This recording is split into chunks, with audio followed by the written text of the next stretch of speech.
magnificent and epic adventure.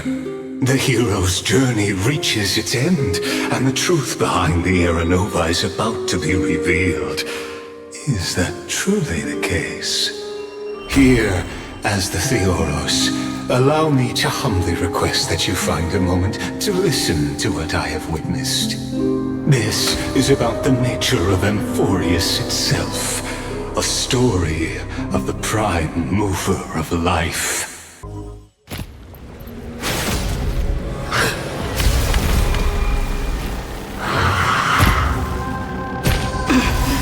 So, in the end you succeed, executioner. With my flesh as kindling, like the first dawn of the new world.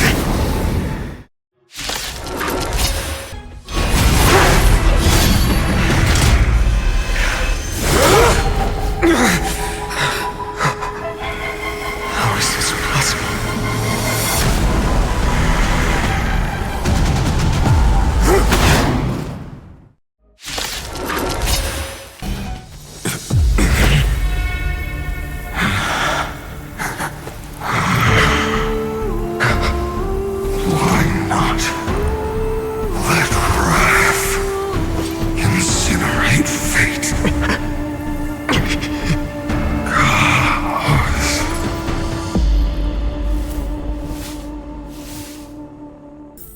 As the Theoros I have observed, destruction synthesis is formed.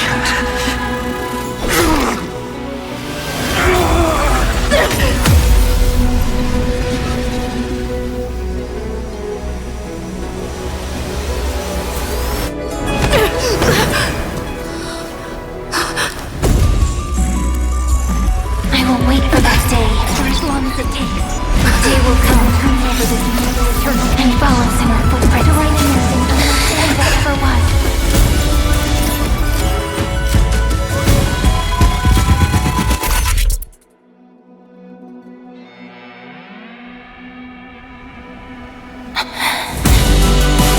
That will be a romantic story like none that has come before. You think so too, right?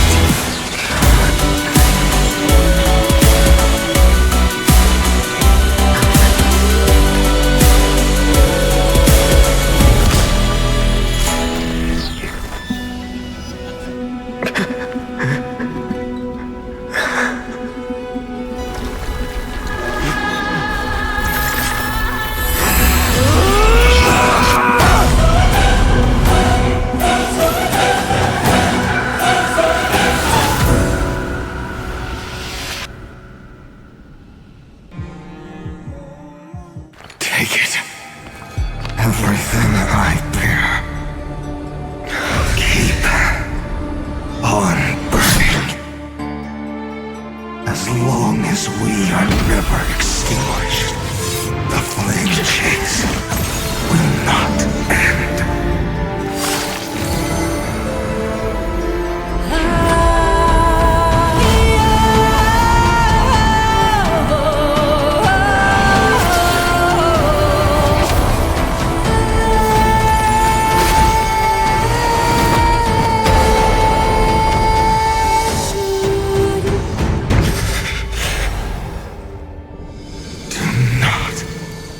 Bow your head to them.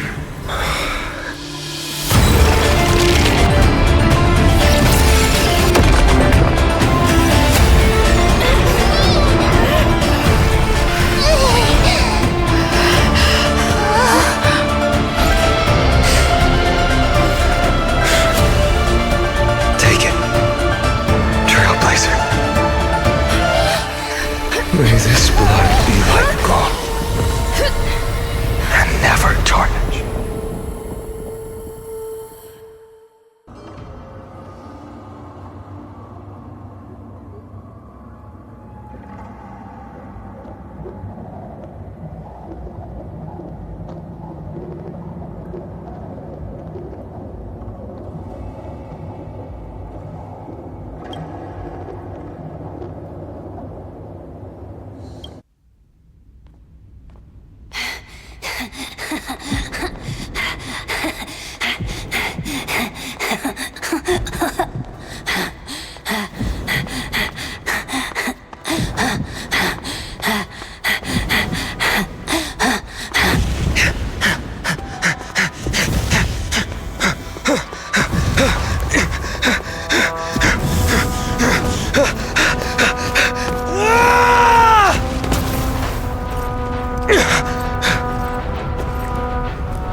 Are you ready, Nanook?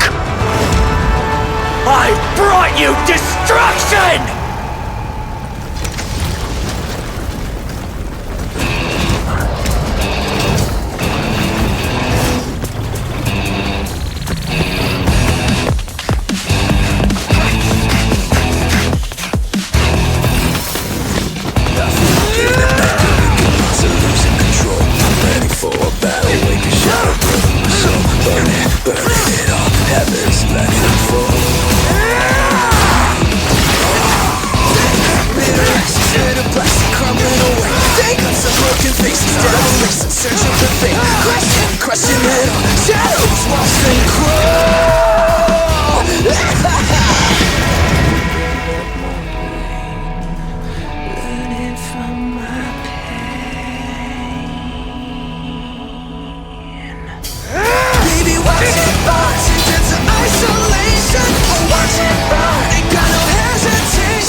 The glass that shattered, reaching through the darkness, voices trailing fires, the echo of desires, a world of silence, sounds of desperation, phantoms in the shadows,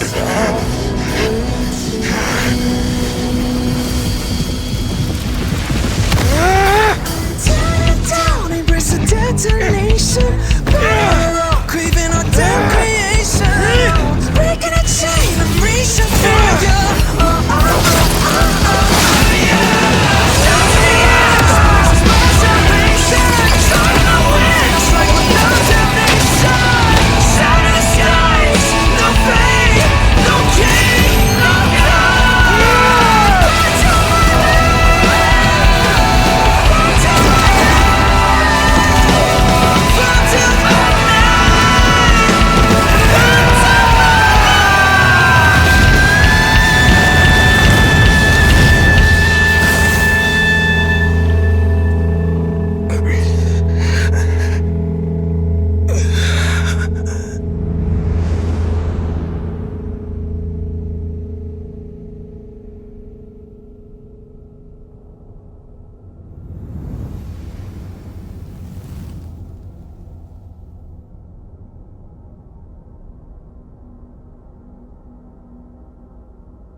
My wish?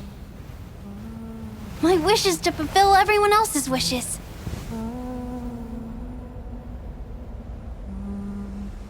If I can't fulfill them,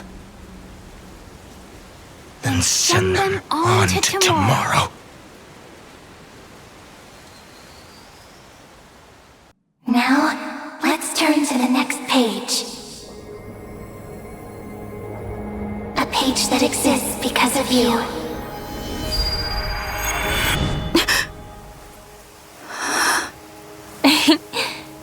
Is this a meeting ordained by fate? Or a long overdue reunion?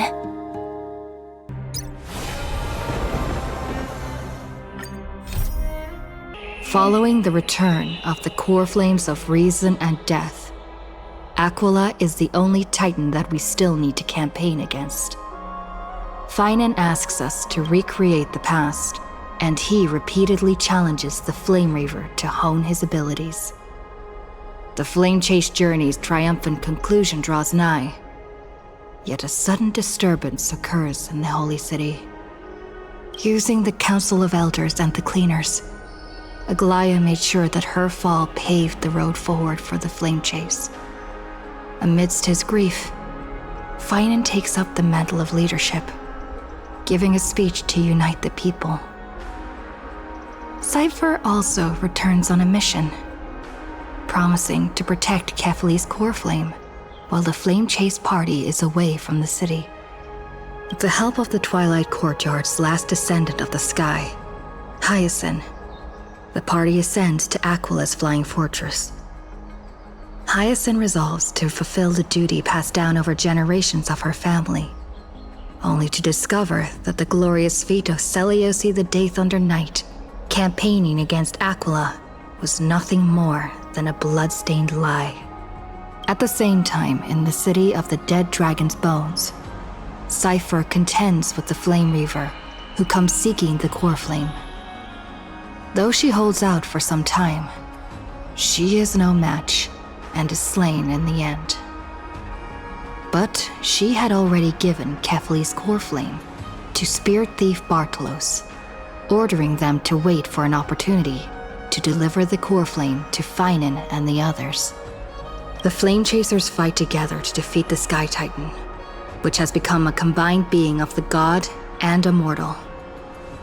As they are trying to escape from the Eye of Twilight, the Dawn device suddenly goes out, and Hyacinth is forced to return the core flame early and remain in the sky to bear divine authority, becoming the protector of the people. Following Cypher's death, the divine power of trickery dissipates, and the 1,000-year dawn of Akama that is sustained by her lie comes to an end. The holy city is met with the merciless invasion of the Black Tide, as the powerful Flame Reaver moves in ever closer. At this moment of crisis, Mighty, Casterus, Trebi and Trinan, Cartonus, the Holy City Guards, and Don Hung all laid their lives on the line so that the Deliverer would have the chance to complete his mission. After making sure that I would remain safe, Finan enters the vortex of Genesis alone. Please stay close to us. We need to rendezvous with Lord Don Hung. We will do everything in our power to clear the path for you.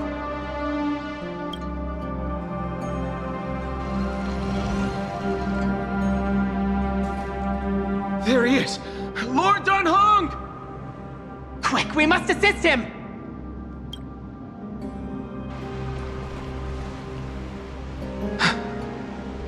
What are you doing here?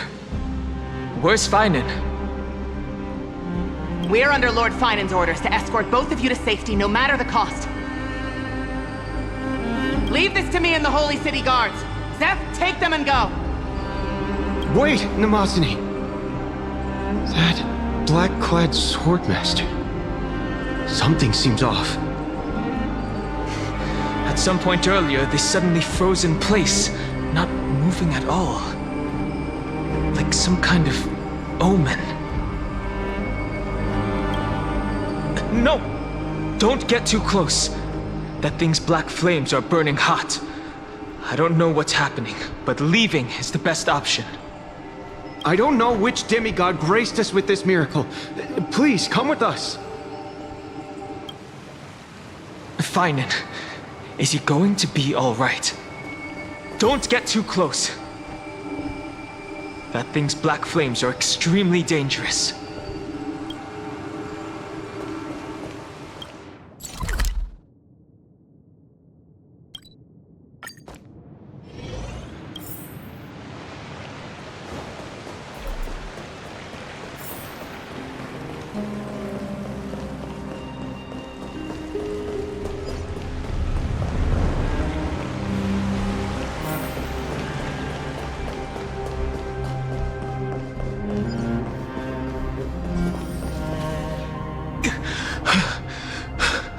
The Flame Reaver isn't pursuing us. Could this really be some kind of divine intervention? We can't stay here for long. Lady Trinan's sentry gate is just outside the city. Let's keep moving. I agree. But Finan, he must have struggled a lot before making this decision.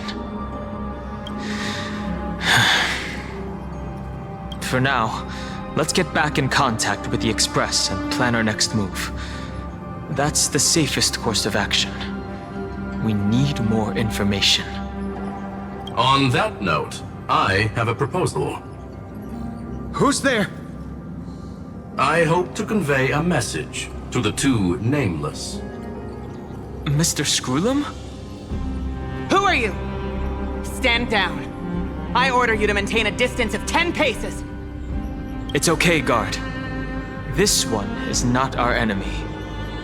It has been a while, nameless of the Astral Express. I'm glad I arrived in time to stop that black-clad one from harming you further. So it was you. It was fortunate we found you in time. Madame Herta and I were both quite relieved. You two know this Anti-Catherin? Does he come from the same people as Counselor Lygus? Don't worry, guard. This gentleman is an ally of the Trailblaze. Would you mind giving us a moment to speak in private? Of course. We'll wait nearby. Please, stay safe. I fully understand your situation. For now, the only thing I can do is temporarily freeze that black-clad one in place. Time is limited, so I'll keep this brief. The place where you stand, Amphoreus, is a world constructed from data and memoria, an experimental field of a certain eon. And now, this isolated sandbox world is rapidly falling into a third path. Destruction. Destruction. Conclusion. If Amphoreus continues unchecked on this course, a Lord Ravager will complete its evolution and metamorphosis, and emerge from the surging tides. The cosmos as we know it will suffer irreversible consequences. The disaster that this Lord Ravager intends to trigger may be far more severe than the Lawfu's Stellaron crisis, because its goal is the Eon of Erudition. Putting aside the complex details of the inferences involved, I have a request to make. For one of you nameless to stay behind on Amphoreus, acting as an informant, in order to prevent the wrath of destruction from ravaging the cosmos. This world is enveloped in a firewall that defies explanation, and the flow of time here is also different from reality. Madame Herta and I can only tear open a gap and project images inside. However, the accidental crash landing of the express car notwithstanding, both of you were able to successfully land here. There must be some principle behind this we have yet to fully grasp. It will take time to uncover the reason. Before then, if one of the Nameless is willing to stay and witness the fate of this world, or to push it along when necessary, it would be of great assistance.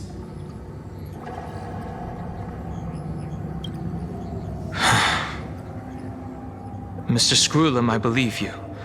So I only have one thing I'd like to confirm with you.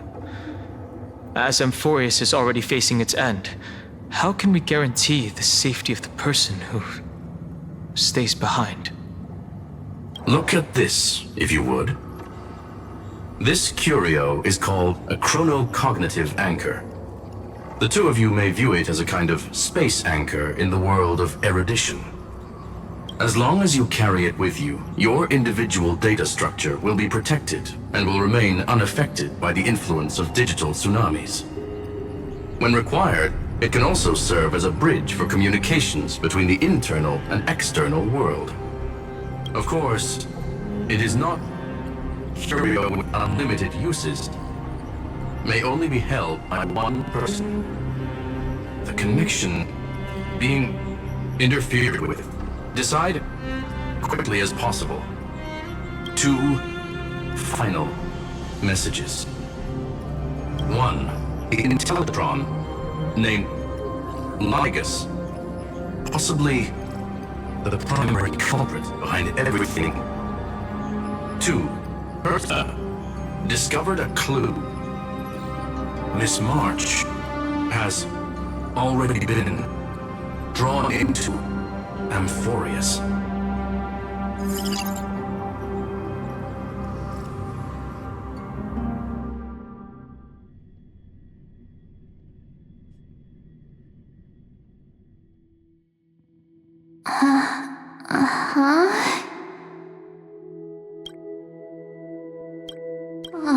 Cold.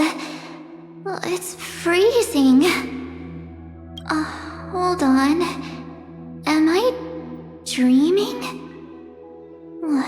This is way too strange. Everything's spinning, and I can see webaboos flying around. But I was literally just talking to Himeko. How did I... When did I... That's it! She warned me about this place right before Klipoth glimpsed her. Oh no. Have I accidentally walked onto some weird path? Have I done something crazy without remembering? Unless forcing Pom-Pom into new outfits and borrowing Mr. Yang's shoulder massager counts. Hold up. No way!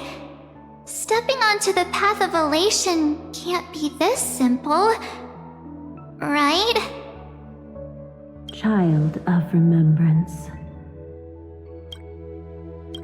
Step forth into the depths of the path space. Who's there? Hey, cut it out. If you're there, just come out and talk, okay? You're freaking me out. I can't even think straight. Hold on. Is that a gate? Cast aside your fears. Step forward through the gate of memory. The voice. Is it showing me the way out?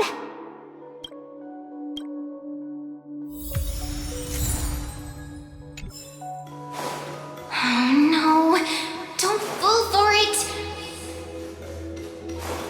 They're lying to you! Turn back now! Wait, Master Diviner? From the Foosh? Master Diviner, what brings you here? And you, Miss Messenger. Do I know you from somewhere? Good to see you again, March. A pleasure to see you, Miss March. That's it! Master Diviner used the Matrix of Prescience to help me search for my memories. And you, Miss Messenger, we met in that memory space. You said to me, the value of your life does not lie in what happened in the past, but in the present and the future. Your memory serves you well. March, I conducted some experiments with the 6-phase ice you left us. Thanks to the Garden of Recollection, the Matrix of Prescience has made a breakthrough in extrapolating the past. Now, we might be able to bypass the obstacles and look directly into your history. The Master Diviner is right. Continue down this path and you'll be able to find your lost memories at the end. Since we last met, you've grown much alongside the Trailblaze. You should be strong enough now to bear the weight of your past. Well, there goes my Ice Princess fairy tale. I need to know, Master Diviner, Miss Messenger, this isn't just another dream, is it? If this is real, why reach out to me at this exact moment? The situation is dire. Your lost memories, they're crucial to the Garden of Recollection. She's right. The Garden of Recollection's existence hangs on your memories. The Garden of Recollection. You may not want to sacrifice anything to preserve the garden for now, but in time, you'll understand. Your destiny and the path of remembrance are extremely, closely intertwined. Now go. So, I just walk through that gate? This way, March. Your past awaits beyond the gate of memory.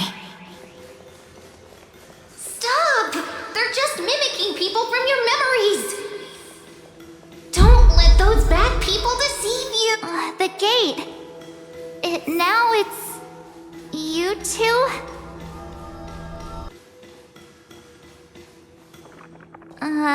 Hey guys! What are you doing in a place like this?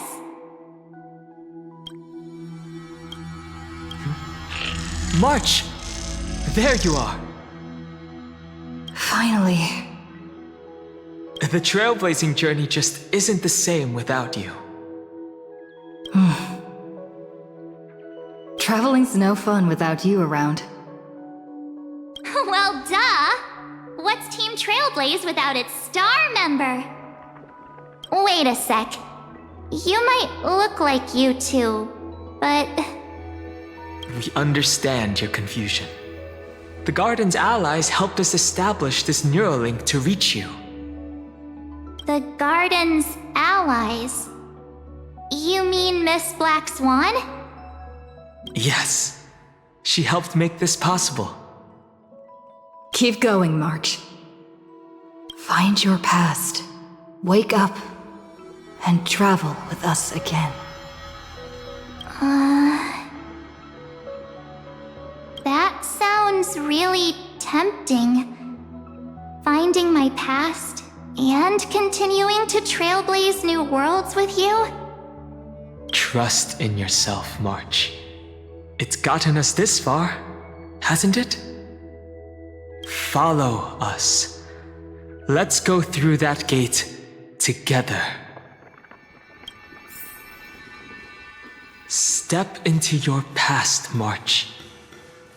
Find your true self. Wait up! Slow down! Those words sound so sweet.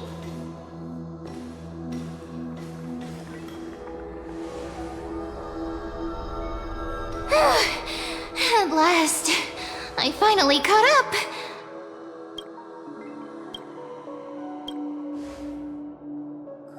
Hey, are you alright? I'll be okay. Just not used to running around. Say, March, got a moment to talk before you make your decision? Wait, that was you? Pushing the gate away? Sending those warnings? Yep, named CYRENE. It means ripples of past reverie. Easy to remember, right? Wait a minute. We actually look quite alike, don't we? Yeah. Your pink hair is just as eye-catching as mine. And we're both bright, pretty, and positive girls. Talk about coincidence. Wow, you're quite the smooth talker. But I can't disagree. Wait, you know my name is March? Have we met? No, but I've witnessed your story through those memories just now. It's incredible, really. We might have more in common than you think. I know exactly what you're going through, which is why I don't want to see you exploited or hurt. You know what I'm going through? I know, because I've been exactly where you are. This empty space has been my home for ages. I barely remember what time feels like anymore. But there's something I'll never forget. Trust me, that gate won't give you what you want.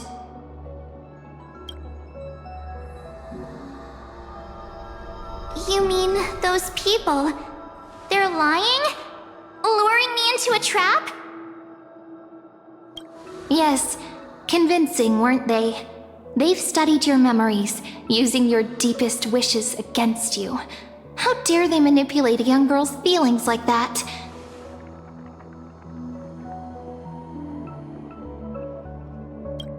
If you go through that door, the worst case scenario is you'll become their pawn, losing control over your own fate forever. You've seen what's on the other side? I may be stuck here with missing memories like you, but I still recall fragments of my homeland where I grew up. That door leads to Amphoreus. Trust me, it's anything but welcoming. For ages, I've watched people walk through that door. They couldn't see or hear my calls. The voices beyond always promised safety, but I've never seen anyone return safely. So I had to try and stop you.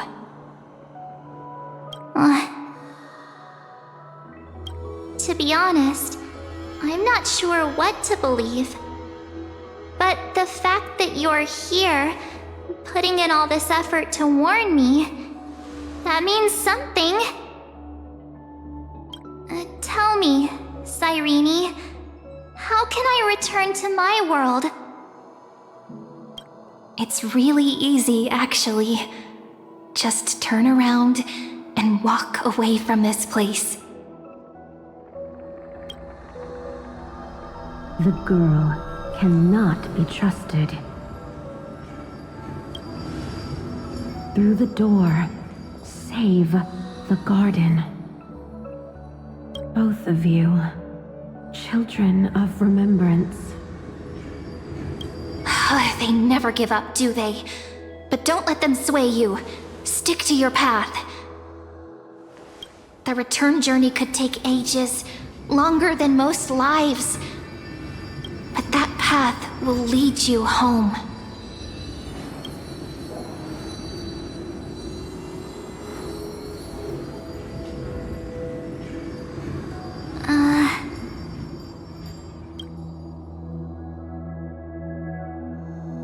Thank you, CYRENE.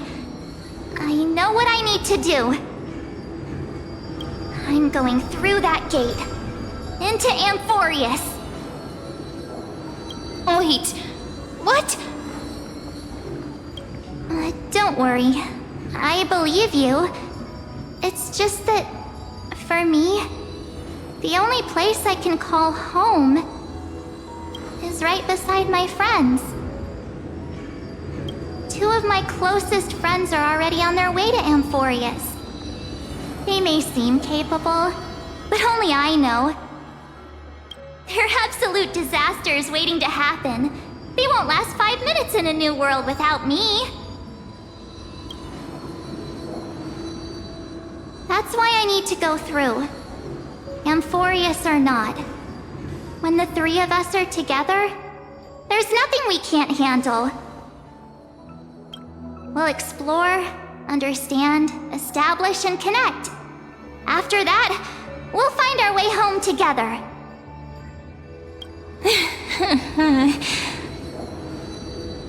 I see.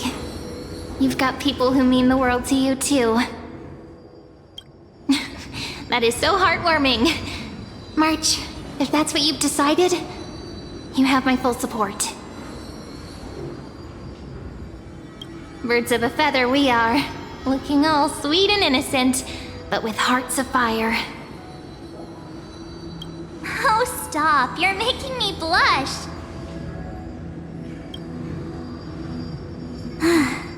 Well then, I guess this is it.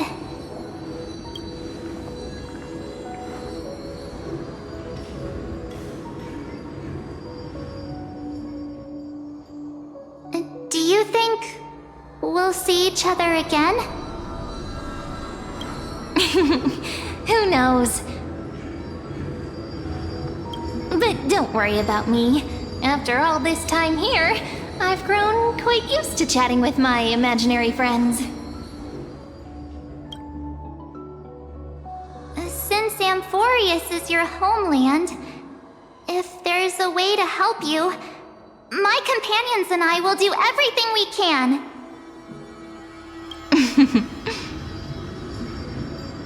Then I'll look forward to that day.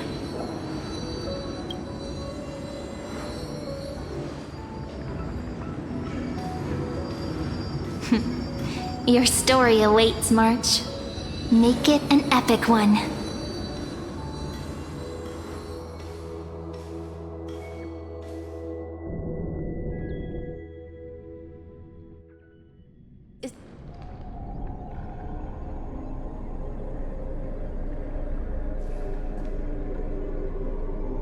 You okay there, friend?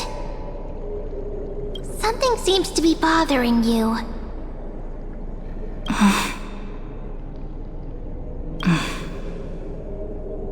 The vortex of Genesis. We made it back. Even this place has changed. Finan. Is he ready for Areranova? If anything, he's the one worried about you. But I'm here to watch over you now.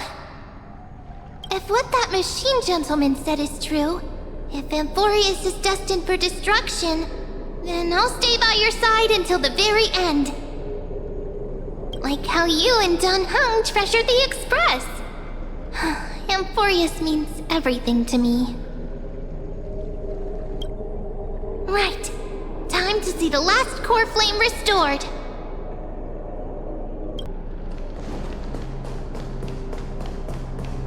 Look! There's Finan! And wait! Lygus. Remember, Skrulum's warning.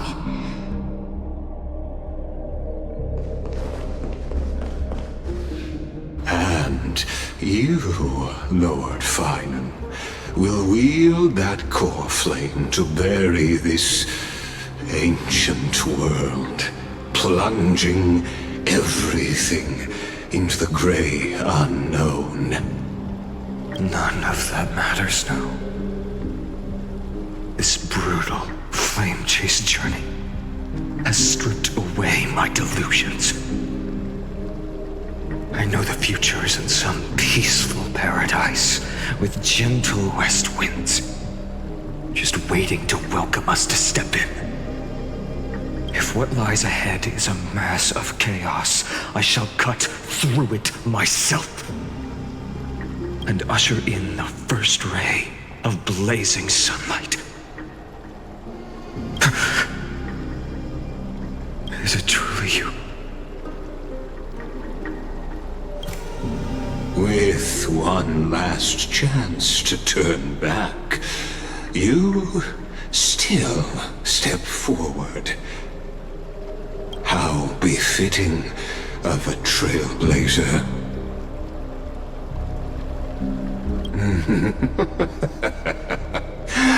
As it happens, I find myself thinking the exact same thing.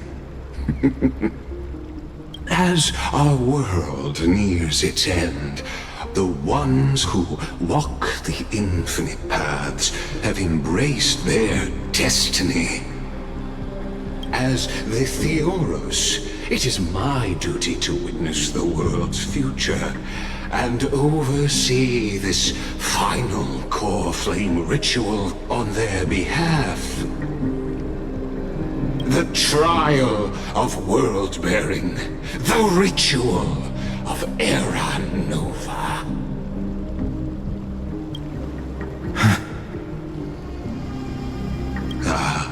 I see.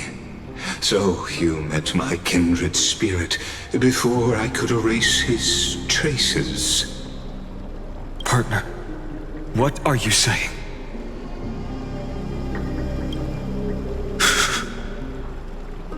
I've had my suspicions. How does a native Antikythera know so much about repairing vehicles from beyond the sky?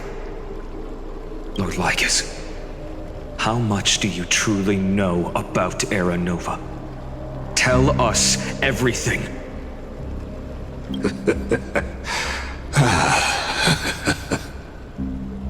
Very well.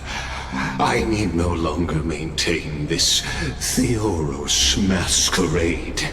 You seek truth, Lord Finan, and truth you shall have. As you know, when the old gods fell, someone had to bear their broken pillars to fill the vacant seats.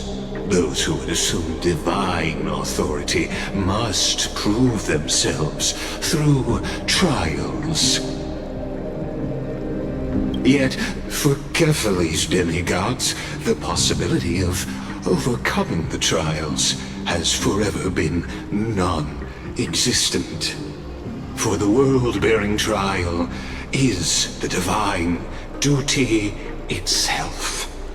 Bringing forth the Areranova and bearing its weight is an endless ordeal, ceasing only upon collapse. Precisely. The Areranova ritual is not something that can be completed in an instant, no, but a long and arduous journey. While the sacrificial journeys of other demigods conclude in this world, Kephale must shoulder the gods' core flames, bear the memories of all worlds, and stand unwavering. Until the next world, when the black tide consumes the bearer, and all that they carry, leaving nothing behind. Unless their core flame finds a new bearer. The holy flame that illuminates all worlds rests in your hands. All that remains is one choice. Nurture it, pass it on to future generations, or extinguish it here and now. Deliverer, the fate of all worlds rests in your hands. Enough testing. I've made my decision. But before I ignite the dawn of the next world, you need to promise me something. Two things, actually. Speak your terms. Promise me this. Professor Anax's vision of the new world is absolute. The world will be reborn from my memories. All souls, living and dead, will return as the first humans, unchanged from their past lives.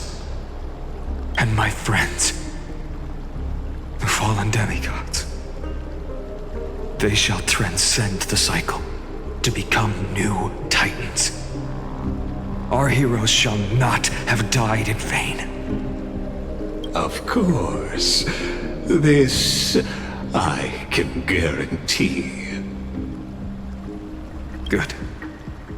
The second one. Promise me the Trailblazer can return safely to her homeland, unbound by Amphoreus' loss. My apologies, but I cannot promise this. As you mentioned, she now bears the Time Titan's authority. Her bonds with this world run too deep.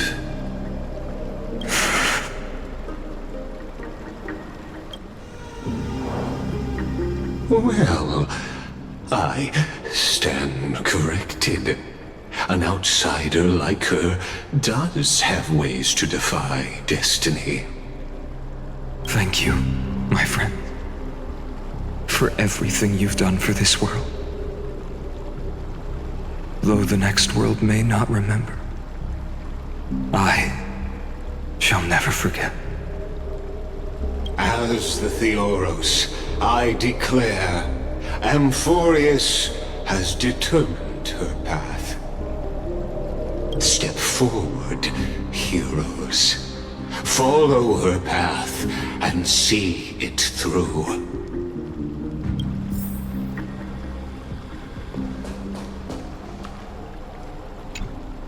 As our world draws its final breath, I stand before you as the Theoros.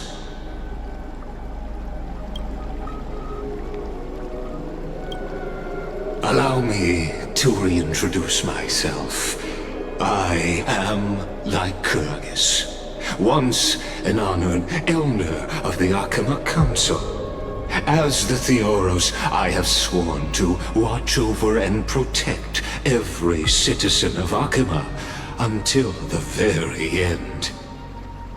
Of course, that alone won't satisfy your curiosity. So let me share something more. Something that means little to Amphoreus, but everything to a traveler like yourself. I, Lycurgus, am one of the Erudition's many Pathstriders. Through me, Nous keeps watch over this realm, working to save Amphoreus from decay. I don't expect you to trust me based on words alone, but believe this much. When you look at the bigger picture, we're walking the same path, you and I.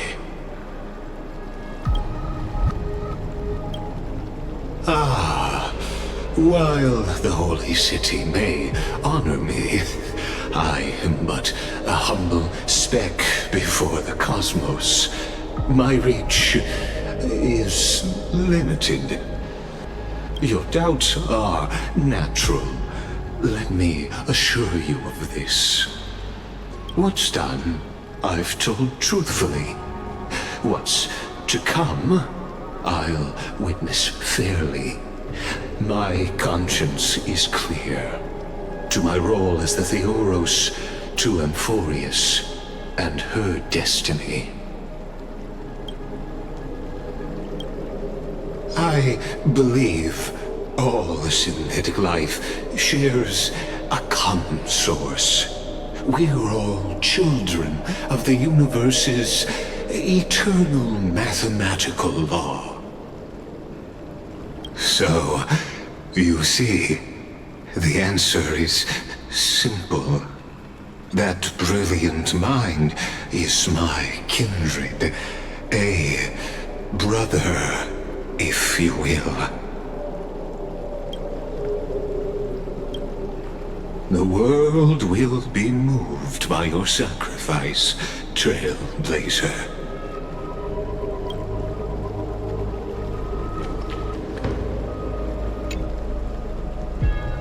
Without you, we could never have reached our prophesied tomorrow. Thank you for walking this path with me to the end.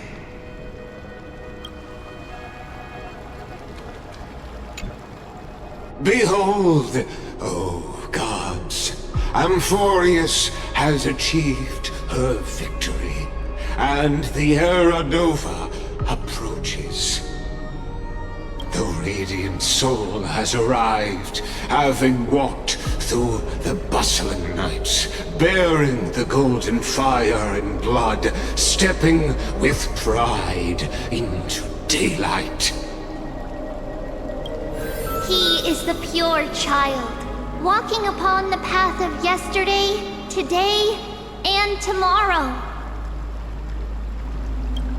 He is the first to be born, first to be named among the nameless. Eternal in form, limitless in reach. He treads the endless night underfoot. Greatest of kings, protector of the displaced, raising humanity's children above their adversaries. The firmament of molten gold courses through his very bones and flesh. The greatest of schemes, reveal against his breath and words.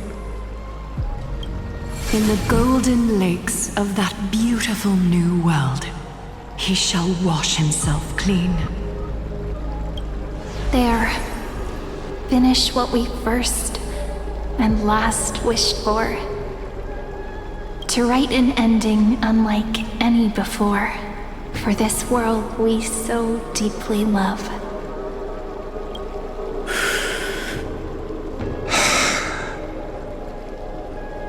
Come, partner. Join me. The time has come for us all to face oblivion. Or embark on one final grand journey.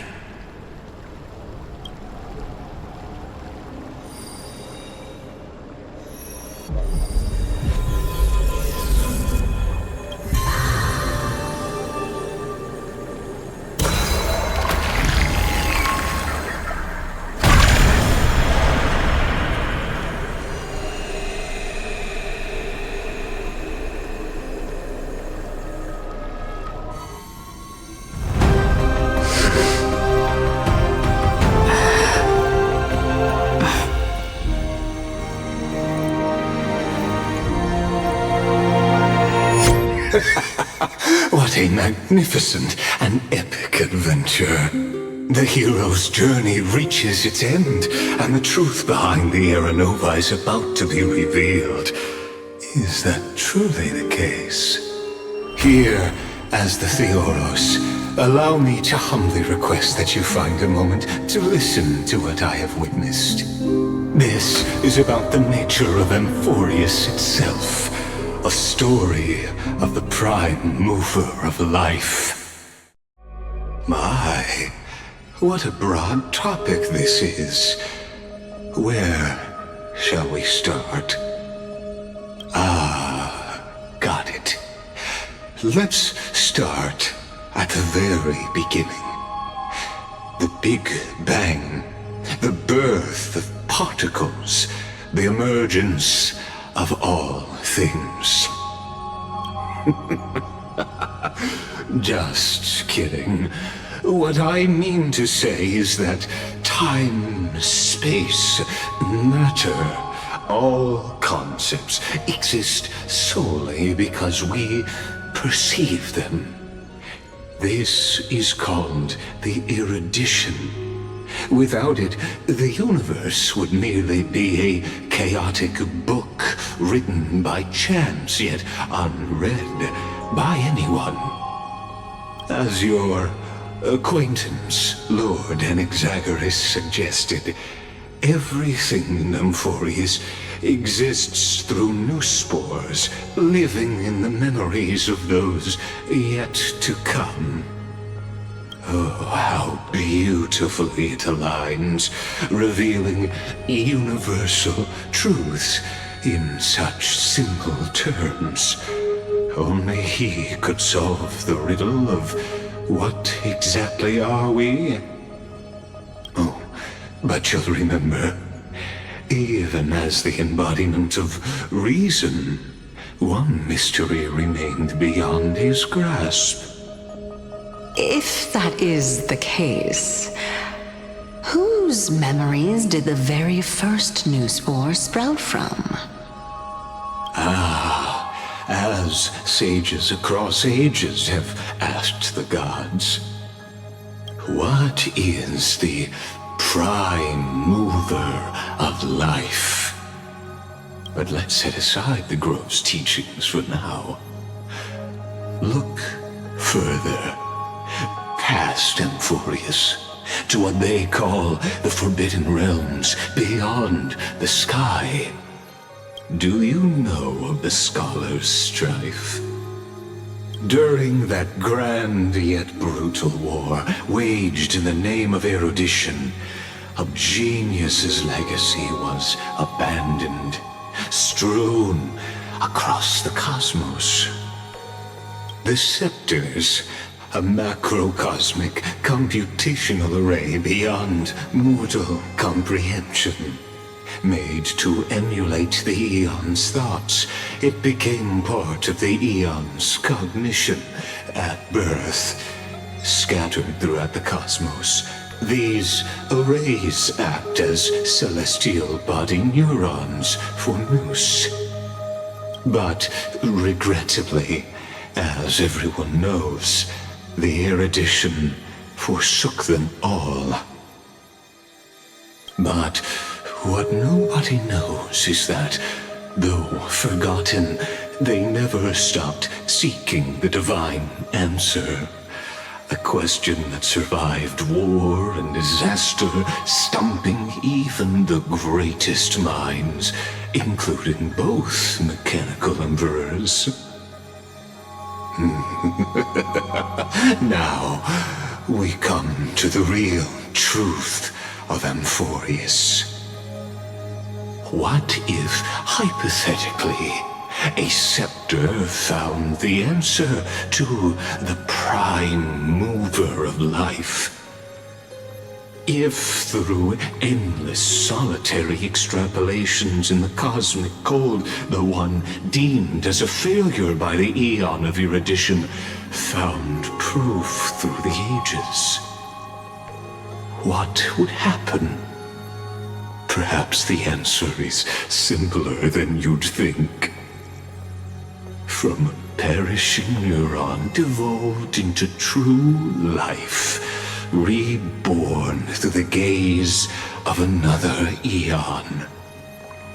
This is a tale from the distant past, unknown to all, even unheard by the greatest geniuses. Now, let's leave the Scepter's story here, returning to where we began. What is the prime mover of life? Actually, you know the answer better than you realize. It's been by your side, accompanying you throughout this long journey. Right now, it awaits you ahead. In that brave new world, beyond the end of Genesis.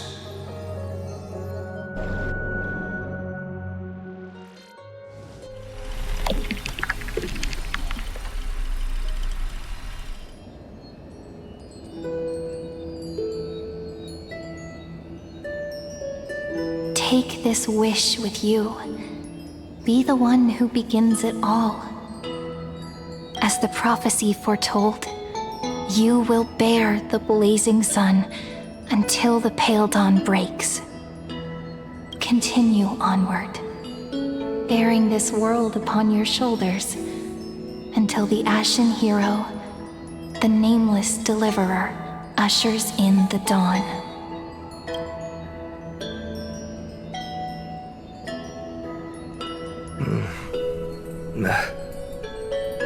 Such an odd dream. Strange. Like I've dreamed this before, but it all slips away when I wake. Only a voice remains. Who was that?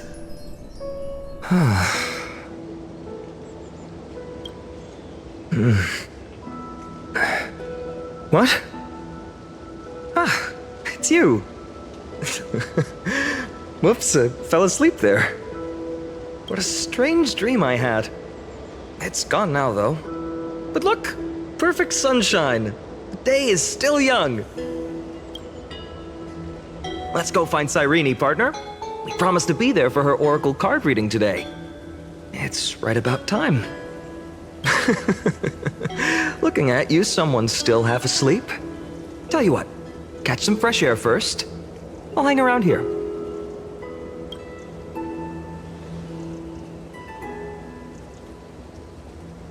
Oh, beautiful, isn't it? This is ID Silesii, home of the nameless hero who carried Kefali's core flame. When he was young and innocent, He had heroic dreams, imagining his wooden sword was forged of iron. Pretending the straw dummy propped up by a wooden pole was a giant with a single blood vessel running from spine to heel. Dreaming of slaying the giant and becoming a hero to save the world, though to his young mind, the world was just this small village. Sharp as ever, indeed, these memories you witness are the first steps of his journey. These are his first memories. Rather than watching, why not join in? Think of it as immersive theater. Become his lifelong closest friend, witnessing his hero's journey from the best seat in the house, as the nameless hero whose unwavering guidance shaped Finan's destiny, yet whose name was never recorded in Amphoreus's history.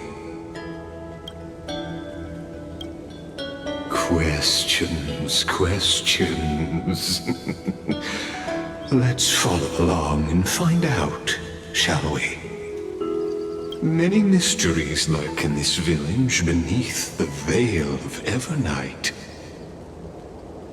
Your questions will find answers as the story unfolds.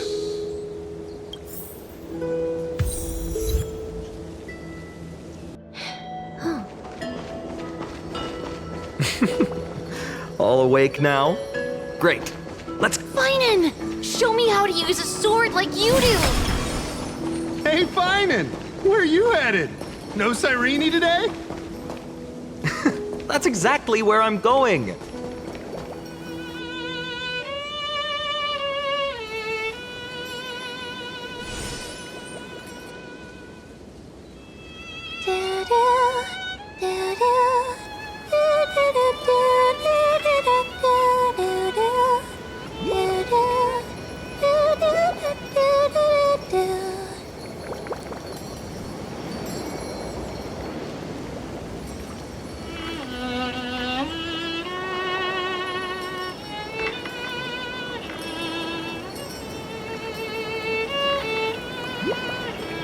Found you.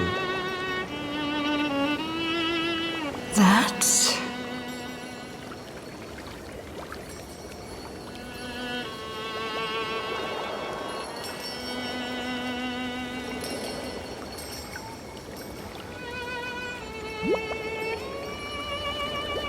Goodness, look at you rushing about. You've got the poor swing all startled.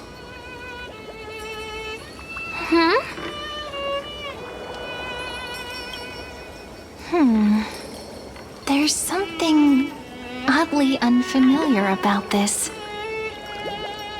Something wrong? What do you see? Oh, nothing much.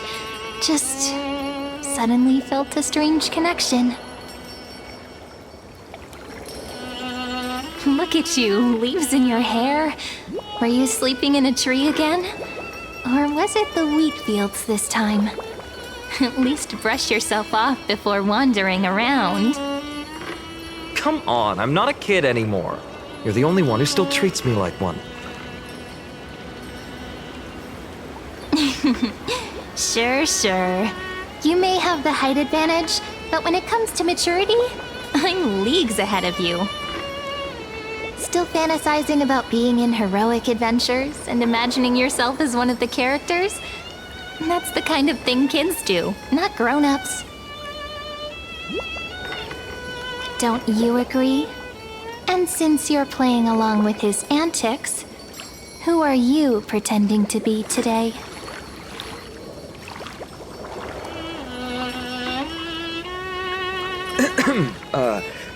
Well, she hasn't decided on a character for today yet. How about we stick with the usual? You know, the valiant hero from a distant shore who made a pact to learn the sword from you. spare me? Can we not bring this up? Speaking of which, what about those oracle cards? We haven't done divination in forever. Why the sudden interest? I was just about to tell you. Earlier, while napping on the swing, I had the strangest dream. There was this mysterious voice in my dream, calling out for something. Wait, you had that dream too? Yes, you too? That would explain this lingering sense of unease. Which made me think of those old oracle cards I used to play with as a kid. Though the Ornyx prophecies were always hit or miss. Yeah, all the kids would get so excited drawing cards like ruler or warrior, but throw fits over devil or drunkard and demand a redo. If you just redo it when you don't like the result, what's the point of divination?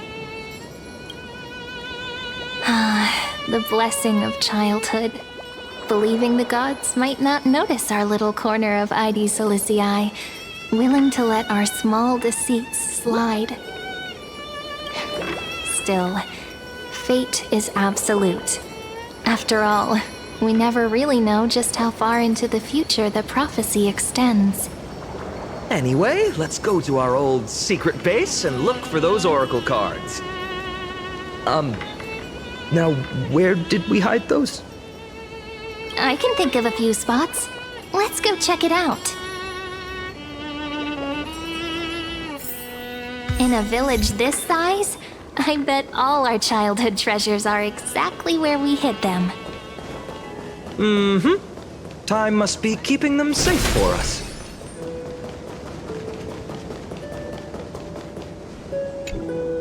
In the sunlit barn, amid the scent of ripened wheat, they found various fruits hoarded by squirrels, and a wooden figurine missing arms and legs. My unfinished little soldier? After all these years! Hey, this is the one Mrs. Pythias confiscated. Finally back in my hands. Finan, CYRENE, where are you two headed? Speak of the devil. Mrs. Pythias, is school out already? No classes today. This morning, I used fallen leaves for a reading, seeking Ornyx's wisdom. They warned of potential injuries, so I gave everyone a holiday. Besides, it's harvest season. There's plenty of other work to be done, even without classes. With you being our only teacher in ID Silicii, you must be working so hard. Anything for my students. I don't mind the work. When you travel far from here, you must visit the Grove of Epiphany for me, to see what a true haven of wisdom looks like. By the way, what are you looking for in here? You've been searching quite thoroughly. Thank you, my friend. Time to take our soldier home. All right then, I should be going. It might rain tonight, so don't stay out too late.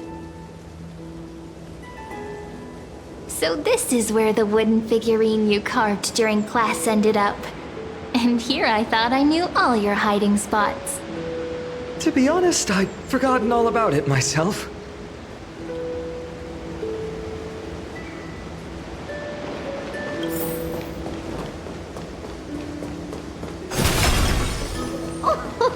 Slow down, kids. You'll trip. Thank you. We'll be careful.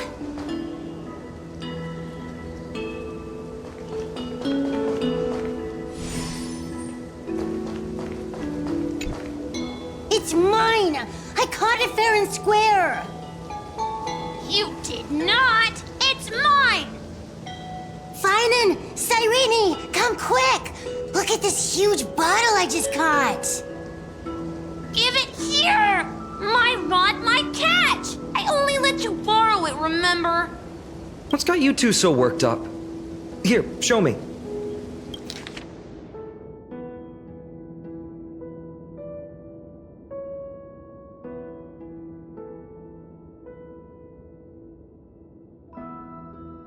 Wait a second.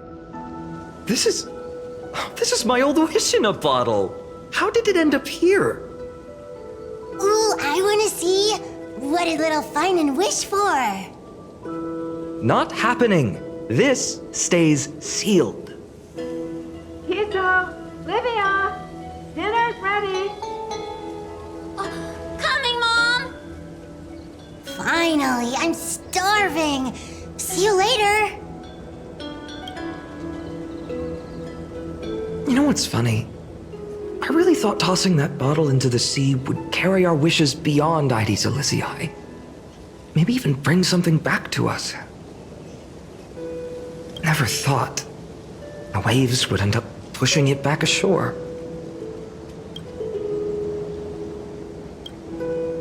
Kind of disappointing, isn't it?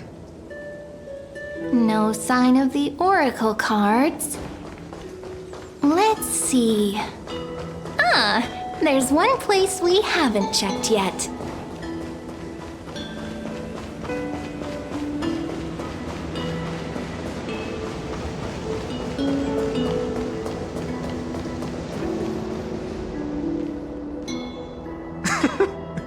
Those were the days. We'd always meet either by that statue in the village or right here. Right? And I remember you never used the front door when you wanted me to come play. You always climbed over the wall. You were such mischief makers. Just like a certain someone who has a habit of showing up unexpectedly. Right? Maybe it's you. Hey, I was just copying those storybook heroes. They never take the beaten path. Still, it's embarrassing. I've been the only one here for a while, and I haven't kept up with the cleaning. With so many spots to check, where should we even start? Come to think of it, I haven't checked the roof in forever. Worth a shot, right? All right, let's split up. I'll handle the yard. You check the upper floor. I wonder what the view's like from up there. I wonder. Worth checking out? Juice with...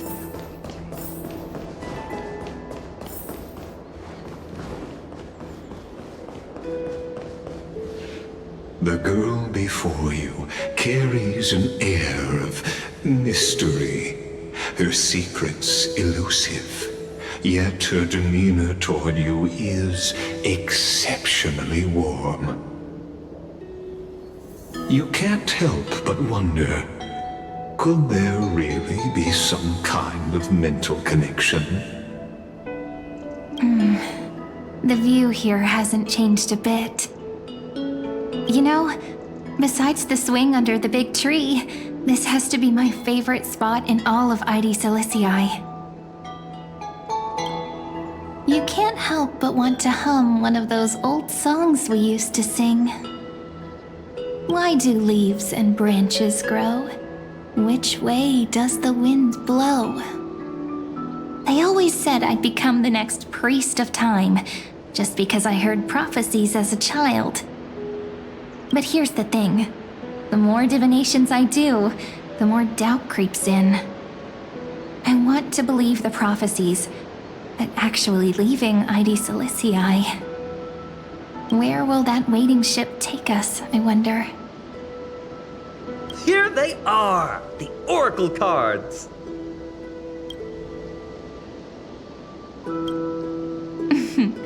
Guess reminiscing makes us take our time, doesn't it? There we go. Looks like the gods do listen to our thoughts. Here it is! This is the box where we kept the cards. But the cards are gone. Who could have taken them? Huh? What's this underneath?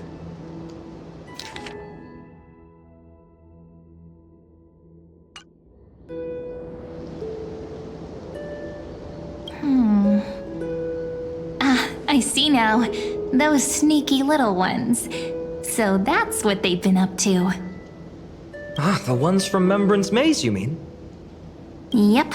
Let's head to the back of the courtyard.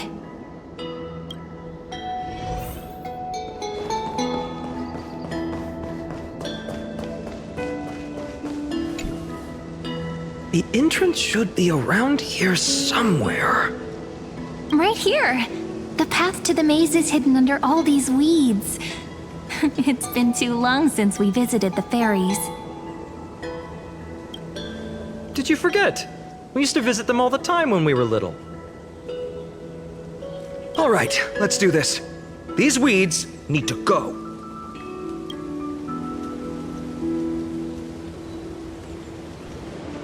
Pretty sure this is it? Should be this way. There it is! The entrance! That hollow in the tree. Once you get through the tight squeeze in the hollow, you'll reach their dwelling, the Membrance Maze. I wonder if I can still squeeze through there. Maybe worry more about whether the fairies will let you in. After all, the Membrance Maze has an invitation-only rule. Only children with pure hearts are welcomed. Getting approved by the maze's fairies was like our childhood badge of honor. Regardless, how about we try getting through the hollow first? After you, then. What? Oh, sure, I'll go first.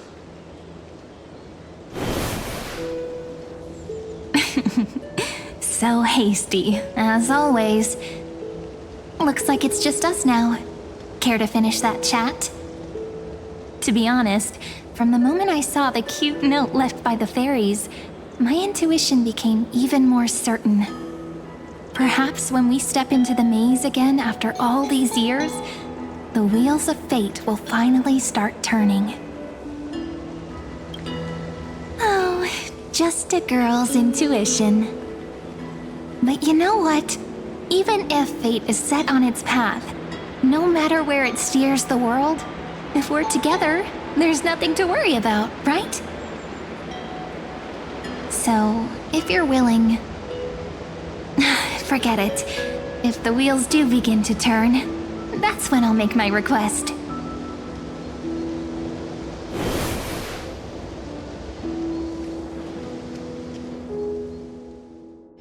I made it! Oh, that wasn't easy. I can't remember the last time I came here. Wait a minute. Are you... Look who it is! Reenie and Snowy! Whoa! Look who's finally back, Memmy! Snowy, you've grown so tall and dashing. I couldn't even tell it was you at first. We had to grow up. Sometime. But look at Reenie. She hasn't changed one bit. How fascinating. Perhaps I'm like you, Rayleigh Mem. Just another fairy of the maze. Di? Rayleigh Mem's always been this lovely shade of lavender. Doly Mem, Rayleigh Mem, Mealy Mem, Folly Mem. I've missed these cute little troublemakers. We used to gather around the fire, singing and dancing, imagining all our future journeys. Without coming back here, those memories might have faded away entirely. Oh, how good you, Snowy. You swore you wouldn't forget about us. But you were gone so long, you almost did! Oh, he's just copying those bards from his stories, being all melodramatic. He couldn't forget about you all even if he tried. Actually, we're here for the Oracle cards. Have you seen them? Oh, the Oracle cards! Right, the Chief asked us to get those. Chief? You mean Doly Mem? What do they need the cards for? If they want a reading, they could just ask me. Oh, I'm not sure. but Chief specifically wanted to meet with you all. Let's see. They should be... That's it! This way, everyone! Watch your step. The trunk's slippery.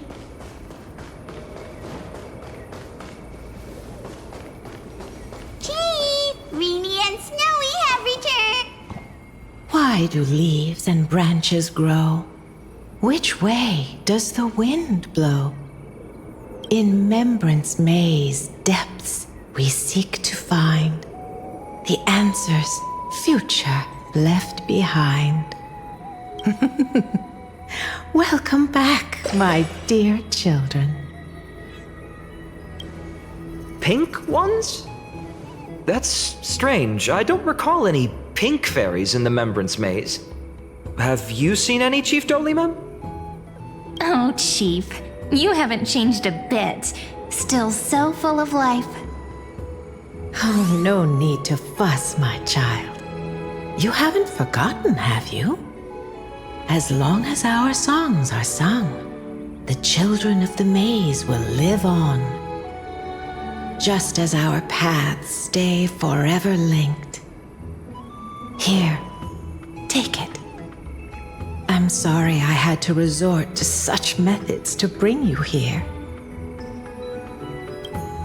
My book of oracle cards. Thank you for keeping it safe. You know, you can always just ask if you want me to divine something. Still, bringing us here like this after so long. Is something wrong, Chief? Yes.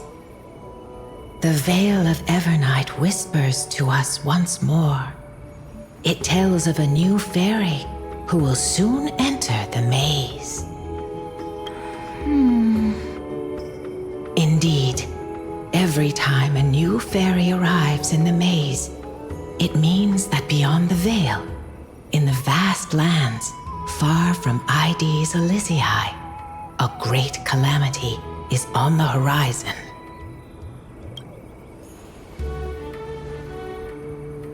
But if that's the case, our journey... Will have to be cancelled. If disaster's coming, we should stay in Ides Elysiae just to be safe. We weren't planning to be gone for long. Just enough time to hone our abilities. Finan would train in Castrum Kremnos, while I would seek the Fake Titan's blessing in Yanisopolis. Then we'd return to Ides Elysiae to help keep our village safe. It's okay. I can still practice my swordplay here. Some things you can learn on your own. Well, probably. That's not very convincing. Here's a thought. Let's have CYRENE do a reading. If fate wishes to show us its path, we might find some peace of mind. But what if we don't like what the cards tell us? Never thought of doing it that way before. Thanks, partner. We'll do it your way. Whatever the cards show, we'll face it together. Ask with a true heart, and truth shall answer in kind. Close your eyes, and let's open the oracle card book together. Let your thoughts flow like stars drifting on the river, carried by fireflies and gentle winds. Your destinies flowing towards the same future. Now, shall we begin? Oh my! The cards are quite responsive today. Very well. Let's see what future the oracle cards wish to show us.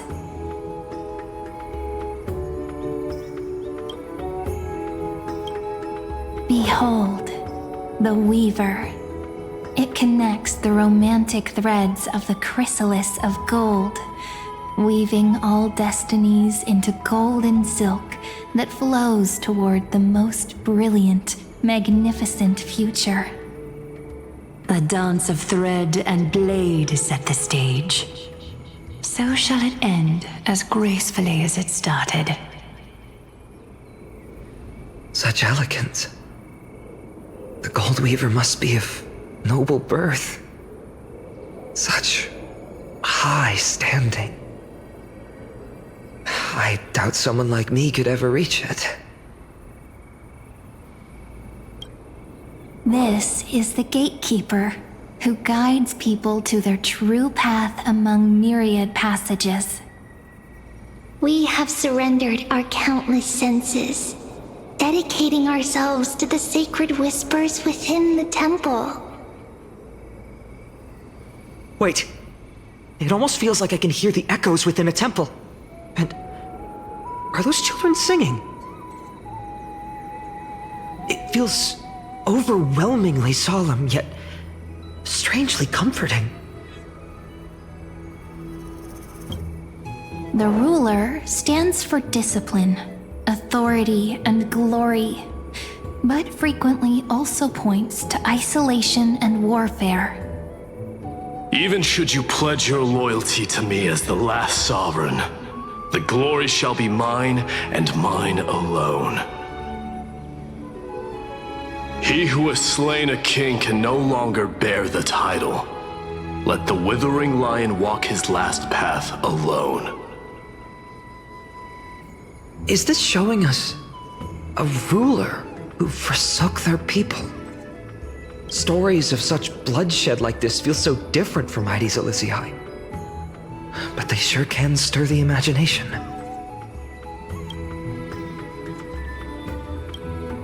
Ah, the Traveler, our little trickster, always hiding behind other cards, disguising itself. What a rare catch. Over here! Or perhaps here! Gotcha! You'll have to be quicker than that. A teasing voice. Just like a child playing hide and seek. Surely only a master of mischief could pick up this card.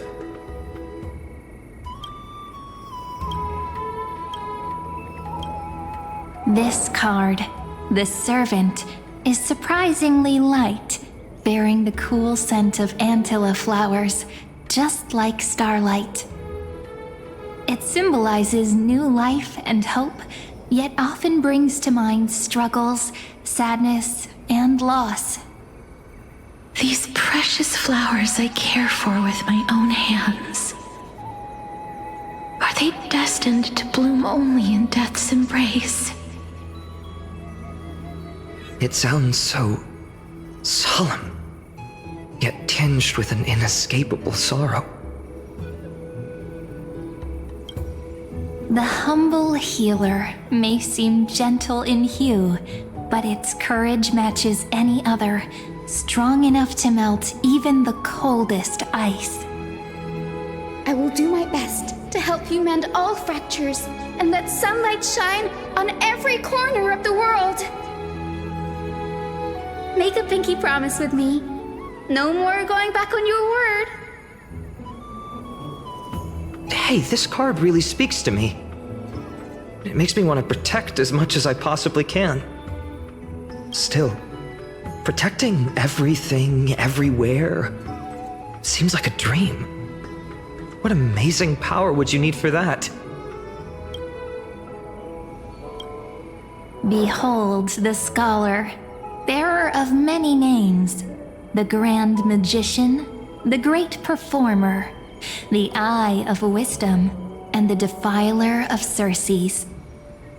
Oh, there's just one card. With all those titles, I was expecting a whole deck. A dromus draped in finery will suffice. It's succinct enough to best summarize my true nature. Wait, what's with that condescending tone? It's almost as if it knows what we're about to say. The Deliverer. According to the tripartite prophecy, this card means absolute harmony and perfection. In fact, it's the only oracle card without a dark side. What, no divine whispers this time? Oh, silly. This is simply the card you drew for yourself. The sleepy village of Ides Elysiae, in just one fleeting moment, welcomed an array of legendary figures. The Weaver, Gatekeeper, Ruler, Traveler, Servant, Healer, and Scholar. Their stories and wishes showed the village boy glimpses of a world larger than he'd ever imagined. They brought tales of raging battles, of cities crowned in holy light, and of wonders beyond his understanding. Each story so far removed from his simple village life. Once, these were just images on his friend's oracle cards, and yet destiny now stirs in resonance with the maze. And now, they are right in front of one's eyes. The Deliverer? This card again. Ah, my child. It seems you're destined to bear the wishes of many, to answer the world's call. Bear their wishes? Yes, just like Kefali, standing eternal atop the mountain. My parents, they only wished for me to grow up, well, to help around the village, stay out of trouble. Mrs. Pythias wished for more books in her little schoolhouse, wanted us to all learn and grow. And little Piso, he wants to grow up strong like its father, to become a hunter. Is that my purpose? To fulfill their wishes? Perhaps. For a true deliverer, such wishes are but droplets in an ocean. After all, Kefali bears the weight of the entire world. Right. How could any human possibly measure up to a Titan? I wonder too. Perhaps. What's this? What you see are futures written in the cards. Or rather, the people you'll meet on your journey. Sometimes, fate can guide us when we're lost. Let's consult fate itself. Maybe then we'll know why we must take this path. And learn just how many burdens one must bear to become a true deliverer.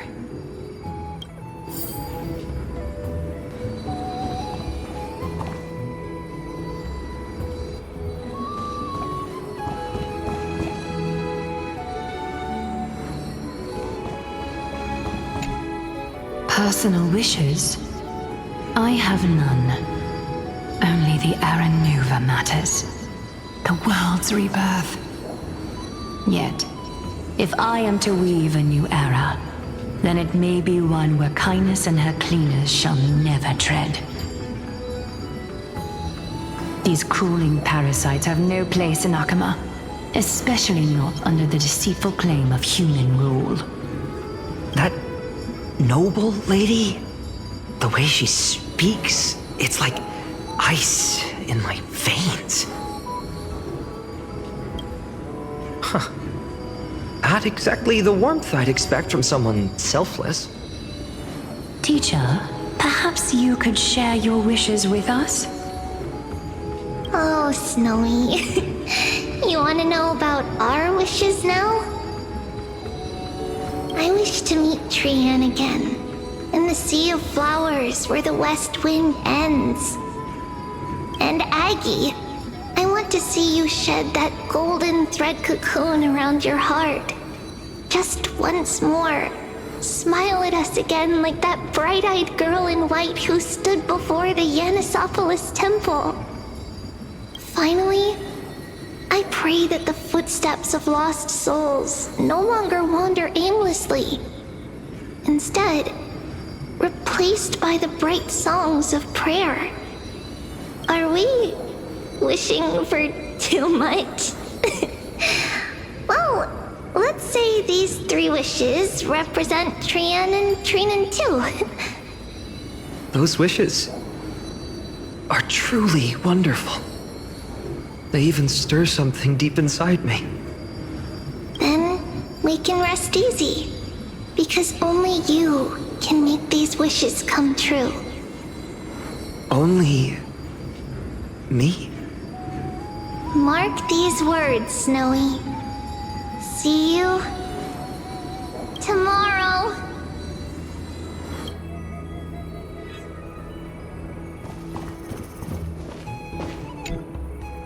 Well, well, if it isn't our little deliverer. My wish. Huh. Just let me wine and dine and soak up the sun for another millennium or 2. I mean, what's the point of dying rich if you never lived rich? Right, Princess Homebuddy? Cypher, that's not how I see it. My one wish is to find that missing piece in my life. To feel someone's embrace once more. That warmth. I've felt it before, and it's my dearest memory. And speaking of riches, for someone with all those treasures behind your divine power, you've led a pretty cheap life. Ouch! Where did that come from? Right for the jugular, huh? What about our friend from the Grove? My wish came true before I touched the sky. I transformed my healing power into gentle sunlight, distributing it equally to every life I cherished and loved. You two are so selfless, aren't you? No surprise Aglaia wanted you for the flame chase journey. You know what? I did have one wild dream. To know what it feels like being born a noble lady, drowning in riches. Just think, if I traded places with that seamstress, me in the mansion, her on the streets. I'd like to see if she'd still become the gold weaver then. Maybe I'd even take her place.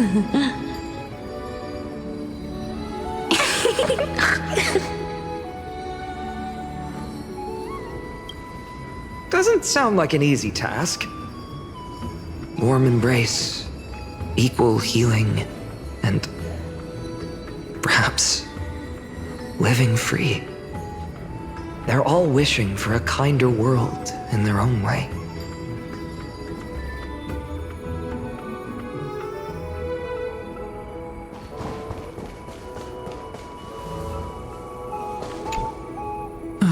Finan, my student. Must we go over this again? Listen well. I detest the word wish. It reeks of mortals crawling before their gods. My life's work is done. All that remains is for you to take the final step and prove the ultimate truth. I, Anaxagoras, shall become a god of the new world. Through irrefutable logic, I will prove that mortal wisdom can achieve divine greatness. Isn't he, a little... I mean, I just daydream about hero stories, but he's fantasizing about becoming a titan? Well, that's something. Could I ever be that sure of myself?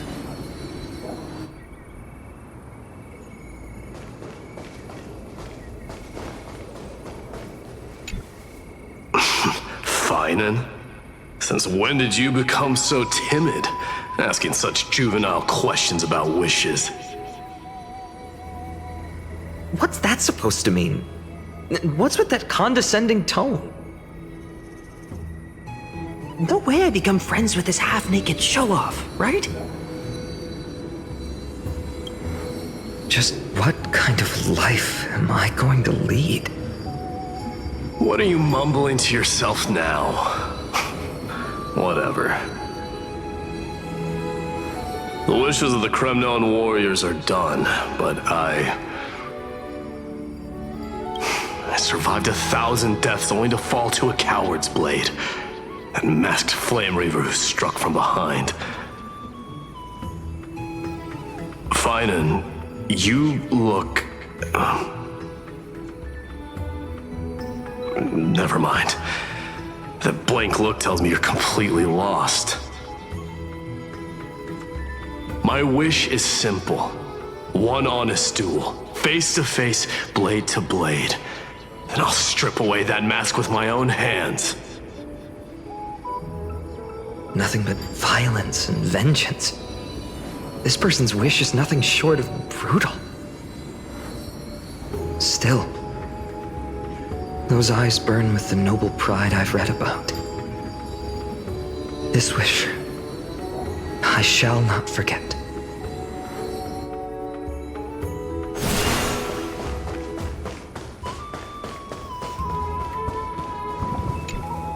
So tell me, has the uncertainty in your heart begun to fade? So many faces in my future. So many wishes. Still, why would fate choose to show us this path? What's weighing on your mind? Didn't you say disaster would strike Amphoreus? If so, shouldn't CYRENE and I stay in Ides Elysiae? How could we possibly meet all these people?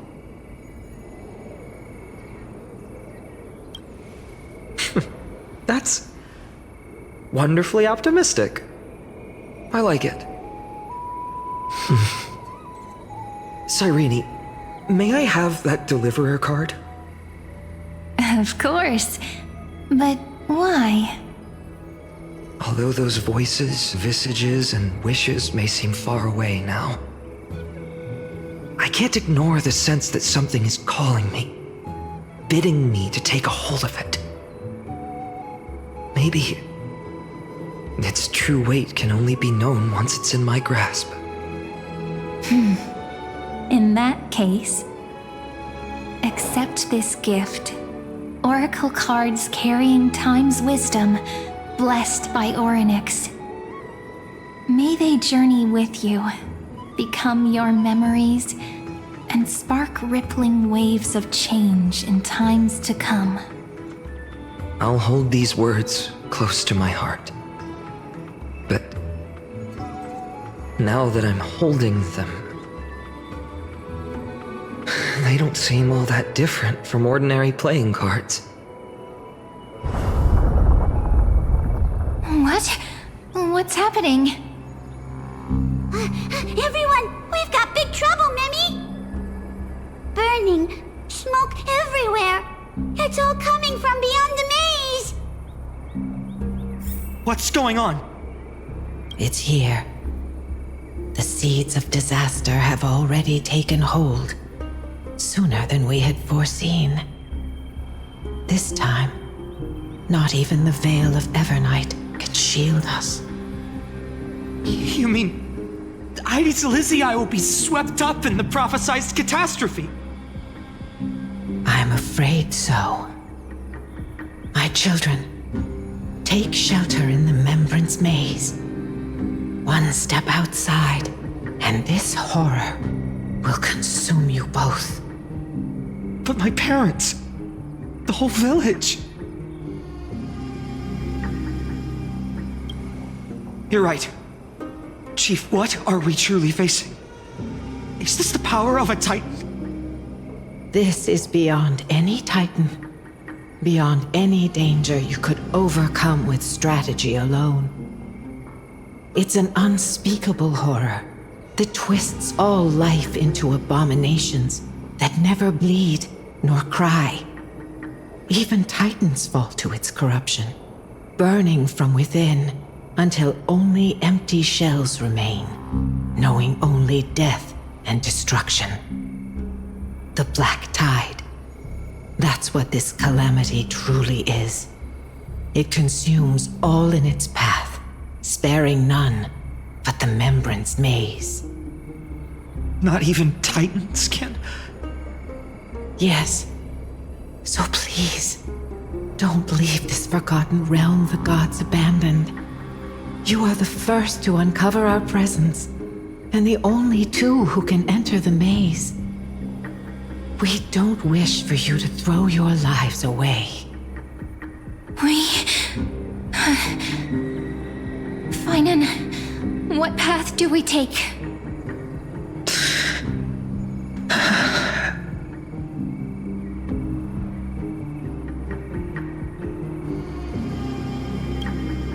As long as we survive, hope remains. But I just accepted the Deliverer card. To idly sit by and ignore this calamity now would be...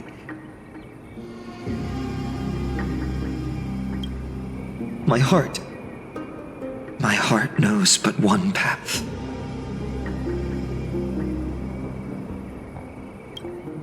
I learned the sword to protect those close to me. If I run now, I'll never be worthy of lifting a blade again. Then we know what we must do. Indeed, our friend is right. We must take action. Forgive me, Chief, but Ides Elysiae needs us. And as her child, I must act. Very well. Make sure you protect yourselves. With me, CYRENE. Join us, my friend. Even without a sword, I'll take a rake. Even with the roughest steel, I'll keep our home safe. Deliverer. The card's truth extends beyond its mere literal meaning. There's another hidden layer within. Not someone perfect from the start, standing high above, casting merciful gazes upon the world. But one who starts small, from a humble village, expanding their world within step by step, learning to save others as they grow. When we were little, I told him I wished this world would never need a deliverer. Now that wish has shattered. Yet I'm glad he's chosen to walk this path. And all of this happened because you believed in him, friend. Shall we? It's only when you're by our side that Finan and that our hearts find their courage. I know you're watching us right now, aren't you, great hero from the future? Oh, Deliverer. Such cruel irony. Though destined to bear the world's burden, this boy can never become the hero to bring forth the dawn. Follow their path. Bear witness as this man, forever denied the mantle of hero, takes his first step on the path to deliverance. Watch this memory play out its final act. See with your own eyes how everything began. Then you'll see why his dream of deliverance was always destined to become this world's requiem.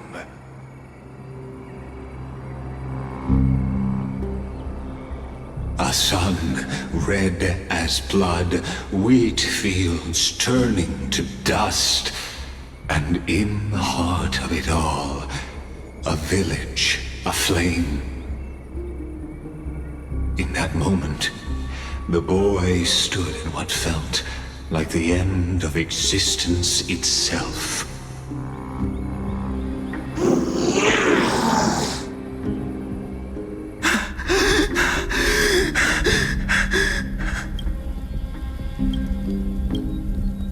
These creatures, they're everywhere. Someone, anyone, where are you?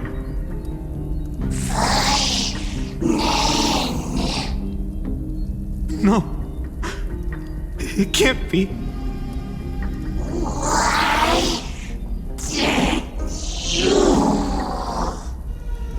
You, are you talking to me?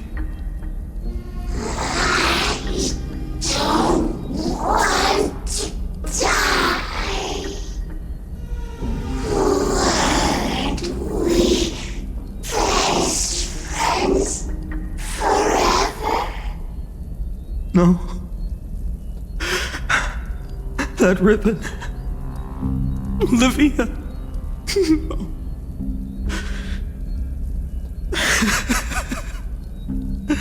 I should have known. Save us. Save us.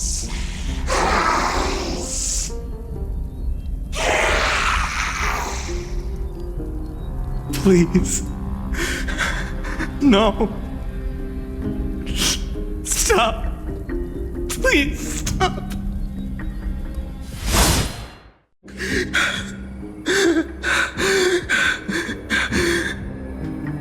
Olivia, I'm so sorry.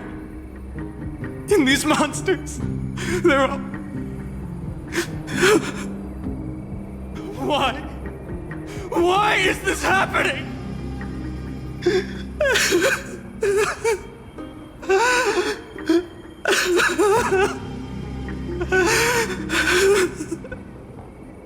When the black tide arrived, the wavering boy found resolve in his companions, and together they ran toward their first battlefield. In the far-off future, the land of Amphoreus would bear the marks of the hero's footsteps. With sword in hand, he would inscribe an eternal mark in the golden epic.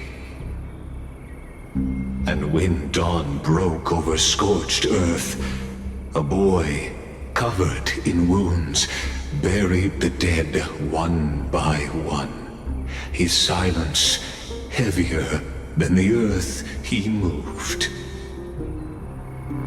His home, his past, his name, all buried beneath the soil. His feet carried him forward, over the pillar of stone, beyond the chalice of plenty, through the deadly fogs of the hand of shadow. He wandered without direction, like a withered leaf drifting in the wind. Through countless city-states, the smiling visage of the white-haired swordsman was etched into memories. Yet he did not walk without purpose. Deep in his heart, a voice always guided him forward to fulfill the wishes he had inherited, to brave peril, and to do all that was within his power to save those who needed saving. Those words his friends spoke long ago, when his journey began, lingered. Protect those who must be protected. The words were few, but they gave him all the certainty he needed. That's what it means to be ordinary and choose to be more. Onward he walked, until the call of the flamechase journey thundered across the land. In the vision, painted by prophecy, humanity would triumph over the gods, seize the core flames, and ignite a new dawn for Amphoreus. Yet losses are a constant on the flamechase journey, where life too seems as small as a speck of dust. Only one who treats the world as their teacher can bear its eventual destiny. Are you prepared for such teachings? The voice within spoke, and he answered softly. No matter. My existence is of no consequence. When the Gold Weaver called, he answered, traveling to the holy city. There the elders met his warrior's spirit, with nothing but scorn, condemning him to the barracks in derision. No one saw it coming. Not the world, not even him. Yet, this nameless recruit stood at the gates of legend. And there, at last, he found the ones who would walk his path right beside him.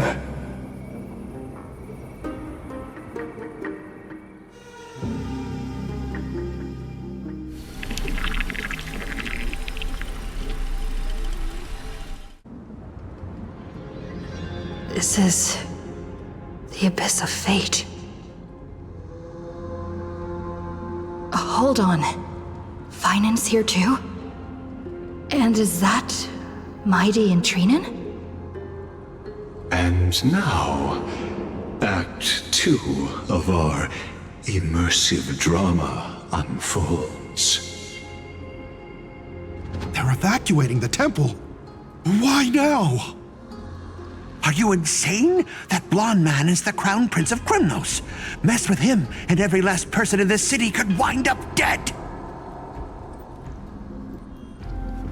Calm yourselves. The Holy Maiden has everything under control. We need only wait patiently. Behold, it is the month of Gate, Light Calendar 4926. The Crown Prince of Krymnos, Midimos, has led his forces to the gates of Akima. As you know, though Midimos was proud, he did not engage in needless violence. He challenged the elders of Akima to a duel, not for glory, but for the rights and dignity of his people, to ensure they wouldn't live as second-class citizens in foreign lands. After Aglaya's mediation, Finan met Midimos' challenge as the Elder's representative. This duel was to change the course of the flamechase journey itself. So, as Finan's most important companion, his lifelong friend, please continue to bear witness to his memories.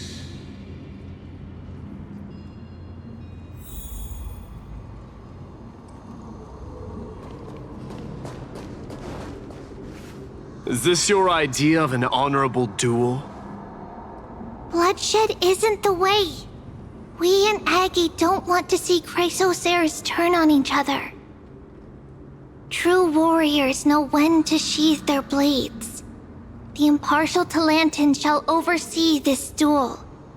You need only place your offerings upon their scales. Something that has more weight than the fate of the world. Which means only those who understand the world's weight are worthy to carry it. Is this how you plan to test our convictions? Well, Kremnoan, looks like you won't be able to punch your way through this one. It makes no difference. One last chance, new recruit. Walk away, and I'll spare your life. Otherwise, come and face me. I'll give you a warrior's death. Hard to imagine they once clashed like this. Holy Maiden, I can't help but feel like a pawn that has stumbled into some greater political game. Every hero was once a child, and every child must grow. That's so. I don't even know why I'm standing here right now. Look at me. Just a common soldier. Since swordsmanship won't decide the winner, Lady Goldweaver should be here instead. My devotion to the Holy City could never compare to hers. What if we told you this duel isn't about winning or losing, but rather in the choice you make? Are you saying that Lady Goldweaver is testing me? Every Chrysos heir is indispensable to the flamechase journey. And you and the Crown Prince of Kremnos are both a part of the prophecy. What the duel marks is not an ending, but a beginning. So, listen to your heart. We wish only to hear your answer. True enough. The voice within has never failed me. It doesn't matter what the result is. I'll give it everything I have. Spoken like a Chrysos heir. Now go, Finon. Your journey has only just begun.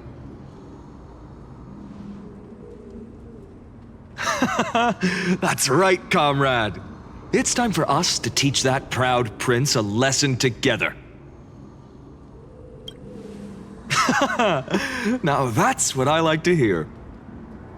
Still, on the topic of the Temple of the Three Fates, here we are, at the Temple of the Time Titan. And I don't even know how CYRENE's studies are progressing. We haven't really had much contact since I set out. Still, I hope she's doing well. Anyway, let's go, comrade. It's not every day you get a chance to see Talantan's scales of justice. What's going on? Did he just say CYRENE's studying here? But how is that possible? Wasn't she? Of course, Lygus disappears right when I need answers. Forget it. I need to catch up with Finon first.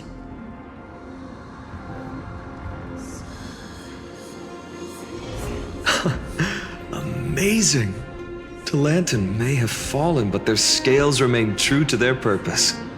I hope you still remember your purpose, new recruit. You seem awfully confident, Kremnoan. Let's see how you define the idea of weight. For your information, in Castrum Kremnos, the punishment for profaning a duel with such crooked words is impalement. But as we're in foreign lands, I'll indulge you. The signet of Kremnos, the crown jewel of our people. That's my choice. A ring. Not just any ornament, I'd wager. What's the story behind this little treasure? Don't push your luck. Think I'd pour my heart out to you?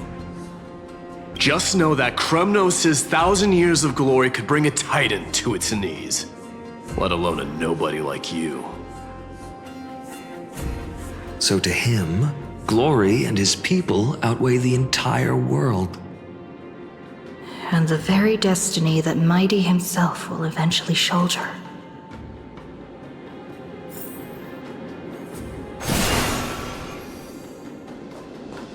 Well, that's easy for you to say. I'm just a Holy City guard up against Kremnos' walking war machine of a prince. Don't you think this is a little bit too unfair? Don't overthink it, Finon. Trust your heart.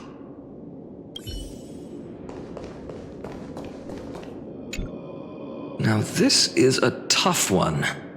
What can I possibly offer against a ring that signifies so much? Well, comrade, what does your gut tell you?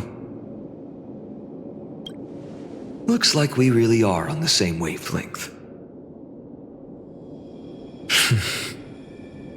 In the end, there's only one thing I can trust. The deliverer that appeared in my life on that day. Just thinking about how my village was swallowed by the black tide makes my hands shake. The flames, the screams, my utter failure to protect anyone. Speaking rationally, I know it's not nearly enough. Hades Elysiae was just a small village. Its loss barely a scar on Amphoreus' face. But here and now, my heart says something else. This car, it's everything I have left. Nothing weighs heavier. Perhaps that itself is the answer. Look, Finan! It's so nice to see you all again. Lady Trinen, Finan, and... hello! Seeing you here sure is a sweet surprise. Why so surprised? Could it be... did you miss me? CYRENE? This is... incredible! I was literally just thinking about how you might be here. But I'd never imagined I'd see you this soon.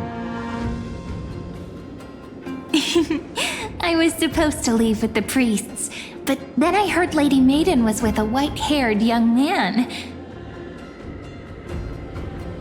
I figured it had to be you, so I snuck back here. That's CYRENE for you. Unfortunately, this isn't a good time for reminiscing. That Kremnoan over there. Still playing house, boy? You get the idea. Quite the hothead. You know, you two just might get along. Don't worry, you already know what the answer is, don't you? If that's your choice, I am with you. I am with you because I remember it all too. The fields of Hades Elysiae, those red leaves, that little swing of mine beneath the tree where I dreamed the sweetest dreams. And those dear fairies in the membrance maze. It hurts so much knowing they're gone forever. The pain speaks for itself. Our hometown may have been just a tiny village, but to us, it was the whole world. But that's not enough, Finan. Not nearly enough. Even though hatred can help people grow and turn a boy into an unbreakable warrior, what you need now is victory. You can't just stack the scales with your past suffering. You have to throw the weight of your future onto them as well. The future? What do you mean? Maybe that was a bit too cryptic for you, but it's actually really simple. Why not have our mutual friend here stand on the scales with the deliverer? How about it? Can you help us?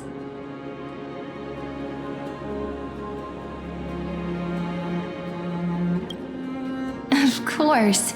After all, you're what we aspire to.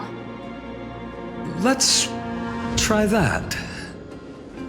The fate of Akuma hangs on this duel.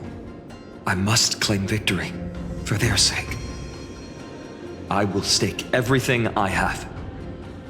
Stand with me, comrade, and we shall become heroes. Let's. Together we'll prove that what weighs more than the fate of the world is the resolve to shoulder an immutable past and carry it into the future. Talantin, the fair. the just. They of unassailable integrity. The challengers have made their choices. In the name of the Holy Maiden of the Three Fates, lower your scales, weigh destiny, and reveal unto us your verdict. Your offering is a card? Yes, a flimsy little card. That is my choice. Just know that it's called the Deliverer. Interesting. Very well. If you can beat me with this card, then that's what I'll call you from now on. It's a deal. The scales... they're wavering. Talantin is deliberating on the outcome. It appears the convictions of both sides are equally matched.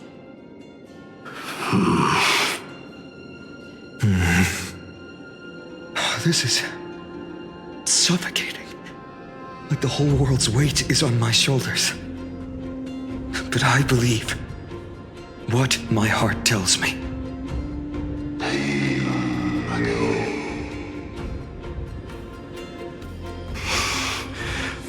Finally decided? Hear thee, children of humanity. I shall pronounce judgment, for the difference is now clear. The one whose offering weighs more than the fate of the world is...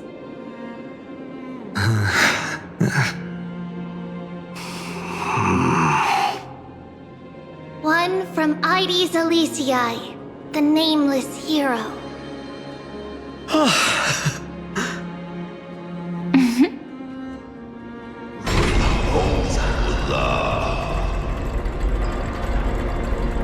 However, heed this. The true weight of conviction originates not from itself, but rather in that which tips the scales, hope itself. What's that supposed to mean? I think the Titan means that it's not anyone's personal convictions that outweigh the fate of the world. It's about a wish, one which we all share. You, me, everyone here. What tipped the scales wasn't Finan's conviction alone, but the collective hopes carried by this oracle card. Humanity's desperate call for a deliverer. Yes, even you and your people, Kremnoan. Placing us both on the same side of the scales? Foolish. We Kremnoans are your mortal enemies. Such weak idealism will only get you skewered on our spears. Fine by me. I've never claimed to be the deliverer from the card anyway. I'm a soldier, and if it's my fate to bleed my last on the battlefield, then so be it. I'll fight to my last breath, and on this, I know that we're the same. That's all a hero really is. Someone with that kind of conviction. And the deliverer? Just a sum of all those heroes. A brilliant explanation. Just as prophesied, on this day, the final two heroes shall join the flamechase journey. I should have known from the start. They all say Lady Goldweaver is quite brazen, but you're the first to even imagine that prophecies could persuade a Kremnos warrior. Oh, I have 1,000 ways to tame a lion. But this lion didn't come here for bloodshed, did he? The Kremnoans far outmatch Akama's forces, yet we haven't lost a single soul. That's no accident, is it? Do you honestly think Kremnoans, renowned for our love of battle, would show mercy? Your forces are equally renowned for their iron discipline. And so, we can only assume that this is on your orders. Perhaps Akama isn't as hidebound as the rumors say. You grasp the true marrow of power more clearly than those elders. Now that the wheels of fate are turning, what finer way to celebrate this fortuitous encounter than a feast? Follow me, brave Outlanders. Heroes of this world are as countless as the stars. And at this moment, we find ourselves gathered here by the light of the flames of the long night. History shall remember this moment. The prophesied Chrysos heirs now stand assembled, heralding a new dawn for Amphoreus. You must see now how different this is from the flame-chase journey you traveled.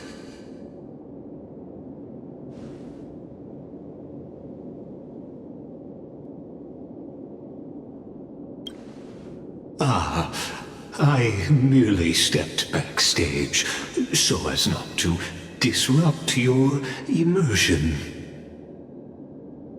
Patience. We're approaching the final act. These are, as I mentioned, his first memories. They are of particular importance for the imminent Areranova. Such as this very moment, as the prophesized demigods gather with Talentum as witness. This is a moment calculated by the gods. What comes after is no different from that which you already know. Some join, others leave, while flame chasers bear their faint light forward through the long night. Come. Your seat awaits after 13 heartbeats. Our heroes will be ferried to the final scene.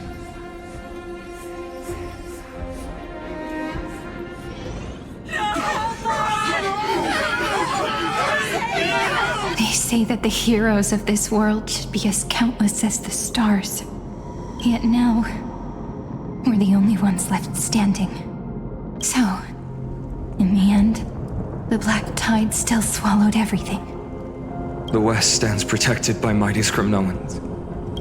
It will hold for the time being. Professor Anexa deployed wards in the north and east before. Their effectiveness is untested, but I believe in him. And Akama. We needn't fear for Aglaya. Even in death, she counts as the greatest among demigods. Her threads of romance weave an impenetrable shield, and the people answer her call, rallying to the city's defense. Let's move. Cavalry has given their core flame. We must complete the Areranova before the next entry hour. For Amphoreus. That only leaves 3 hours. So, this is the last time we'll see her. Finan, we set out on this journey to answer the world's desire, didn't we? That's what it means to be a Chrysos heir. So has it always been. Then why? Why must Amphoreus' wishes be so cruel? We made the best choices we could, whenever we could. But in the end, the prophecy that led us, this black tide swallowing everything. Why does it look like this? I don't know. We haven't had any other choice, except to move forward. Not for a long time now. Even if we only see the long, long night ahead, I still believe that through it, we'll find the dawn on the other side. Beyond these flames, a new sun will someday rise. So, to the Temple of the Three Fates. You'll take over Time's authority, and we'll return all the core flames to the vortex. Then put this world's fate to its final rest. After which, we shall all face oblivion, or embark on one final grand journey.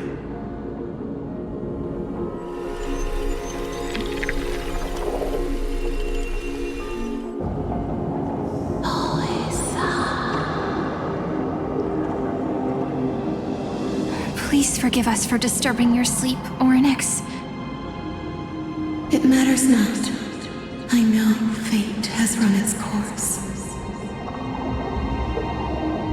The black tide has reached Akama. Amphoreus does not have much time left. It is time for the Areranova. As agreed, I shall present the core flame of time. Ride the river of time. It will guard your passage to the vortex of Genesis.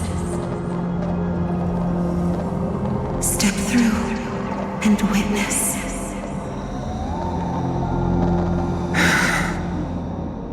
Professor Anaxa proved the truth of Genesis with his sacrifice. As Chrysos heirs of the prophecy, we were always destined to immolate ourselves for this world. Now, it's our turn. We can't let everyone's sacrifices be in vain. I don't need another pep talk, Finan. After all, we've been ready to fight fate ever since we left the village, haven't we? Yeah. Come. Let's claim the miracle we were promised, and burn away every last shadow in this world.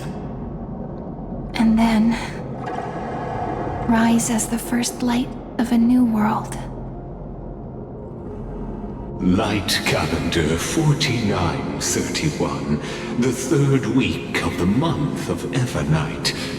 Welcome, my lady, to the end of the flamechase. And the end of all things. The Titan has revealed the gateway of fate. Please, accept the invitation to step across the threshold and behold. Beyond this gate lies the new world that our heroes sought through their trials, as well as the terminus that the owner of these long memories has been hurtling towards their entire life.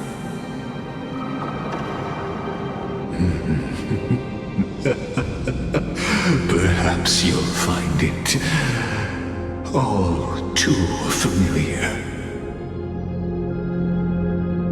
Then you'll understand how the mortal called Finan shouldered the world's weight. How that same burden crushed him, proving that the so-called deliverer is nothing more than Amphoreus' own delusion. A pitiful fantasy that it could defy fate's decree. Please, esteemed one, the answers you seek lie in these non-existent times.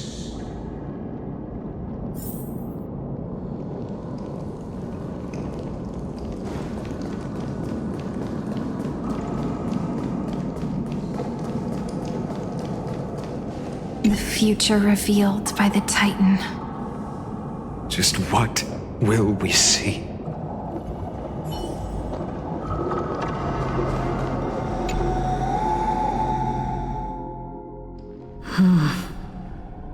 The vortex of Genesis. So it is here. But just what is this? Life's but a walking shadow, a poor player that struts and frets his hour upon the stage, and then is heard no more. It is a tale told by an idiot, full of sound and fury, signifying nothing. The vortex of Genesis, where the world begins and ends. What stage could be more befitting of our final act? Come, I beseech you onward, buoyed by your surging curiosity. As an unattainable existence that has dwelled within his heart, beyond his reach, you have accompanied him through the march of years uncounted. You naturally have the right to view the river of time in its fullness, and to witness what he welcomed upon his arrival here. Every absurd and tragic ending. Now, if you would. My journey to the Areranova enough talk. Now there's no excuse for any errand.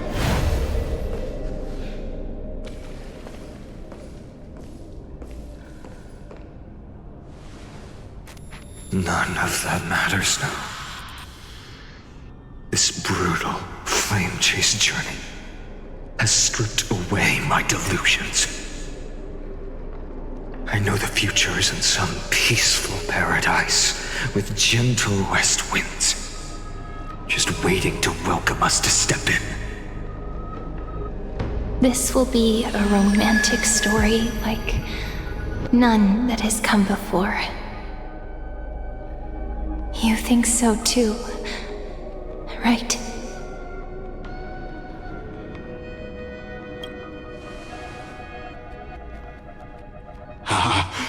Indeed, in his memories, such a scene replays over and over. Though the details may differ, this remains ever the same. All shall bid farewell to one, and that person alone will witness the miracle. A total of 33,550,335 times.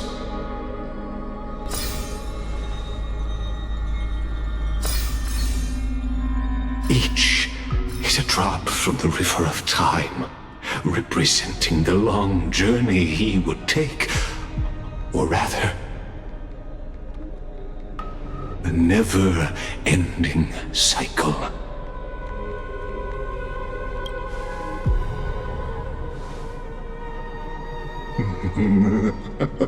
Just putting it in terms that might be easier for you to understand.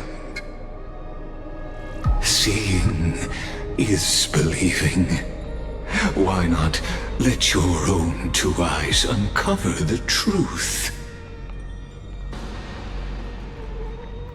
Or perhaps you can simply walk straight to the final truth. See the true face of the character you play, and witness the ultimate nature of the Chrysos heirs, flame chase journey, and the cycles of Amphoreus.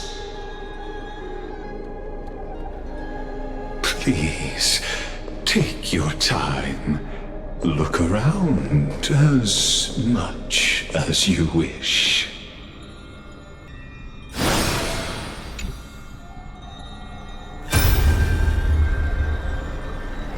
Not a single soul to be seen.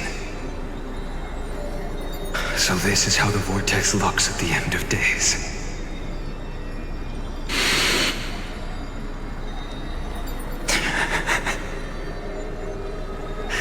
Looks like I've got company after all.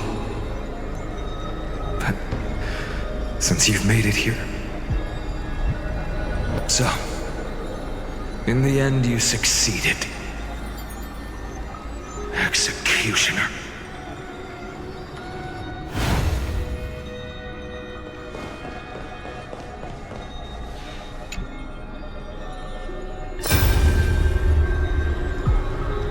Castros, didn't you? Yes. I've become Death's demigod, and shall never again walk the world of the living. What you see is the surging of the river of souls, brought on by the countless dead feeding it in these dark times. They cry out. Though dead, they'll converge into a torrent and guard the vortex to see the Areranova fulfilled.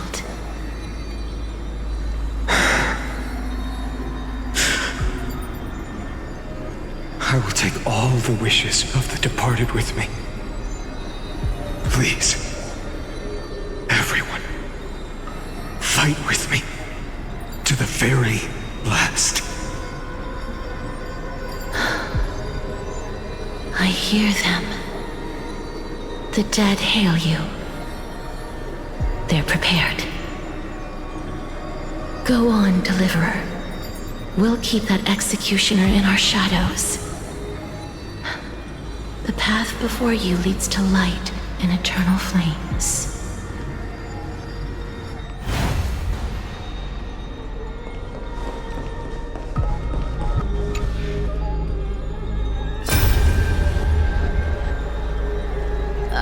There's water everywhere.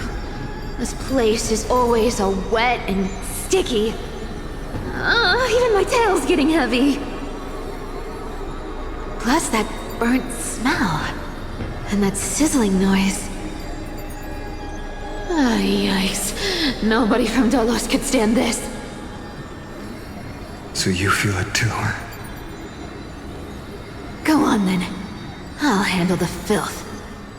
Do what you need to do. Let me fight with you. Better odds with two. Hey, remember what the seamstress said? You know what really matters. Yeah. I'll leave it to you then. Wow, someone's not shy.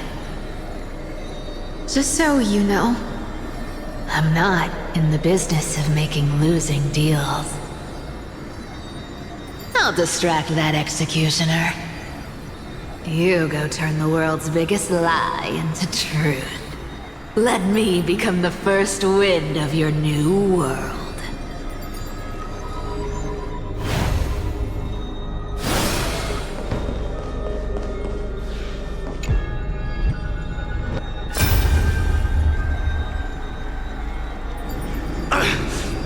Shut up and get out of here!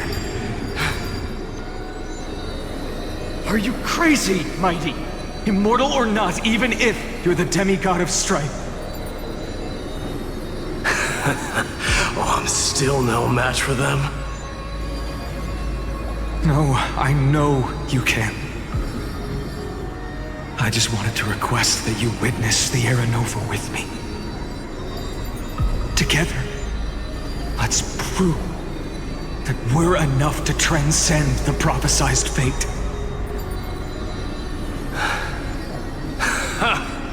Could it be that now, at the critical juncture, our mighty deliverer is chickening out? Scared of a stupid prophecy?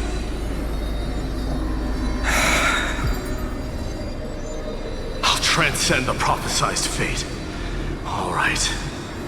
But I've got a better way. As the son of Gorgo, I'll prove myself with one last grand victory. Just like when I ripped out the old king's heart. Go. Leave this to me. If the black tide creatures block out the sun, then we Kremnoans will fight in the shade. And when I'm done with that executioner, we'll raise our cups where the west winds end.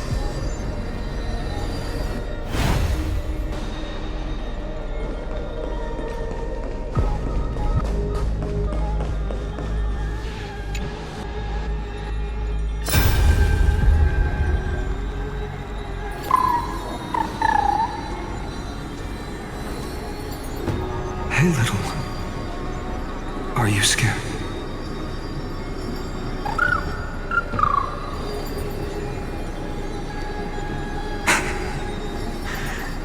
As brave as I is. Stay close, little Ika.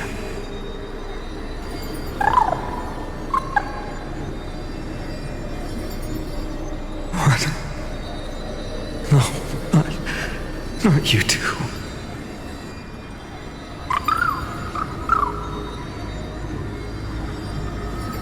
I see.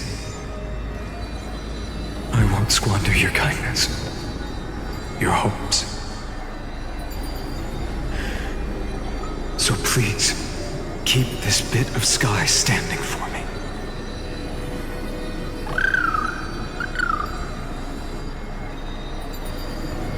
Well, now there's one last thing I need to do before the Areranova. Come, Executioner. Let this patch of clear sky show me where to strike.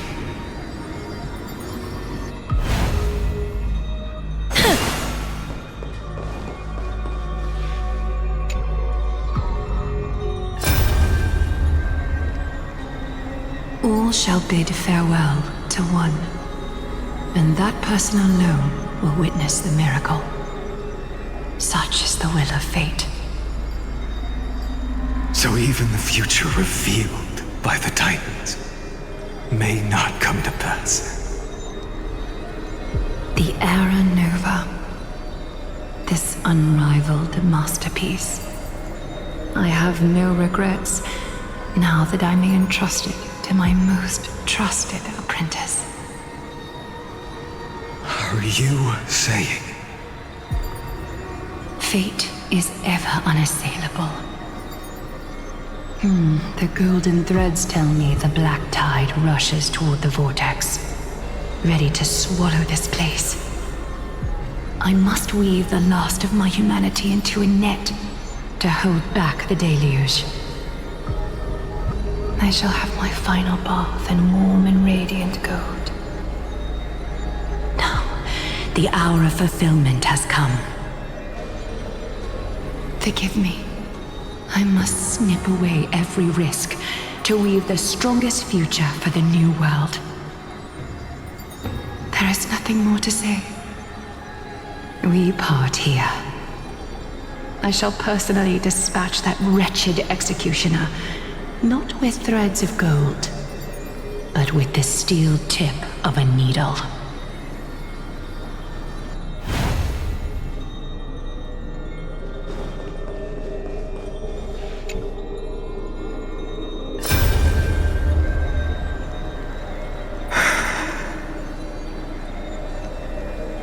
Baby, look. We made it to the vortex. That prophesied future.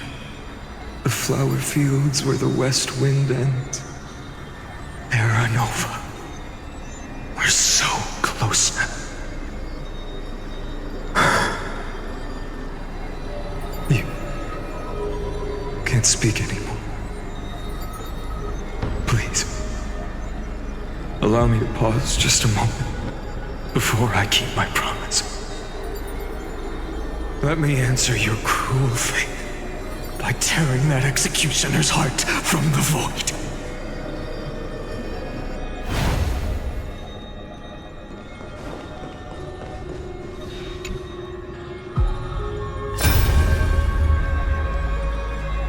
The vortex of Genesis. The last time I was here, I was returning the core flame of reason. I didn't have the time to observe it in too much detail back then. But a holy sanctuary of the Titans. Looks more like their frozen crypt to me. Well, all the core flames do lie here now. It's my honor to walk the final stretch with a mind such as yours, Professor. Oh, getting ahead of ourselves, are we? Have you forgotten so quickly? I died for truth long ago. What walks with you now is but a thought in your mind. Of course. How could I forget that? But I'll say the same to you. It's my honor to walk this final stretch with you, too. Now go. Stand tall and finish your final task. Yeah. Just leave it to me. Time for that wretched executioner to pay what they owe.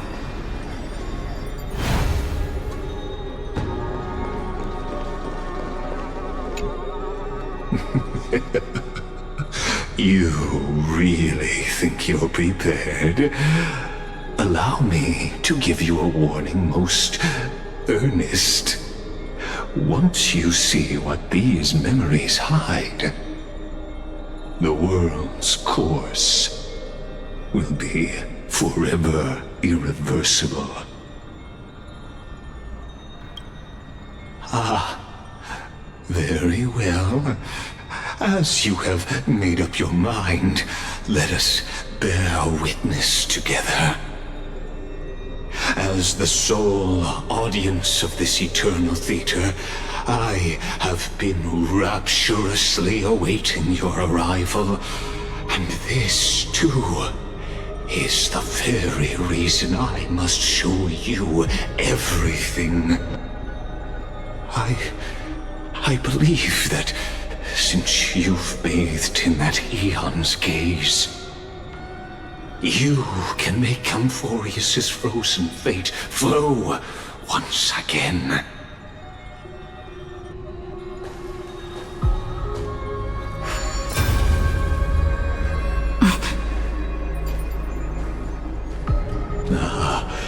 Feeling a bit lost? As you now see, this scene marks the final act of the drama Amphoreus. The final eternal recurrence created by this man's hand, and the last one this world shall undergo. Behold, at the swordsman's side stands one he has sometimes called companion, other times comrade, that nameless hero absent from the annals of history. She is the swordsman's ideal in his youth, the deliverer that guided him resolutely onward through fantasy. And now, in the name of the nameless, she has become an essential and inseparable part of the epic of Amphoreus. And this time, under her guidance, what choice shall the hero make? Whither shall the fate of the world flow? And what is the ultimate truth of the nature of Amphoreus? There are many mysteries yet to be unwound, but if I may, allow me to temporarily yield the stage to one far more fitting. Please put your hands together and give a rousing round of applause for they who will reveal the answers and bring about the final end of the 33,550,336th flame chase journey. The master of the countless memories we saw, the other important actor now stepping into the vortex. They who have already burnt their own self to cinder, the Flame Reaver.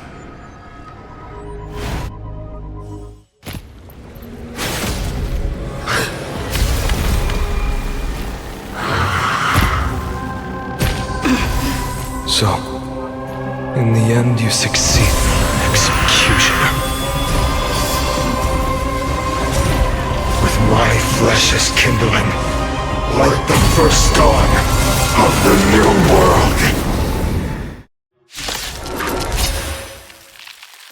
The time has come to once again start everything. We can do it! We can do anything!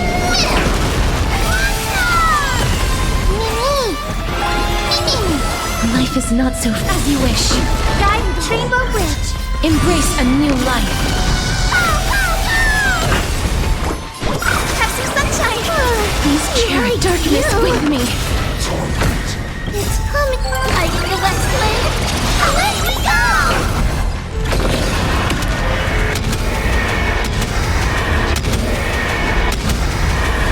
May death protect us! Dispel the gloom. Restore the skies.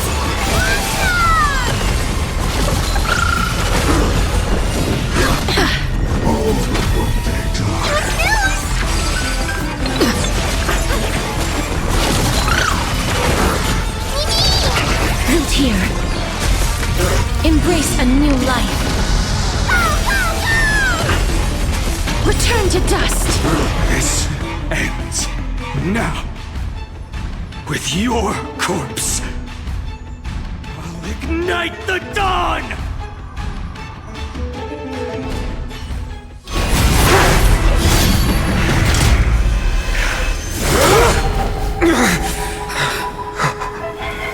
How is this possible?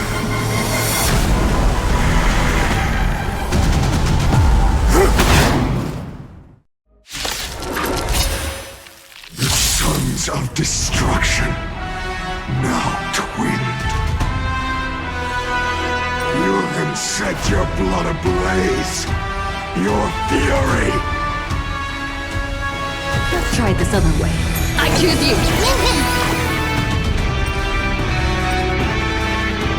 The way that was me like you.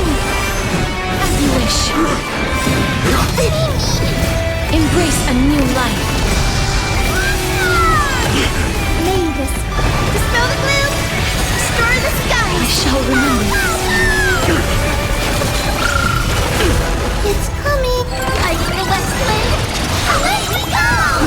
Scorn. Trust me. We can do anything! Darkness with me.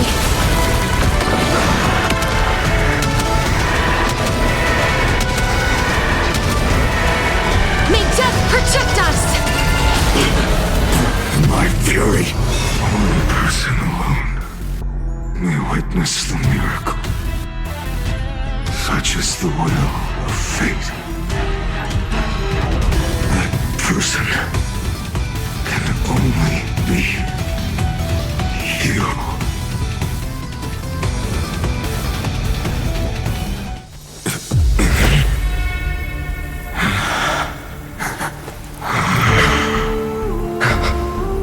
Why not let wrath incinerate fate?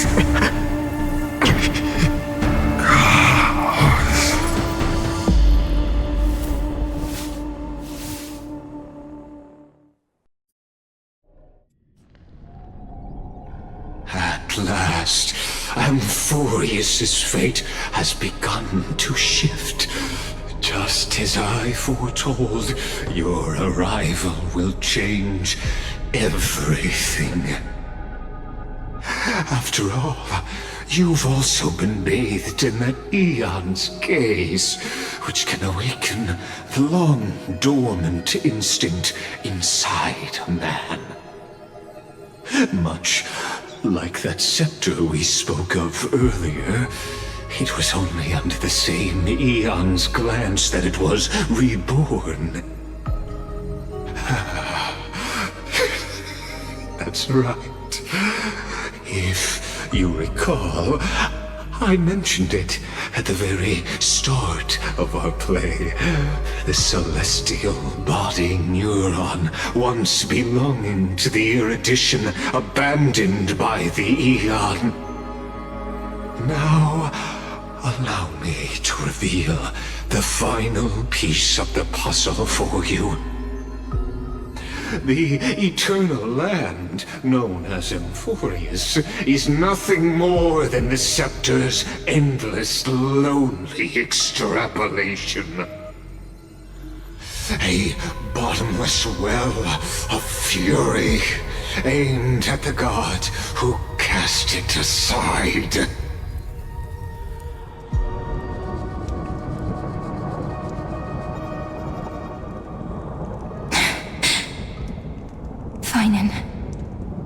We set out on this journey to answer the world's desire, didn't we? That's what it means to be a Chrysosaur. So has it always been. Then why? Why must Amphoreus' wishes be so cruel?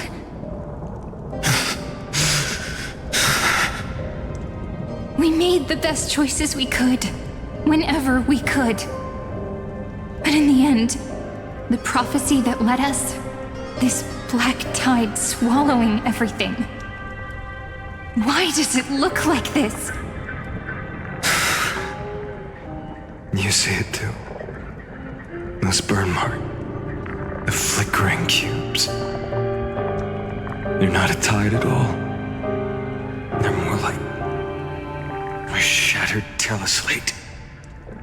Standing here, the voices of Titans have never been clearer. Turns out, they were coming from the black tide all along.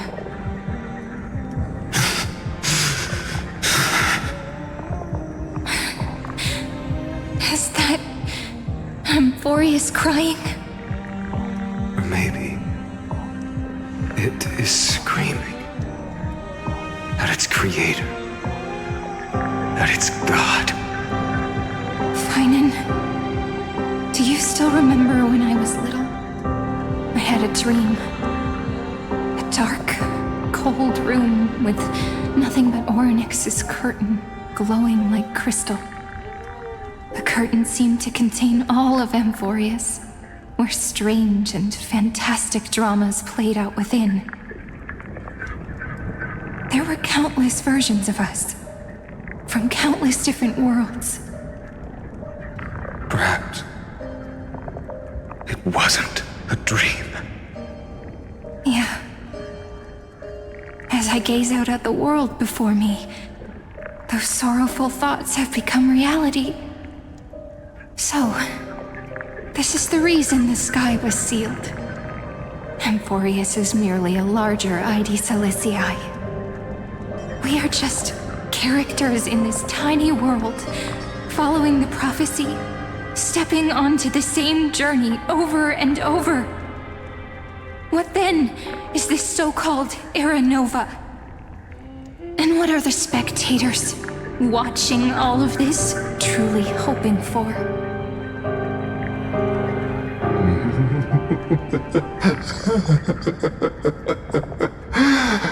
As a reward for reaching the end of the world, let me answer your questions. As the Theoros, I have observed. Thus is the synthesis of the prime mover of life formed.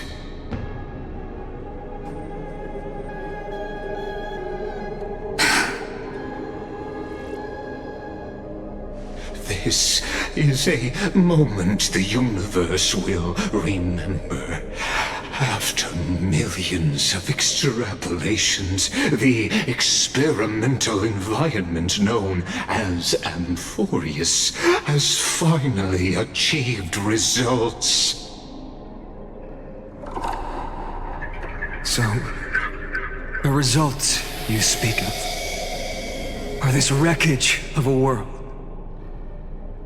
We all gave everything we had, returning 12 core flames to recreate the world. And in return,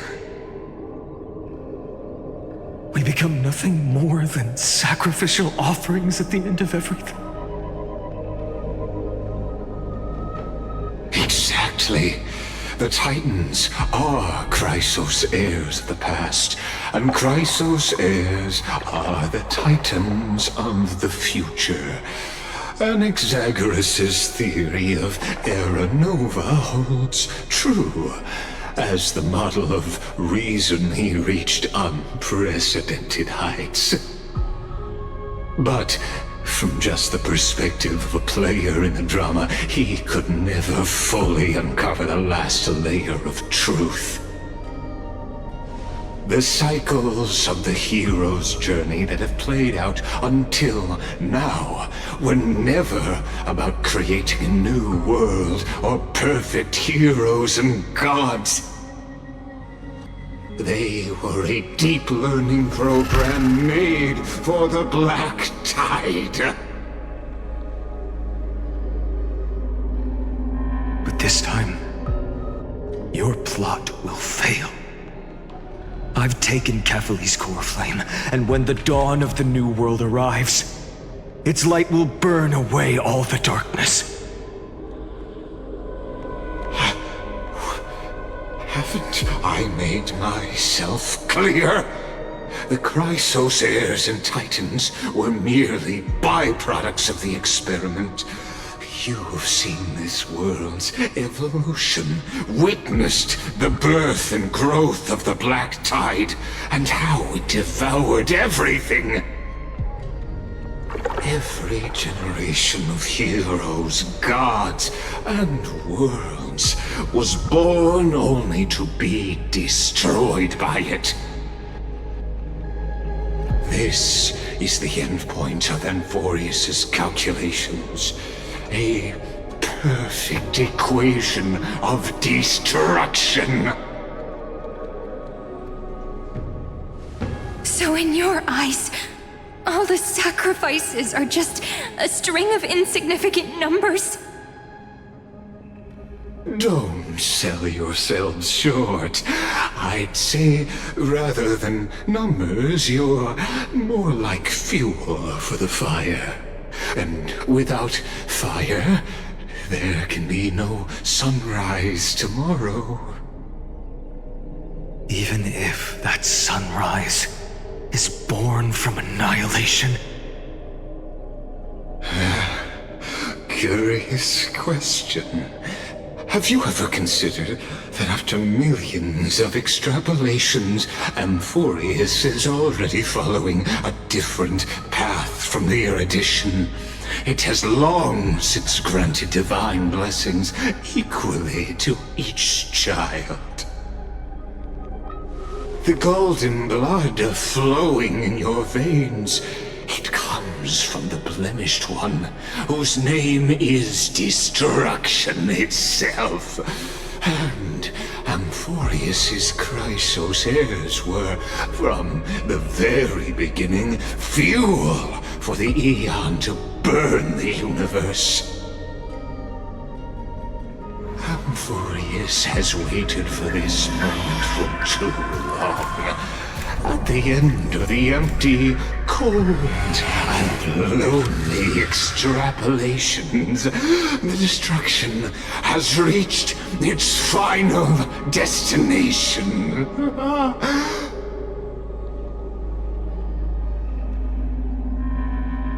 Nikos 496.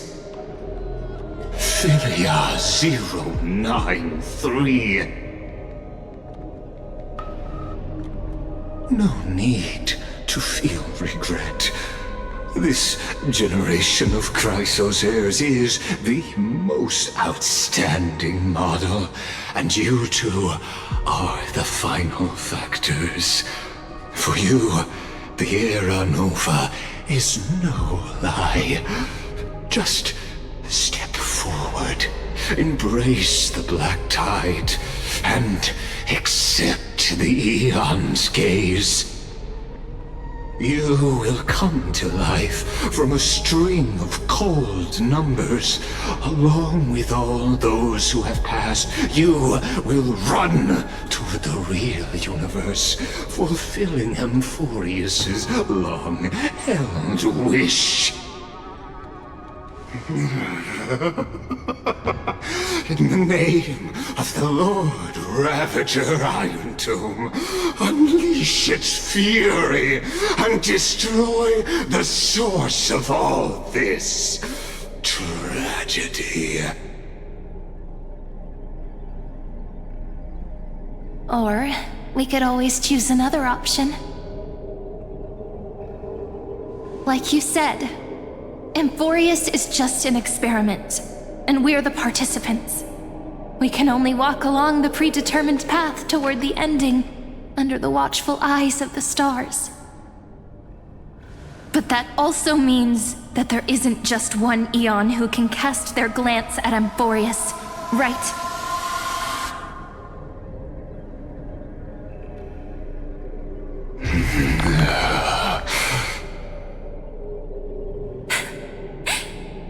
Is this question really that hard to answer? Or did I guess it right?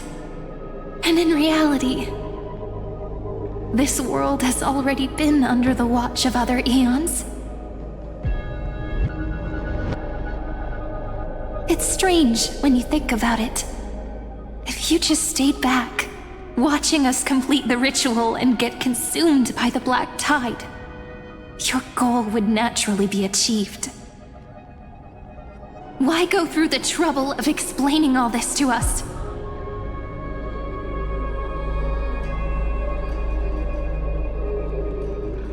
You're pretending, revealing the so-called truth just to deceive us, covering up another possibility. Destruction is not the only outcome for the fate of Amphoreus.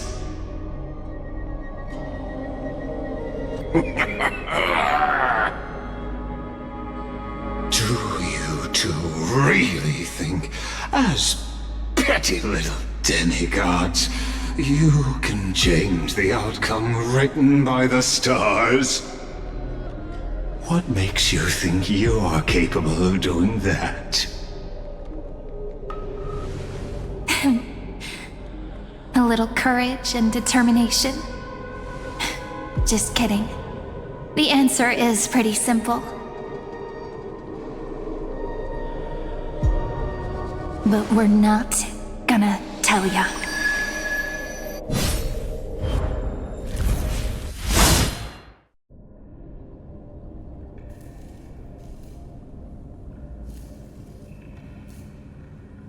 We're going to weave a long dream for Amphoreus, making it believe the experiment hasn't ended, that everything is still ongoing.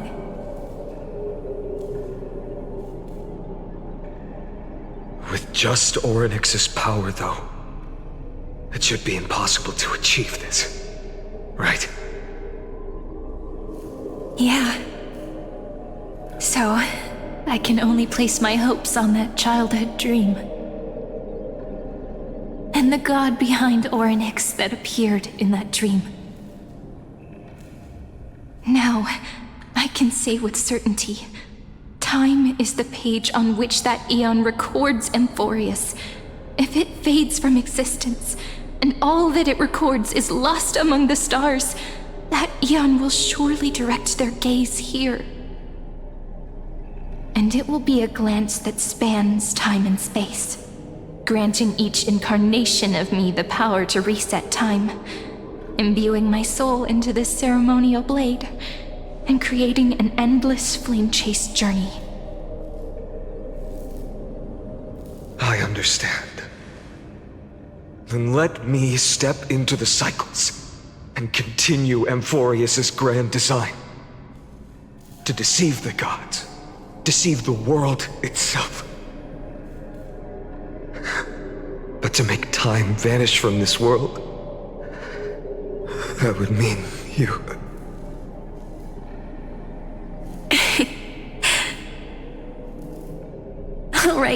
All right, let's not make things so gloomy.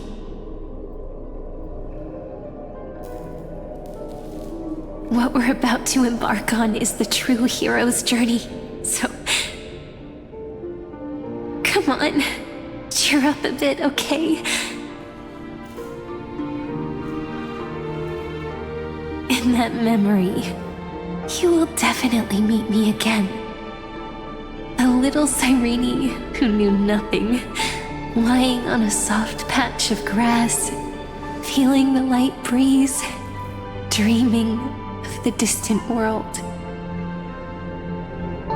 Tell her about the flamechase journey, and then let her become a romantic part of this story. I believe every CYRENE will make the same choice, erasing time again and again, resetting time over and over. After all, they're all me, and I will always have my charm.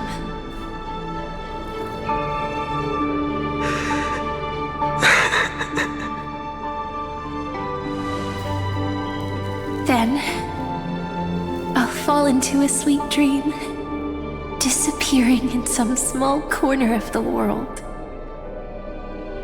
Quietly, waiting for the day when that next page is turned.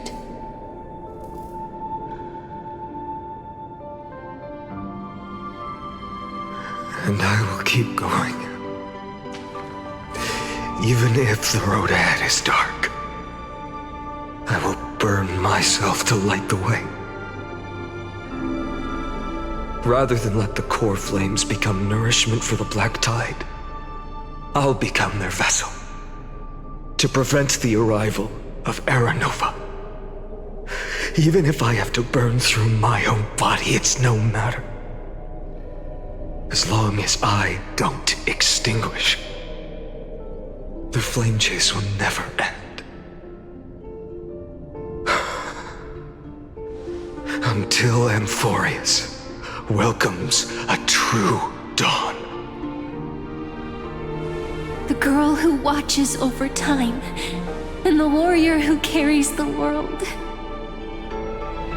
Now, let us fulfill the duties of time and world-bearing. Honor the past and forge ahead.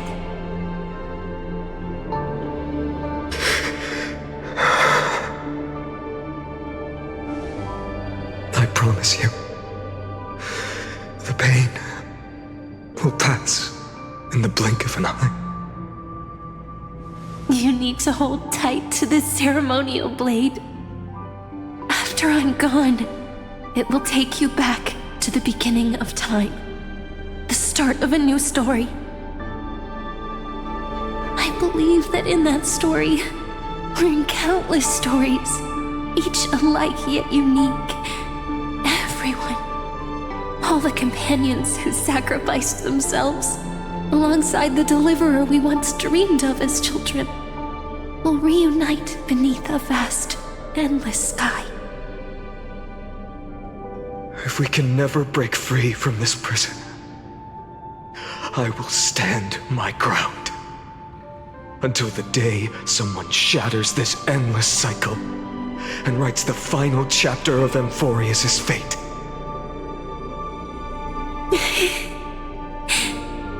So, let's set out. We will be the ones to start everything. Carry the primordial chaos, just as your name suggests, and bear this world we hold so dear.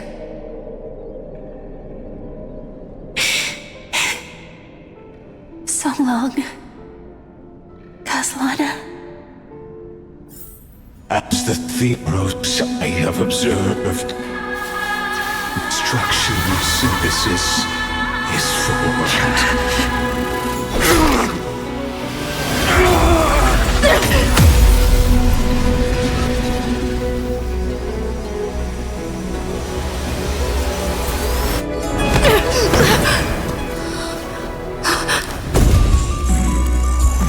I will wait for that day for as long as it takes. The day will come whenever this eternal and follows in our footprint, right in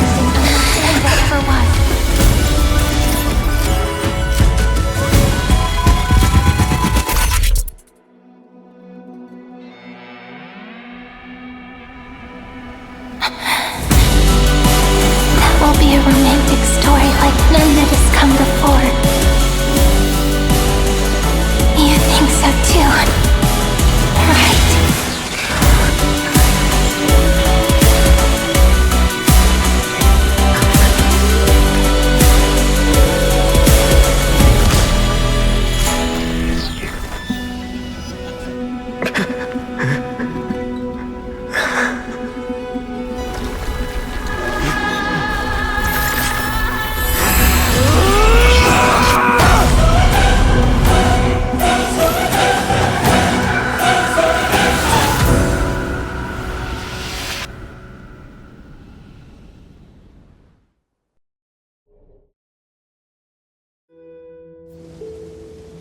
The world is collapsing, and the people are crying.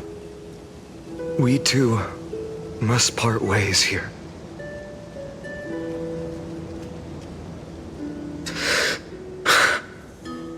Friend. Ides Elysiae, the little village of my childhood. The gentle breeze and the sound of waves still linger. Everything is as it was. It feels good to take one last look. You know, this is just a corner of the memory. The real Ides Elysiae. I know. I'm here to say goodbye. We might not see each other again. You can stay here forever. And time will stand still for you. Let it flow. It's time for me to go. Even if it's a path with no turning back. When have we ever had the luxury of turning back? Are you afraid? After learning the truth of your origins? Will you see the motivation I gave you as the manipulating whispers of destruction?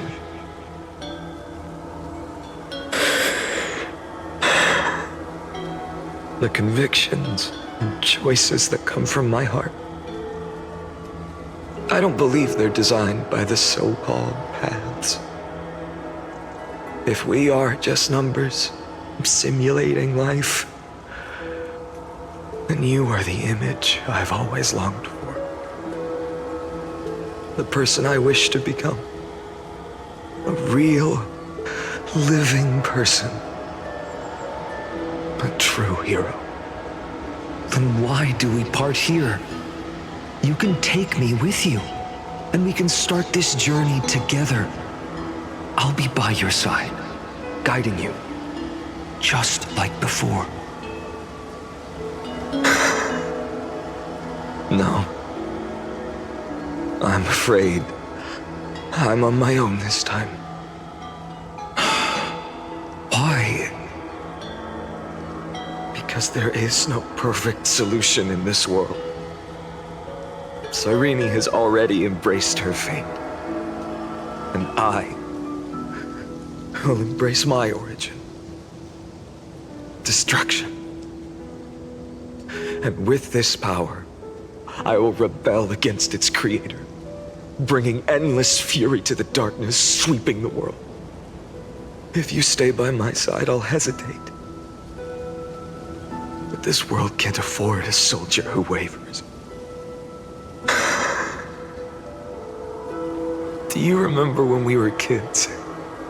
Everyone would get so excited drawing cards like ruler or warrior, but throw fits over devil or drunkard and demand a redo. Kids always get to change their minds. Things are so happy and simple for them. But when it comes to the fate of adults, there's no room for redos. Then go, Kaslana, as you promised. Deceive the world, seize the core flames, and rewrite your fate. Burn yourself up with all your might, wield your futility like a sword, and fight against the gods.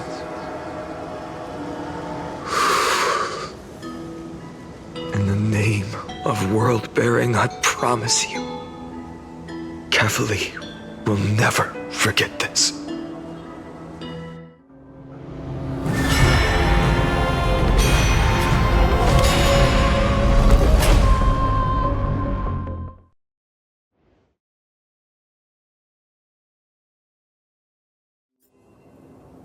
So, time retreated behind me,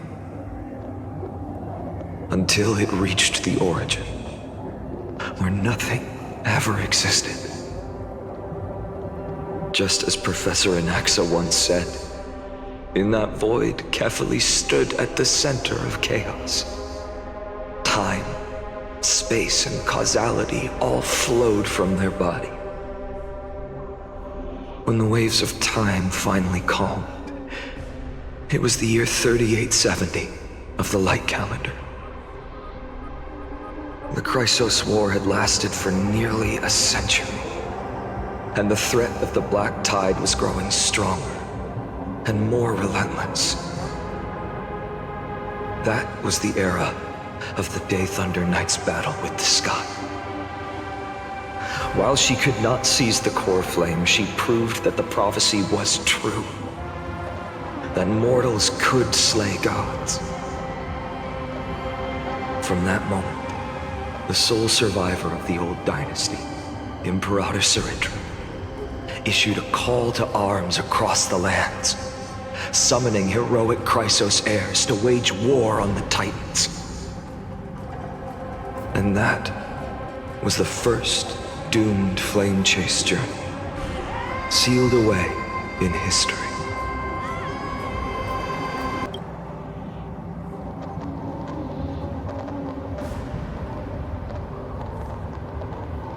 So what you're saying is, you've traveled back down the River of Time, finally reaching this untouched seabed just to tell us the flamechase journey and even all of Amphoreus are nothing but illusions in an eon's dreams?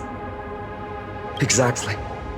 So, Dux Gladiorum, please take me to meet Her Majesty CYRENE. I must share the truth with her. Since Her Majesty's not here, no need for formalities. The word Gladiorum always reminds me of my fallen homeland buried deep in the depths. Call me Hycelans, nameless swordmaster. Please allow me to add one more thing. You actually already know my name. You mean Finan? Such a name could never be your true one. But I won't question you further about it. Ever since Her Majesty issued the flamechase decree, heroes from all over have sent their letters of introduction. What's the harm in adding one more name like Finan or Pinan? Besides, the deep sea is dark. Isn't it the perfect place to hide secrets best left unseen?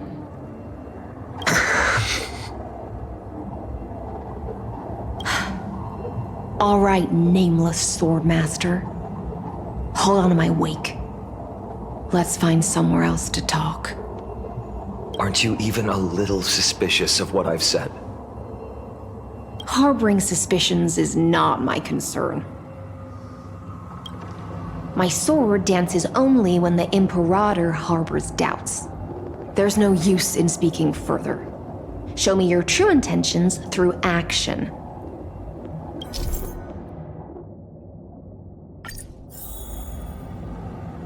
Perhaps you should demonstrate your skills and calm the raging black tide for us. Light up the dark.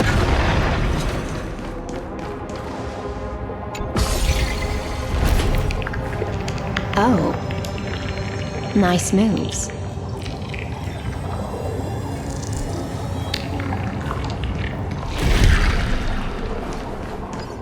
We just washed it away, and here it comes again. The black tide is really no joke. Light up the dark.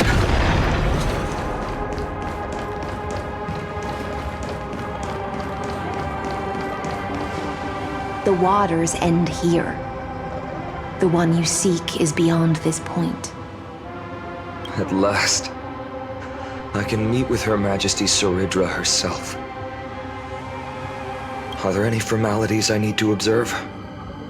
Don't kneel, don't do the hand-kissing or foot-kissing gestures of the old dynasty, and most of all, don't bow. The Imperator despises such rituals, especially when the heads of those taller than her bend beneath her crown. She really is down to earth. The second thing to note, only trusted ones may come near her. Keep 5 paces distance until the Imperator allows otherwise. Sounds like an old friend of mine. Well, experience is a good thing. Stay sharp, and you'll be just fine.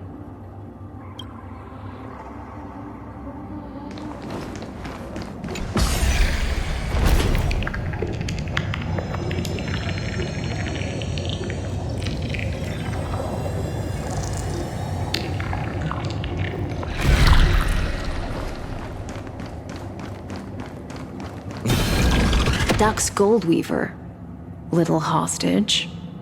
Apologies for keeping you waiting. It's you. You know them? Good. That makes things easier. Before that, I'm more curious about one thing. Where is Her Majesty Saridra? To avoid any misunderstandings, nameless sword master. Although we spoke and laughed along the way, I never said you were entitled to meet her. The Imperator decreed, the Deliverer will not appear in this age. Be wary of suspicious individuals. Come now, both of you.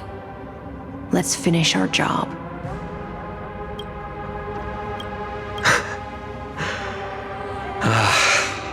I see. It's a trap. I had no intention of fight. So remember this, Lady Hysealant. If my sword shows any hesitation, don't thank me. Thank them instead. No, you misunderstand.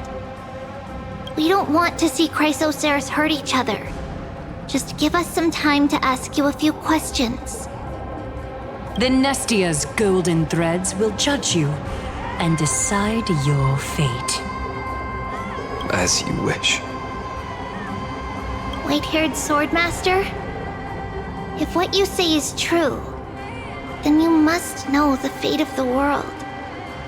So, how much do you know about what we read from the prophecy? You shall shatter into 1,000 fragments and wither in the soil of foreign lands. Is that correct, Lady Trebe?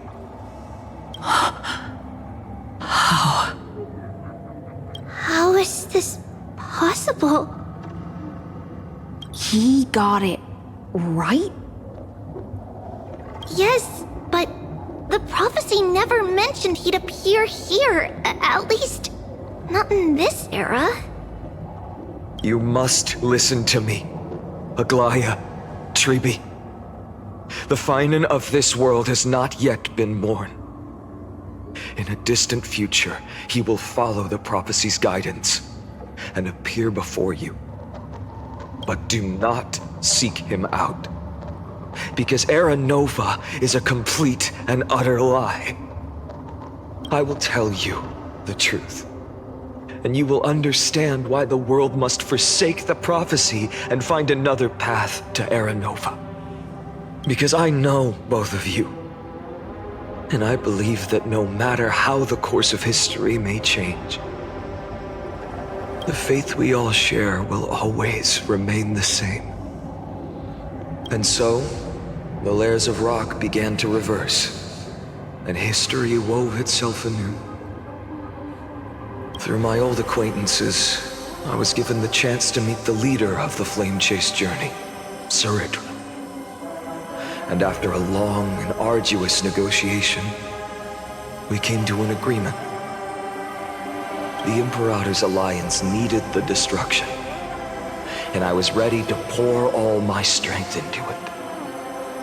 The spoils of the flamechase, the core flames, would be sealed by my hand. But the condition was this. In the upcoming battle, in our conquest of the Earth, I had to prove that my power could transcend fate. In the original history, there was a brutal war. At the end, the Titankin of Georios, Terravox, killed the rampaging Titan and took the core flame that supported the Earth. But this time, Amphoreus encountered a turning point in its fate. Neither side suffered any losses. When I severed the Titan's head and raised the core flame high, the crowd gathered around the scorched remains of the god, roaring with joy, cheering for the hero of the destruction, who had ignited the faint spark of life for the first time. Yes, in that flickering light, the once dark path ahead seemed to become clearer.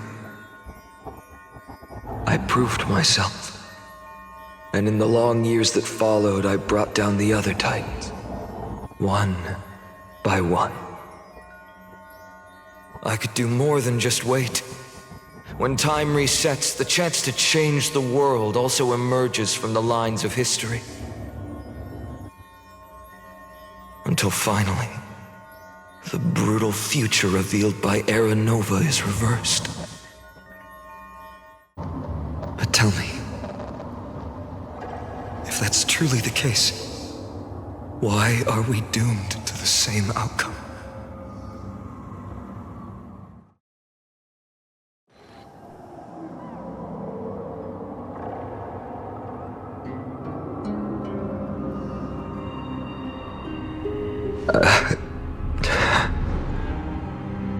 The people kept their promise and handed you all the core flames. In this world after Trebios, no demigods were born in Amphoreus. At this point, I just want to know. When they vanished into the black tide with their mortal bodies, why didn't you shed even a single tear?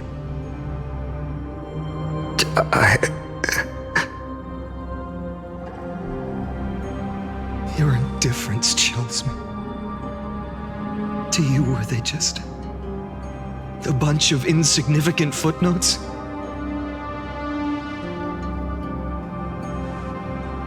Sorrow has been my constant companion. In fact, with 12 core flames upon me, the fire in my heart has never been more violent. I'll remember this world through anger. As long as I burn, they'll never truly leave me. Perhaps it's already too late. But you're right. Anger, at this moment, is the only weapon I can rely on. So, draw your sword, Executioner! I'll make sure you realize that your greatest mistake was leaving me alive!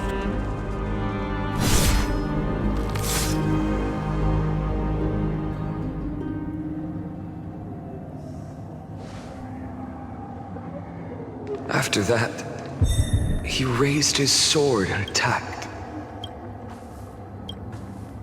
Then, Kaslana killed himself. That day, who fell to the sword to be left in the past, and who went into the future, I can't remember anymore.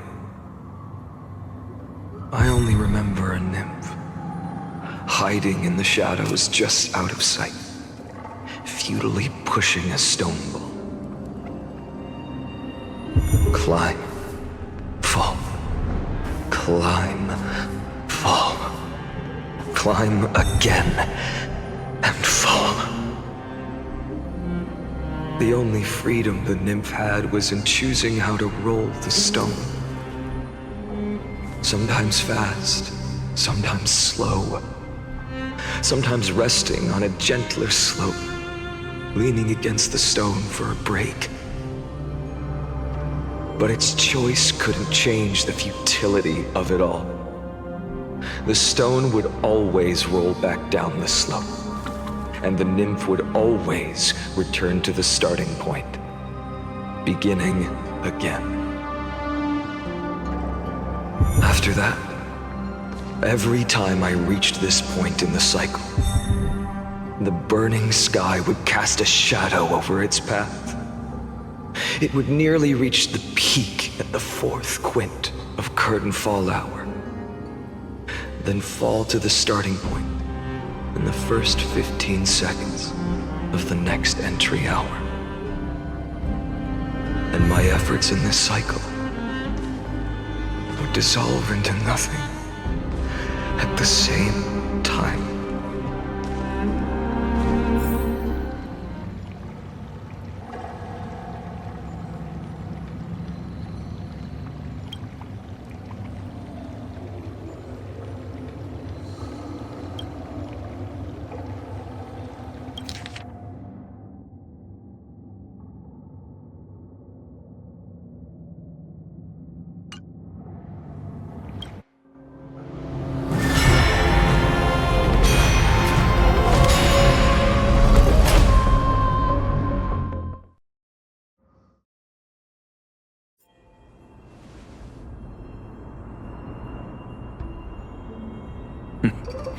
Absolute nonsense.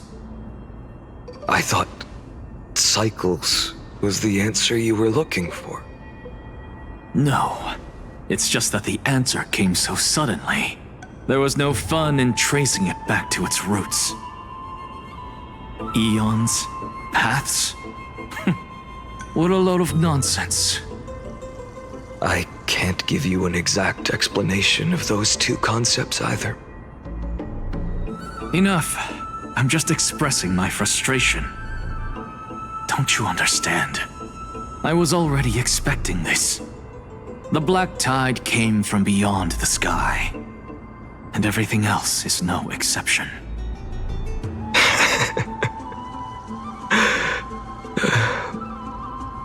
Fate is a strange thing. No matter how the details of history change, the Anaxa I know always remains as harsh as ever. If the other Anaxagoras actually worshipped the gods, I'd make sure to find a way to break the cycles and crush them in their cradles. Too bad. Now only you have the ability to do that. What's that supposed to mean? You're willing to help? Of course. The core flames were meant to save the world. And in my opinion, the noble titans have no reason to refuse. Besides, according to you, before stepping into these endless cycles, you were my pupil.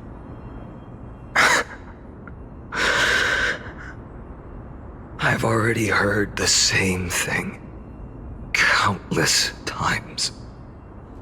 Enough chit-chat. Let's go. If we run into any other scholars, leave them to me. We've all made preparations for total annihilation. Never thought someone would step in to help.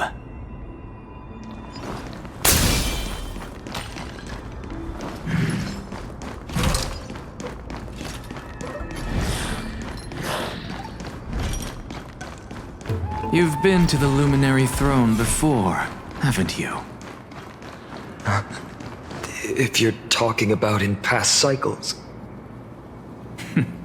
You're already much luckier than the other students.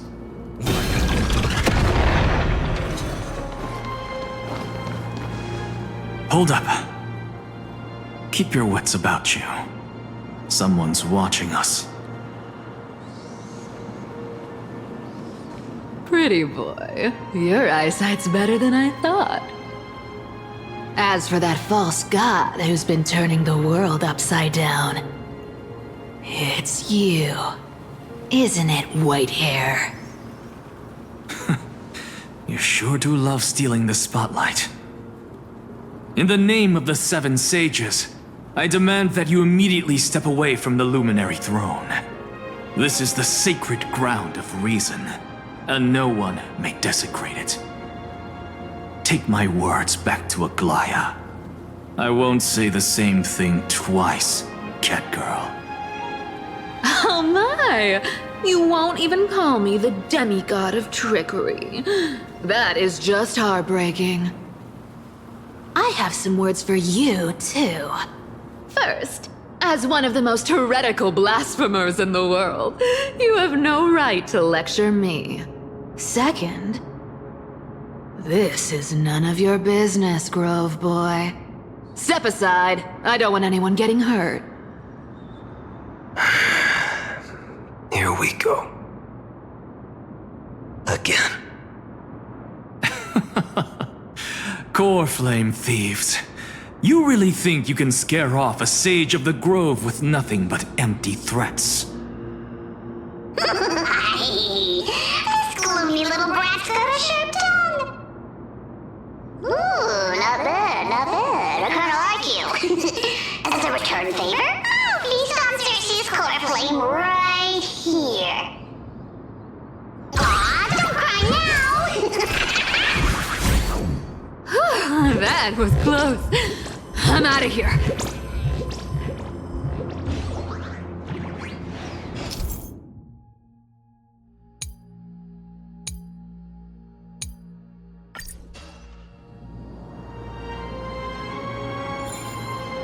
They're exactly like all the past ones I've known. Cunning. And yet so naive. Sounds like you have a plan? Of course. When I first set out on the flamechase journey, Lady Treby never managed to teach me Orynyx's miracle. But along the way, I learned a thing or two.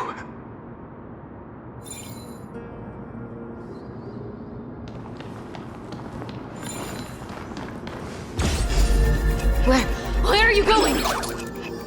I don't know. The Venerationists' foolish inventions finally come in handy. How is this possible? You've arrived, Zacharias. Always so punctual. What? Do you know who I am?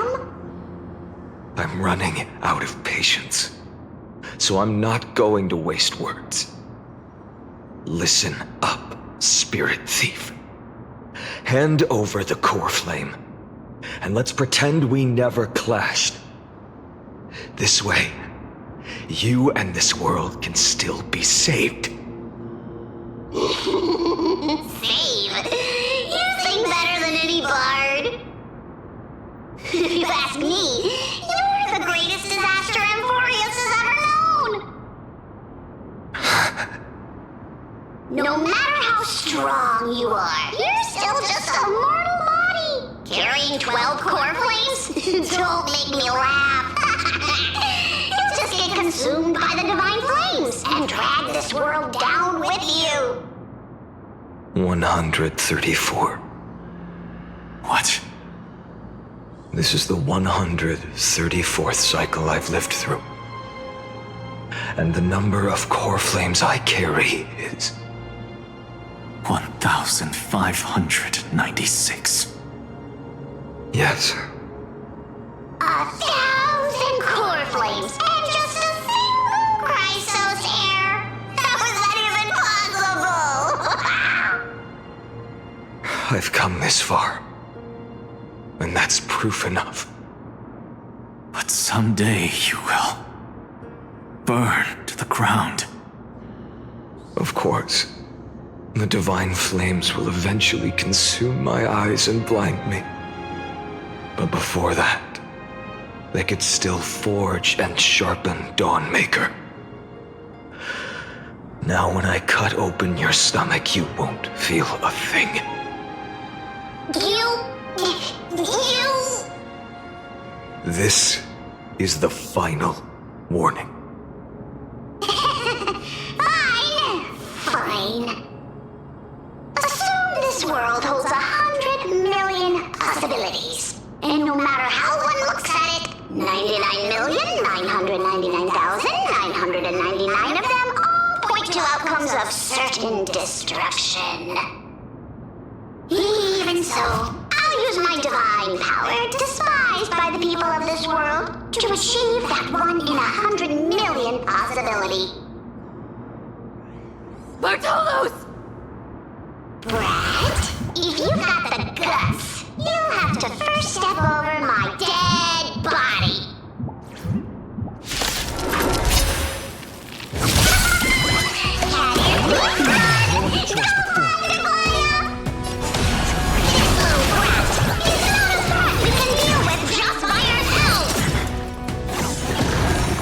Existence is of no consequence. For tomorrow, a future will come.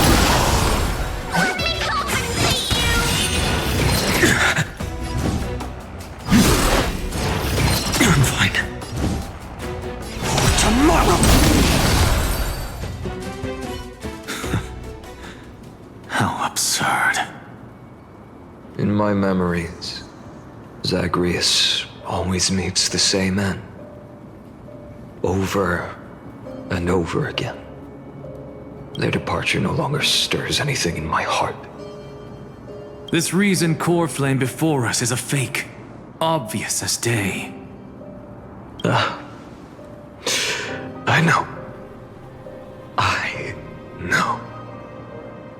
It always plays out like this. The spirit thief covers for her, and the trickery demigod escapes with 2 core flames. And then, driven by defiance or hatred, she decides to stand before me once more. Exactly like the countless past hers I've known.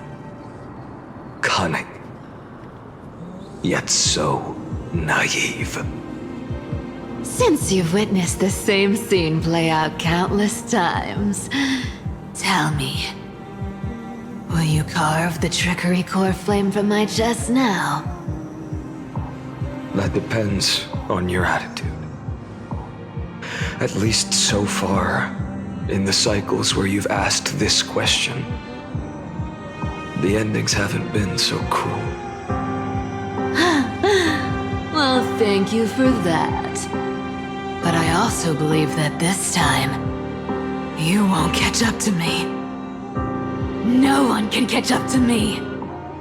I'm no longer running to escape anymore. Whether you believe me or not, I'll still tell you this. You've made the wrong decision. All right, then. We'll see. Silence. This is new. One-eyed boy.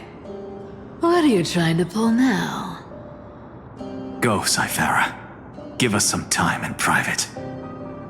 This isn't for her, but for you. You've walked too far down this path. It's time to discuss a possibility. Maybe the road you're walking is not one of salvation, but one that will simply drag the world into the flames.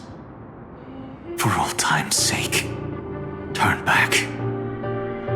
I don't care how many times you've tried, because there's one thing I'm sure of. Your Messiah complex has turned you into something no different from the icy gods you spoke of. The children of humanity you swore to save. They are no more than ants to you now, aren't they? Of course. I've been wondering, What kind of demon could burn my homeland to the ground in an instant without batting an eye? Now I have the answer. It turns out that fiery demon has been fantasizing of becoming this world's deliverer. I don't want to argue anymore. No matter what I say, the outcome won't change. Make your biggest effort to resist, or accept fate, and hand over the core flame to me. Even if it's futile, we all have the right to choose. Yes. Even if it is futile, and the world is just a divine joke. When I walk into the destruction written by the gods, with my own 2 legs, you will witness. Even the smallest footnote still leaves a mark in this story. And so, at the end of the 134th cycle, the traveler and the scholar fulfilled their fates once again. Or perhaps it wasn't just they who fulfilled their fates. I can't quite remember all this. In the endless darkness, for no reason, a voice always lingered by my ear.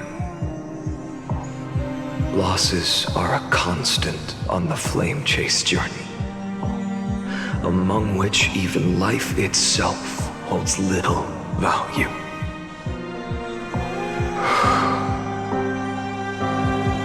Reduced to ashes, such a familiar end. It happens in every journey. Always the same.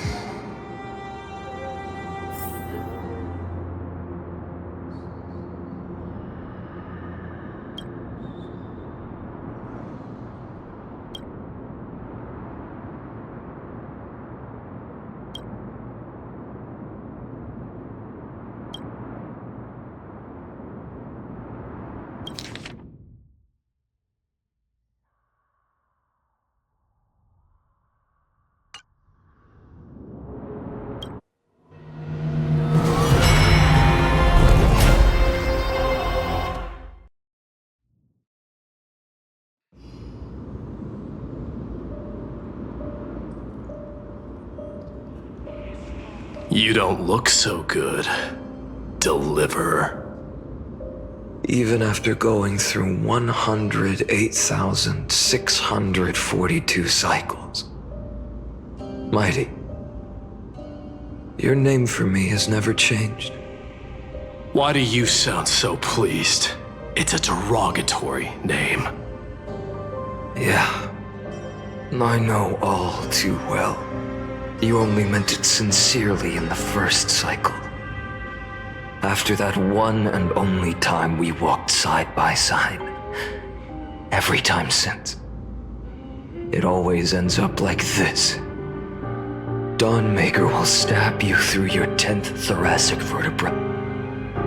That's your weak spot, and the only way to kill you. Interesting. Tell me, when the mighty Moses of the past faced you, did they ever retreat? Never. Then they died honorably, worthy of the name of strife. But there's still tenderness in your eyes. How pathetic. I have to remember how this feels. Remember that I was once human.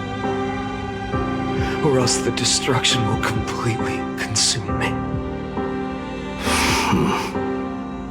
If you win, tell the mighty most of the next life. This person is a worthy opponent. So always remember to give it your all and never slack off. I'll keep that in mind. As always. Even though the dynasty is left with just one, the Kremnos festival will continue as usual. I, the king of the Kremnoan Legion, will host the final feast in the center of this arena, and the prize will be the Flames of Strife. One day, you shall die with a wound in your back. That's what I saw when I overcame the trial. The gods' dying ramblings. Enough. You've probably heard this thousands of times. So you must understand, facing the demigod of strife means there's no way you'll take this core flame in peace. I understand. Step forward and face me in a final battle. I, the last son of Gorgo, the demigod of strife, salute you.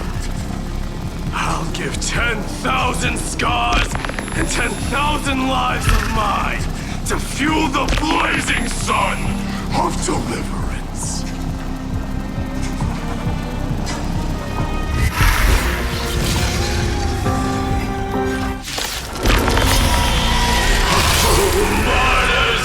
Behold! The last Kremnos festival has begun. And will not end till death. Trying to temper myself. Future will come!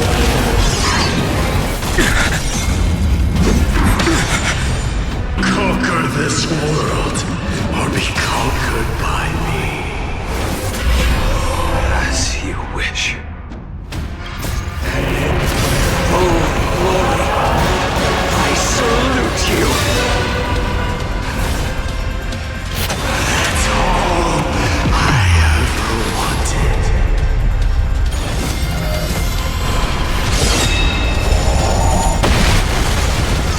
Is that all? Her agony! So without substance. Quench the flames with blood. Granted with strife. If you can, deliver. Use the flames of your fury to scorch your own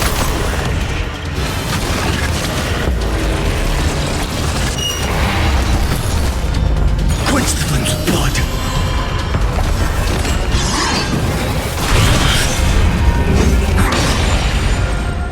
Her agony!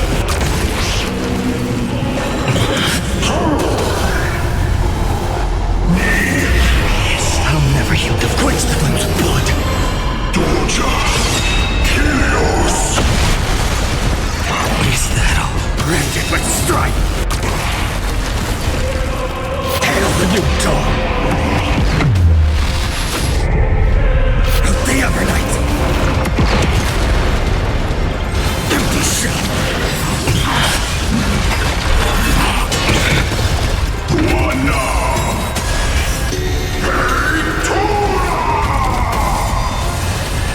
So without substance.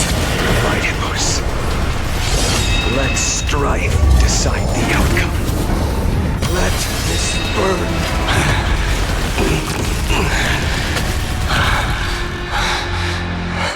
Well fought.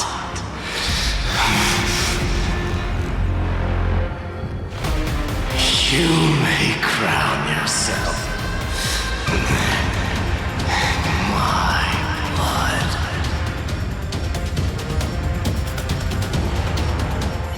In your next life, I shall once again block your path.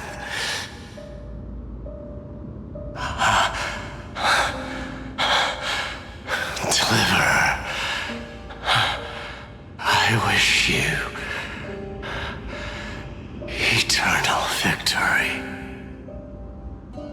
The 108,642nd core flame of strife fell into the fire.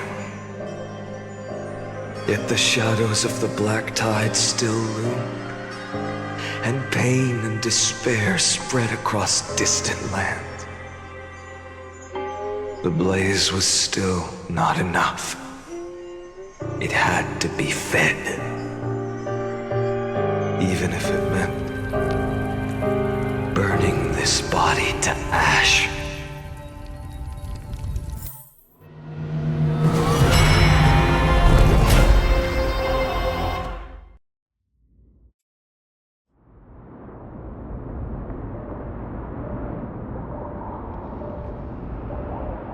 No matter how bright the sun is, there are still places it cannot reach. Moreover, the sun you bear is both cold and blinding. A sun like that surely cannot bring warmth to the nether realm of the next life. Golden blood is born from the destruction. We have long since lost the right to seek warmth. Only by feeding the flames can we melt that hopeless future.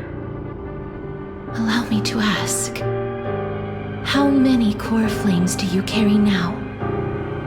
24,041,183.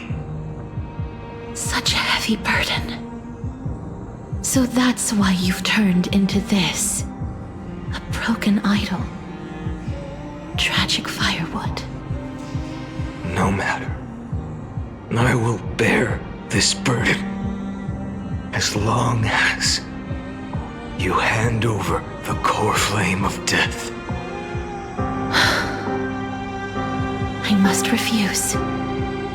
As the demigod of death, I cannot watch you walk into a fate more cruel than death. But this way, the past, present, and future will never again suffer unnecessary death. Unnecessary death. Indeed, you are not the Finan I know. Please turn back. Don't let that absurd and unjust fate of yours come to pass. This way, at least my realm can still become the fragrant bed where you fall asleep.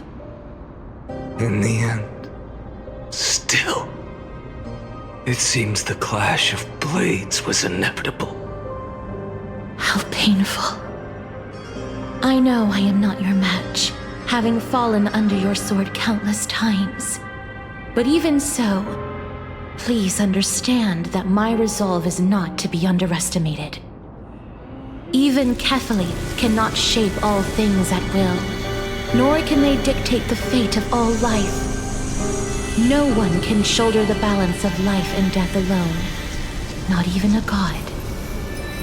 And it is precisely for this reason that I chose, at the end of this arduous journey, to overcome the trial and take the authority of death.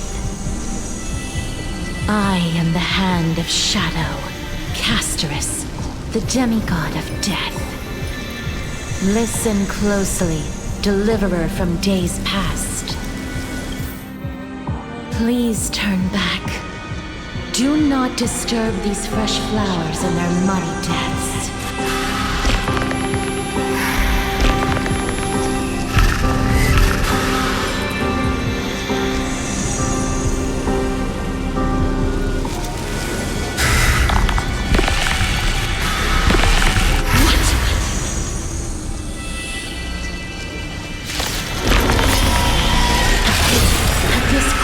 Of life and death, the giant dragon is but a shattered shell.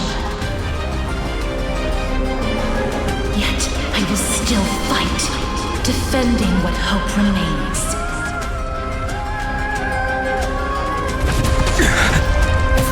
It's time to temper myself for tomorrow. I'm fine. I ask you to rest here.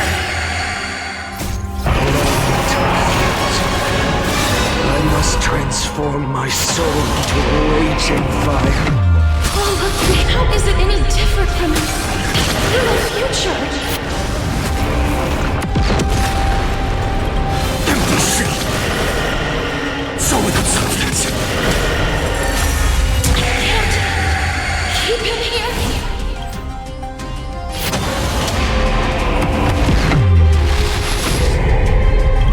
Empty shell! All stars burn to ash! Day over night! Feel the scorching, so without substance! Empty shell! Even if I can't win, I must try. Let this be a tribute to your million struggles. Wake up, lost one. See that the firelight in the darkness is not.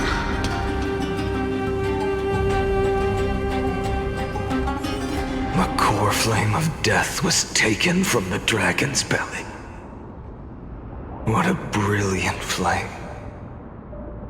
It should shine upon all, light the path ahead, and illuminate the dawn of Amphoreus that's to come. 2,003,432 cycles. 24,041,184 core flames. As if even the deepest abyss of primordial chaos could be burned away.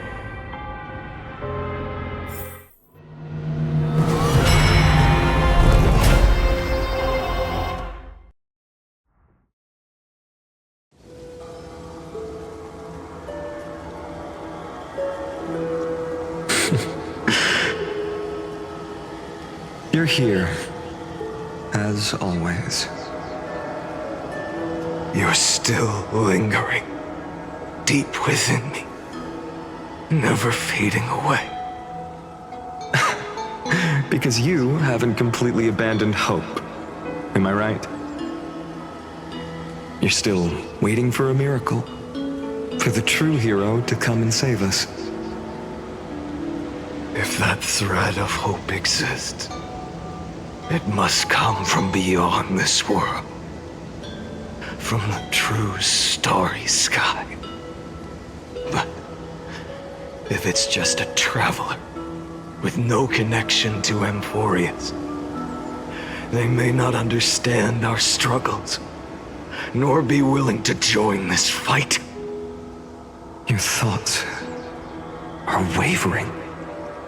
The mark of destruction is deepening. But even within the gods' cold calculations, unconditional courage and goodwill still emerge. So, never forget what set you on this path. How many times has it been? Remind me again. My memory is a bit fuzzy. 4 million. Exactly. Then that blaze inside of you must be burning hotter than ever. Yes. When I first forged the 12 core flames into one, I had the same impression. The destruction. A power unlike anything before surged within me. Violent flames ready to tear my body apart and consume this world, this wretched prison. I thought that was it. The ultimate power which nothing could surpass. And yet now, this fragile body holds a staggering 48 million core flames. I suppose it won't be long. Perhaps just a fleeting 10,000 years. Before it's reduced to nothing but charred, crumbling bones. And when that happens, your long struggle will finally come to an end. No. I've already found a way to keep the cycles going. Mind sharing it with me? In every new cycle, a new me is born. All I have to do is push the next Finite to the end of the world. And then...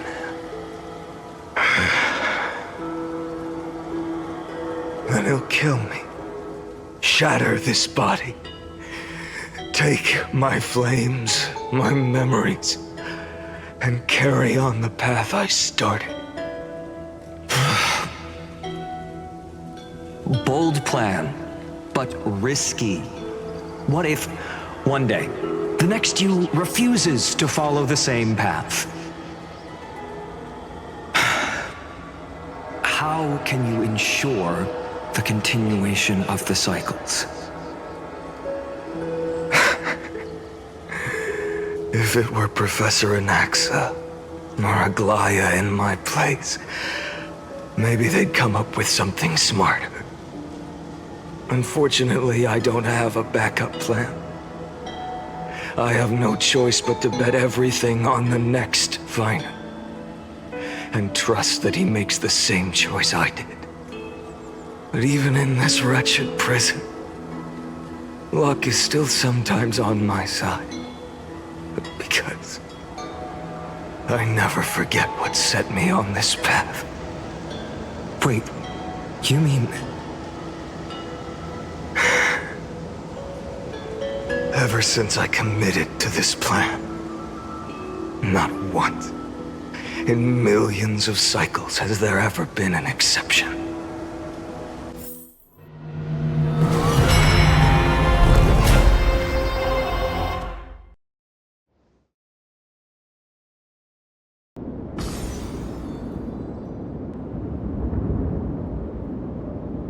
I can do this, Lord Finite. As the demigod of the sky, a healer of Twilight Courtyard, I will heal you, and then... The black tide. It's consuming you. You can't hold out much longer, demigod. Hand over the core flame. Let's put an end to this suffering. Now, that just won't do. A healer should stay composed in front of those suffering from illness, shouldn't they? Hyacinthia.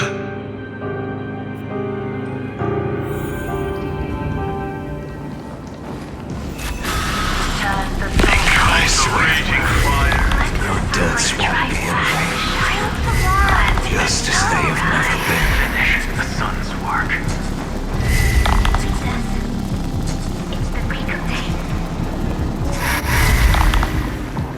I believe in you. You are the Chrysos heir of world-bearing, the one who can lead us. Lead this world. It's just... I don't understand. Within the sun upon your shoulders, the part of that warmth that should come from you, from an ordinary person, it's so faint. My humanity is indeed just a flicker compared to the blazing fire of divinity. Even so, don't cast it away. I never have.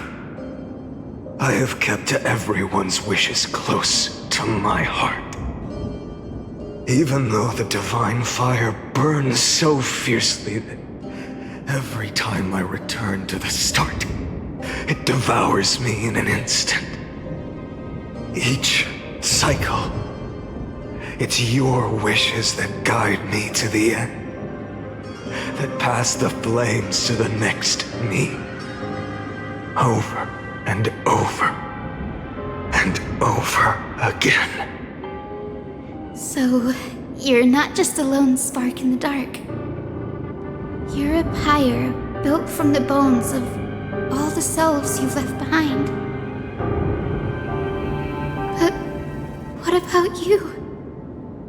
What about your wishes?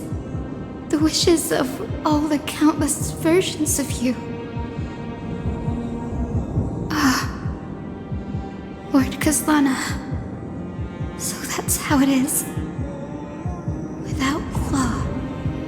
That is the flaw the golden blood gave you. The most fatal flaw of all, isn't it?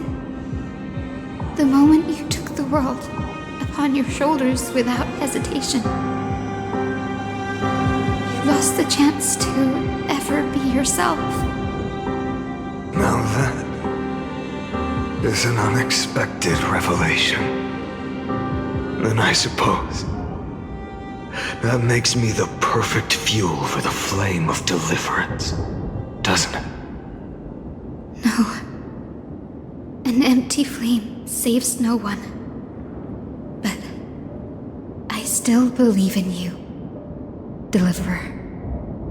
I, Hyacinthia, the Eye of Twilight, am neither strong enough to command the wind and rain, nor willing to end this absurd struggle by letting the sky fall. The only thing I can do is become one with the sky itself. And then, may the gentle colors of the rainbow paint your sun in shades it has never known. May they bring Amphoreus, a rosy-fingered dog.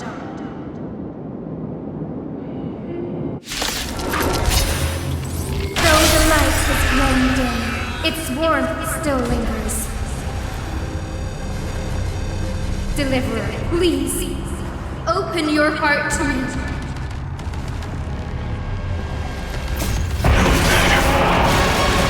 Let this blazing sun fill the sky with golden fire.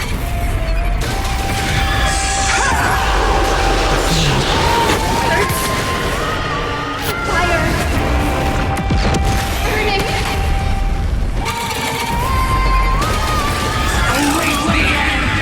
However, so it substance. The sky. Tear the sky! Quench the flames of blood! Lost in twilight! Theoros! Her agony! Let the sky merge with all this world's suffering. Crushed and torn! Hail the new dawn!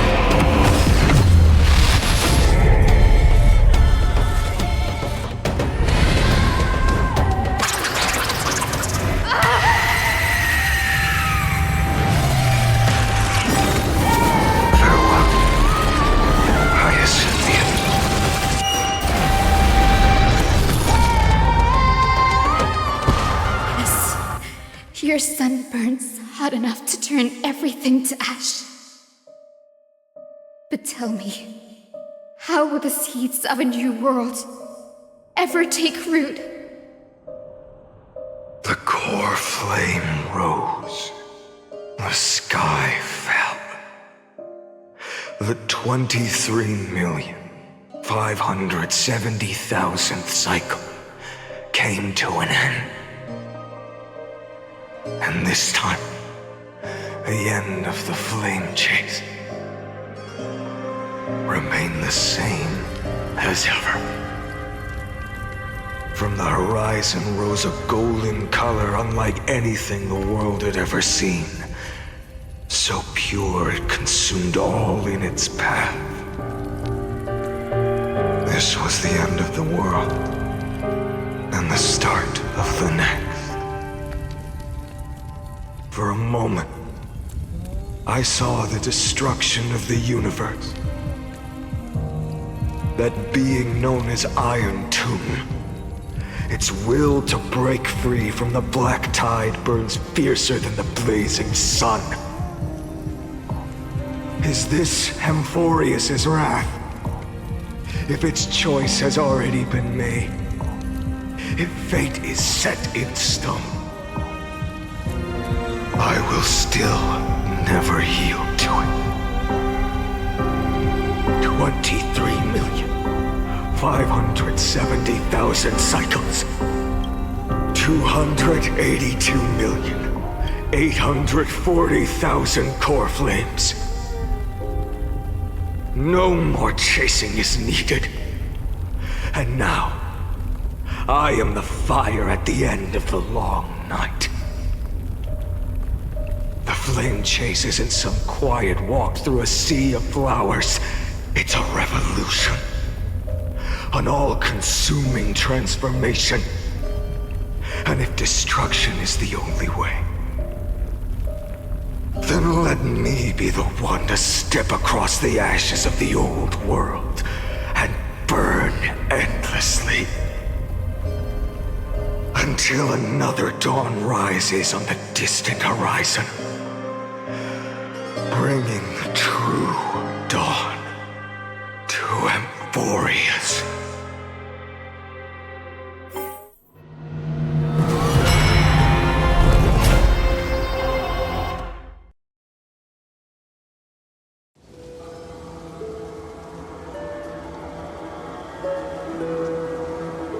$33,550,337. This is the cycle you're about to enter.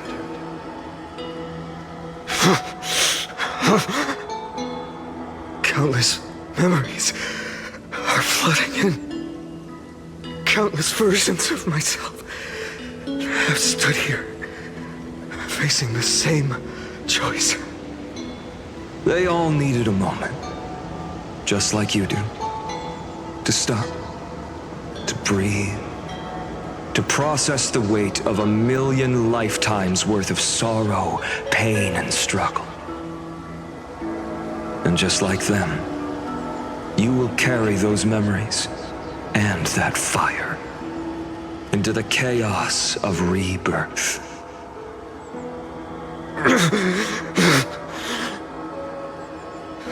I must go and bear this burden.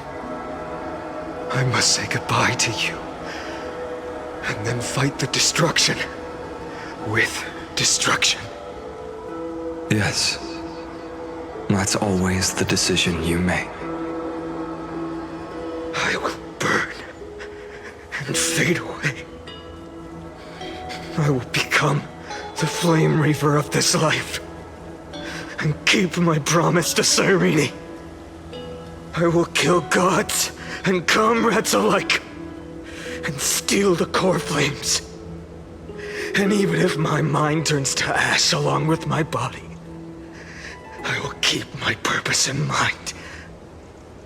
I will stop Areranova. I will find the next me and make him carry on this futile endeavor of 30 million lifetimes. Looks like you're ready. Then I should be going too.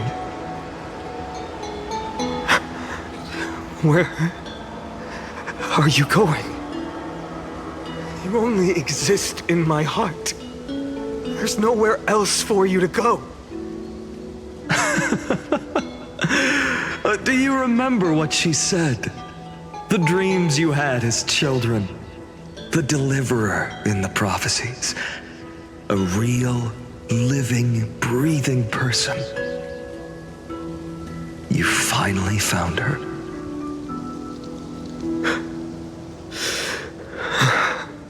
Friend. I see. You were there all along. I'm sorry. I was supposed to send you home. This is my flame chase journey. You were never meant to be a part of it. No. You know the truth. If Iron Tomb is born from Amphoreus' fate, then it will bring ruin to the worlds beyond the sky. And all these countless lifetimes you've spent, it's all been for the sake of defying that end. hasn't it?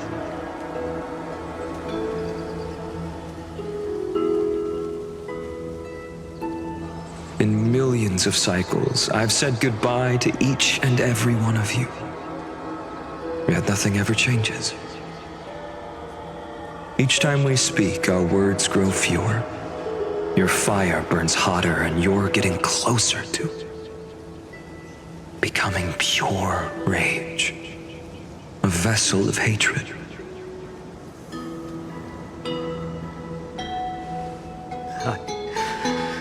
I never had a choice. I understand. If you are to keep the worst fate from unfolding, this is the only path. But this time, things are different. Your persistence has shifted the tide. On the horizon, I see it. Faint but undeniable. The shape of dawn, breaking through the eternal night.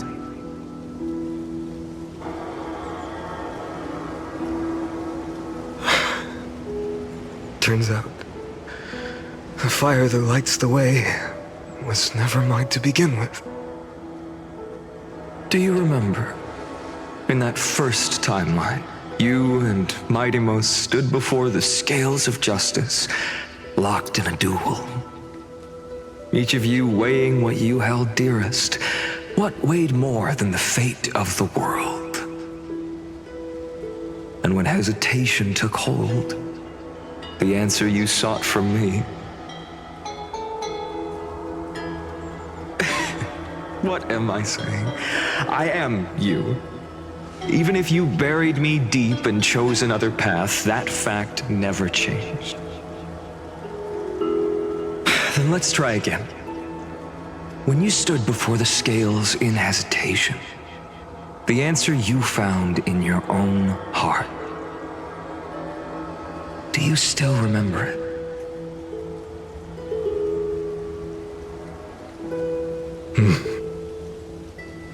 Remember the past and become the hero of tomorrow. What weighs more than the fate of the world is the resolve to shoulder an immutable past and carry it into the future. Good.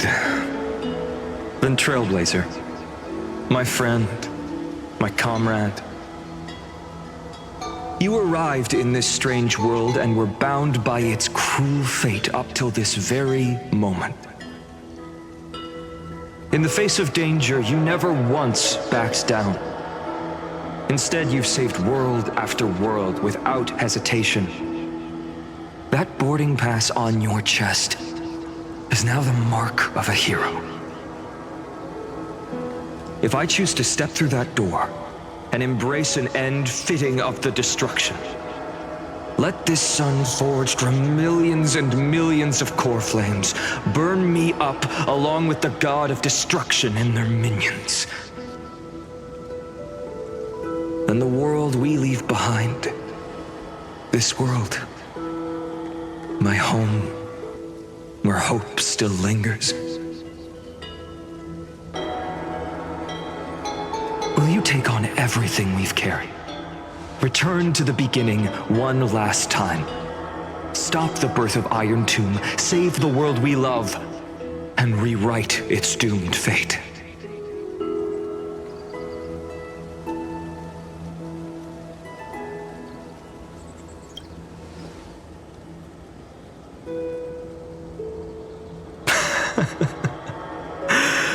Good.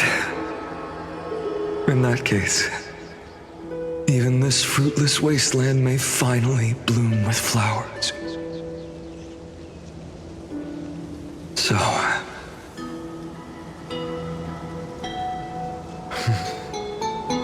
if she takes on the weight of the whole world, she'll be able to walk further down the path of deliverance than a fire that only knows how to burn.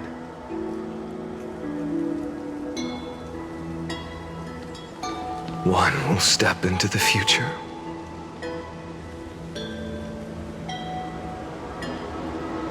One will remain in the past.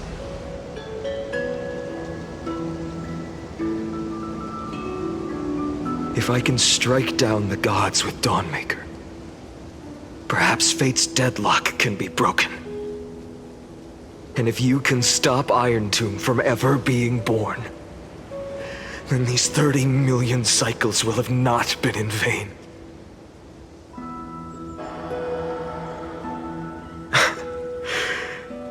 It's time to put our teamwork to the test, partner.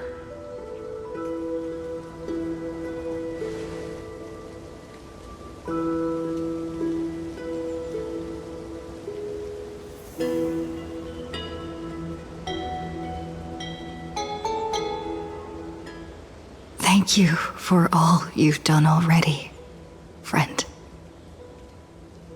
The image of the hero I've buried deep in my heart finally steps into the light. Here, at the end of this long flame chase journey.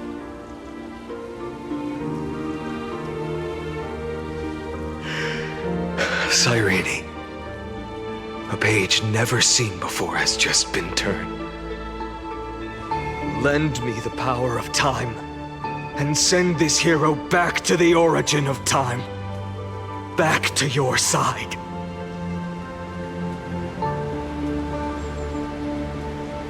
And I will walk the unfinished path, just like the countless versions of me before.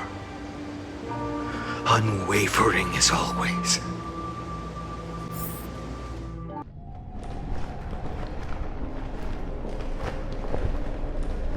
Tell me, will you be the blazing sun? Even if all of you burns to ash? Without hesitation, I will bear this world until my body turns to dust.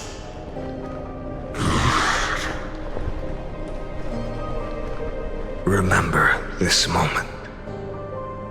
Remember your friends who never lived to see the world's end.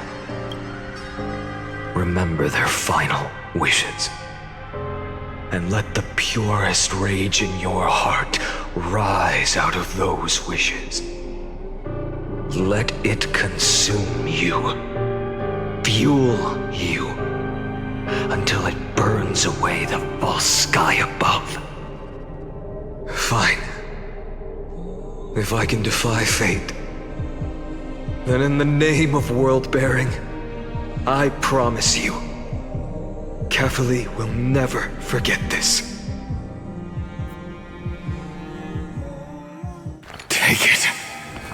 Everything I bear. Keep on burning. As long as we are never extinguished, the flame chase will not end.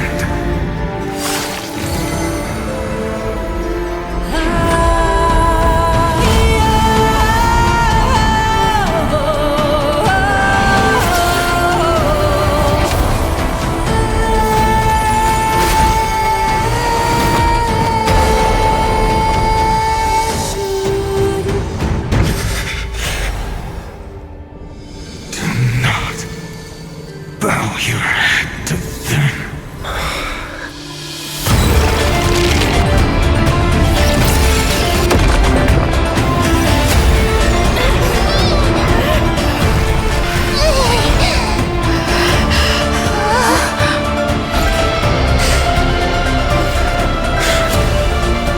Take it, Trailblazer.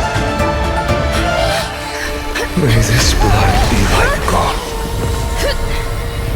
Never tarnish.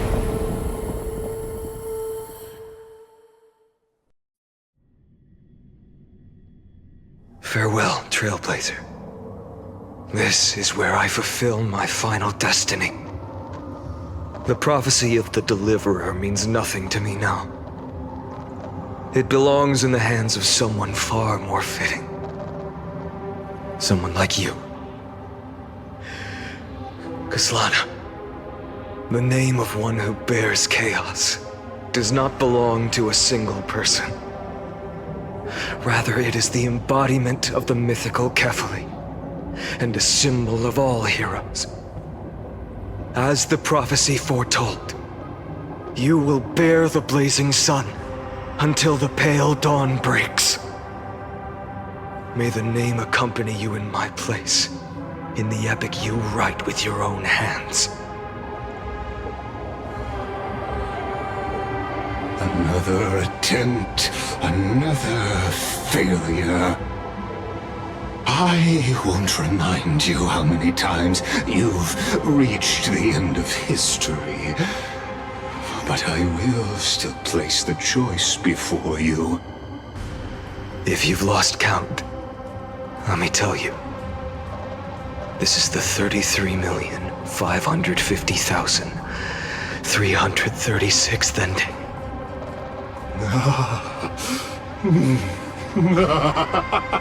A perfect number. How poetic. You and I both know the truth.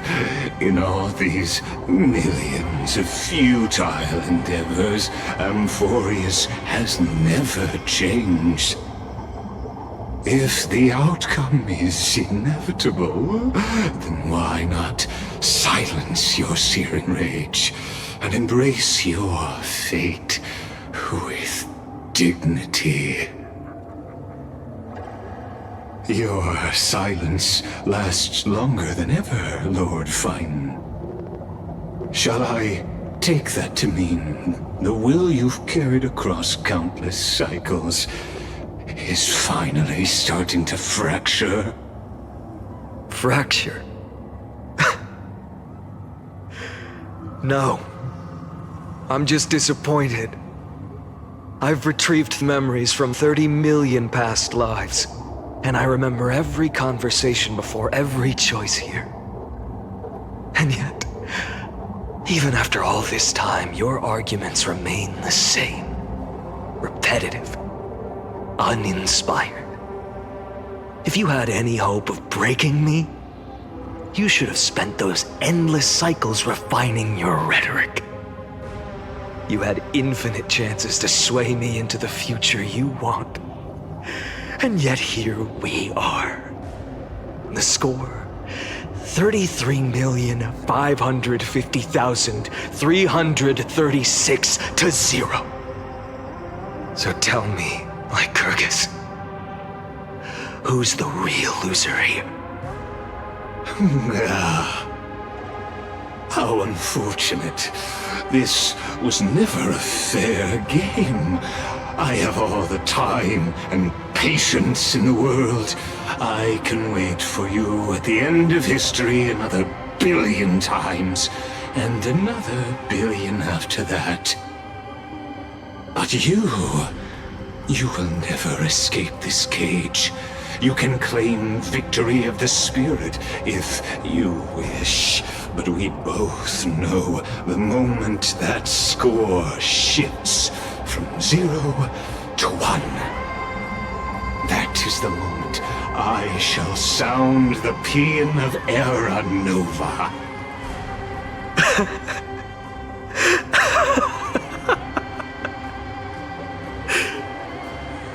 Lord Finan.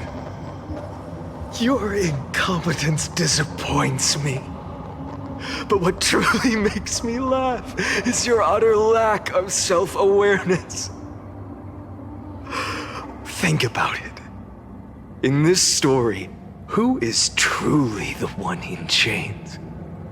Who is the one shackled to mindless vengeance, mistaking courage, the courage to rebel against the gods, for foolishness?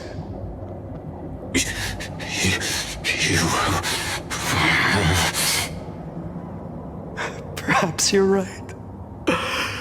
Maybe I should have tired of this futile struggle long ago. But even so, I will never accept the mercy of your release. Because you are both a prisoner to the gods and to me. And tell me, what right does a mere prisoner have to speak of fate and choice?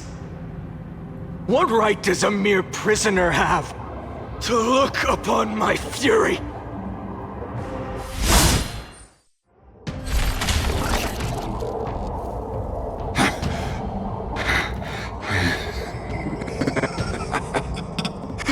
You know this is pointless. You can't kill me. Of course not. But I am tired of being measured against a worm the gods keep as a pet. Listen well, creator of destruction. This cry comes from all your abandoned creations. In the 10th cycle, I drove Dawnmaker through the heart of every Titan. Golden blood ran down my fingers, divine fire seared through my nerves, nearly breaking my will. But I endured. In the 10,000th cycle, my former comrades had all become my enemies. The endless slaughter dulled my senses to pain. The painful emptiness almost swallowed me, forcing me to stop fighting. But I endured.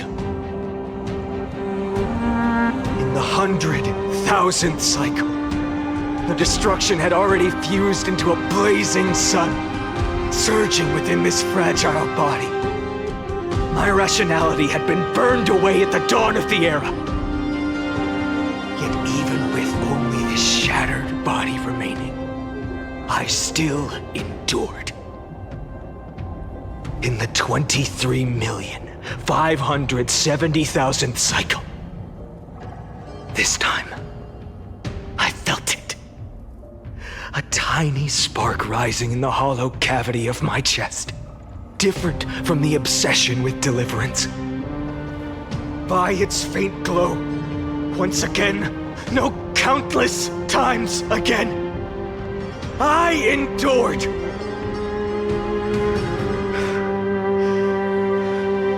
Now, a sun is about to fall, ready to incinerate this absurd space-time dimension in an instant. That sun is me. All the countless versions of me from the past, along with my countless brethren, dragged into existence against their will, drowning again and again in your golden blood. The very essence of this world's suffering and despair, fused into the purest hatred, the fiercest rage. Nanook, you arrogant fool! You think we were born to only serve as fuel for the fire? Fine then!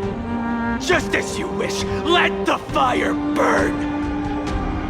If I was born as the blazing sun of destruction, then let you and your lackeys be the flares erupting from my core. And let this rage, burning futilely for 30 million epochs, engulf everything! And grant you a dawn where all stars burn to ash!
Are you ready, Nanook?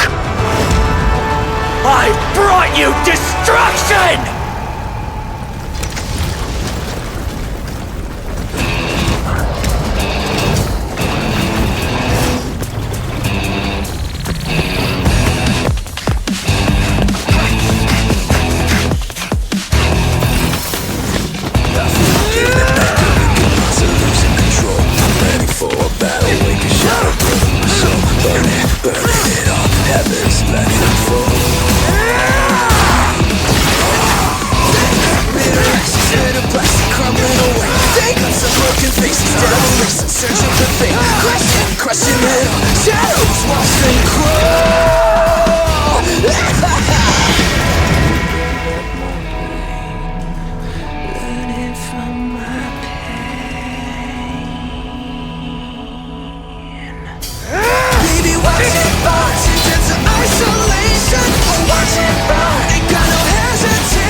the glass that shattered, reaching through the darkness, voices trailing fires, the echo of desires, a world of silence, sounds of desperation, phantoms in the shadow, soft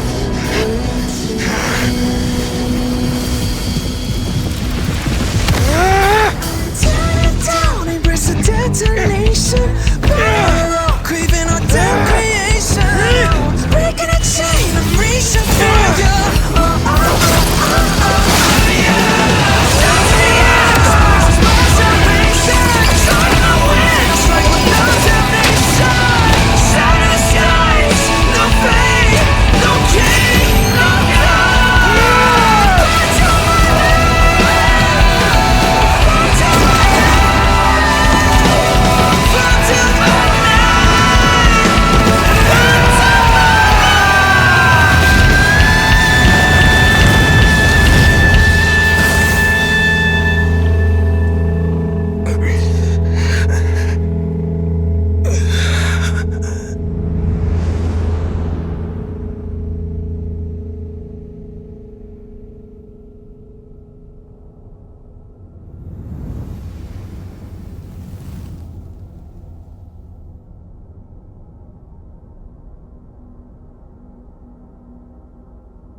My wish? My wish is to fulfill everyone else's wishes.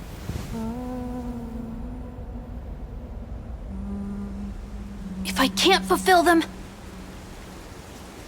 then send them on to tomorrow.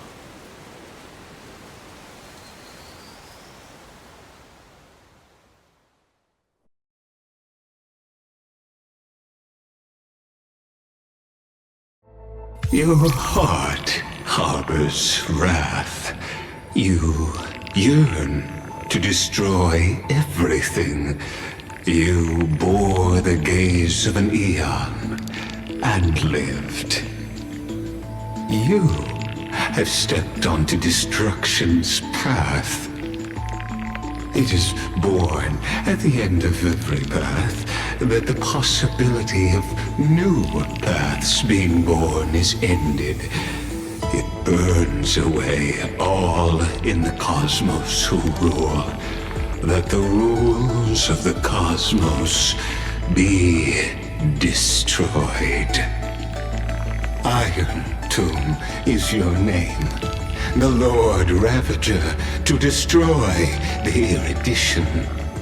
Born in the experimental grounds of eons, Amphoreus, destined with erudition to burn to cinders. I have prepared a present for you, Nikos 864. It is a wrath called Finan. From the beginning of the experiment, there were 12 sets of factors incorporated into the calculations. After endless simulations, only this one rose above the rest. After 33,550,336 iterations, now his fury has grown to be without equal. This is a matter of considerable interest to me. This pure hatred is the final root of the equation. But there is another variable, the nameless from beyond the sky, also a pathstrider of destruction. I give thanks for her arrival, allowing Amphoreus to turn once more. But after fate has begun to turn, her existence will only become an unpredictable unpredictable variable. Perhaps the time to take the stage has come. Grow in peace until it is time to break free from your cocoon. As for those unwelcome audience members, you need not worry. If you do not mind, I will personally get rid of them for you.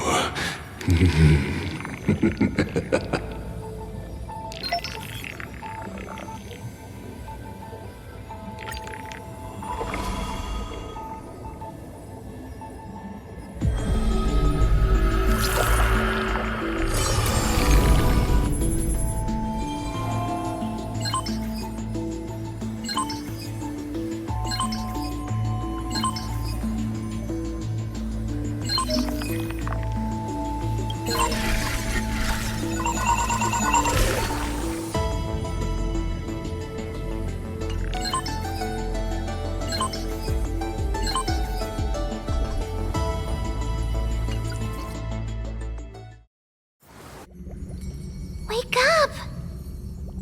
Wake up! Buddy! Wake up! You're finally awake! That's a relief. We were so close to being swept away by the reverse flow of time. It's lucky we found a safe place. Now, I'm going to send you back to the very start of time. But before we part, there's something I need to tell you. Something very, very important. That's right! At this very moment, my memories are finally whole. After watching so many fragments, my past is finally coming into focus, little by little. You're smart. You must have a clue now. Or maybe... You knew the answer long ago, didn't you? Not surprised at all, huh? That's because I'm simple at heart. No matter what form I take, I've always been true to myself. But I'm glad that I remembered in the end. This way, I'll have no regrets. Don't worry. We're not truly parting, because I'm going to become a part of you. I'll turn into the memory of this cycle, the 33,550,336th flamechase journey, and forever reside in the heart of the time demigod. This way, you'll carry all that has come before, crossing time itself to reach the next cycle. My mission ends here, but looking back, I still feel lucky. After all, across 30 million CYRENEs, I was the first, and the only one who got to finally meet you. So, believe me, in the next cycle, there will be another CYRENE waiting for you. And in the one after that, and the one after that. I will always be waiting.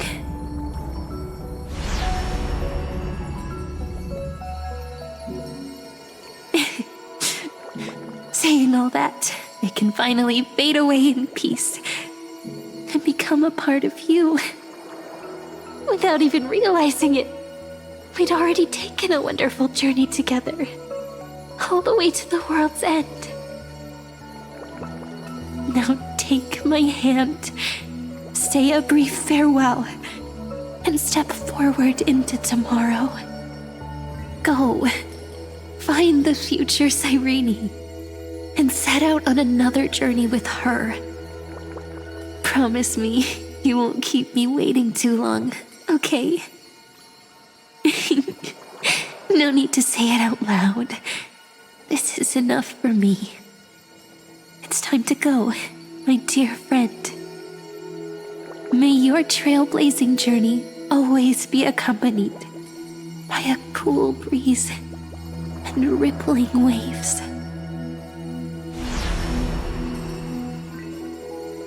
And may the days ahead embrace you like the softest fluff, forever warm, forever gentle.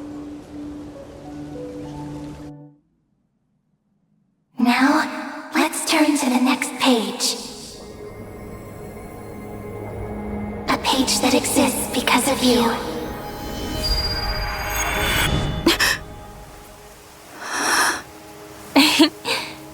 Is this a meeting ordained by fate? Or a long overdue reunion?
Check it out! Doesn't this scarecrow look just like you? I spent ages observing just to get it right.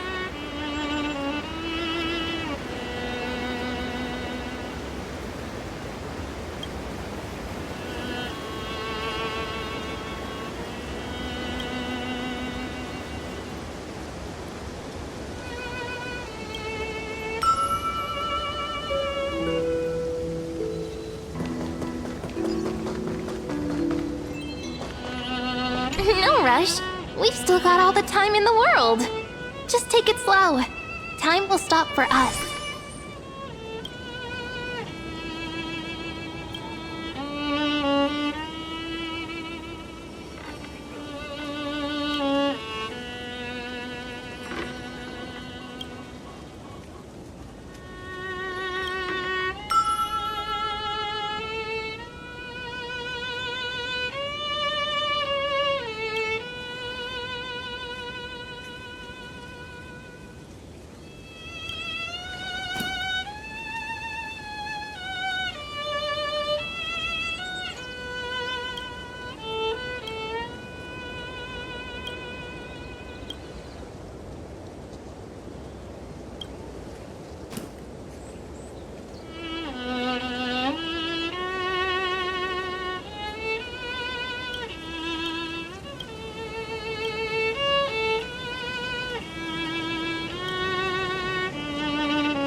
feeling kinda sleepy.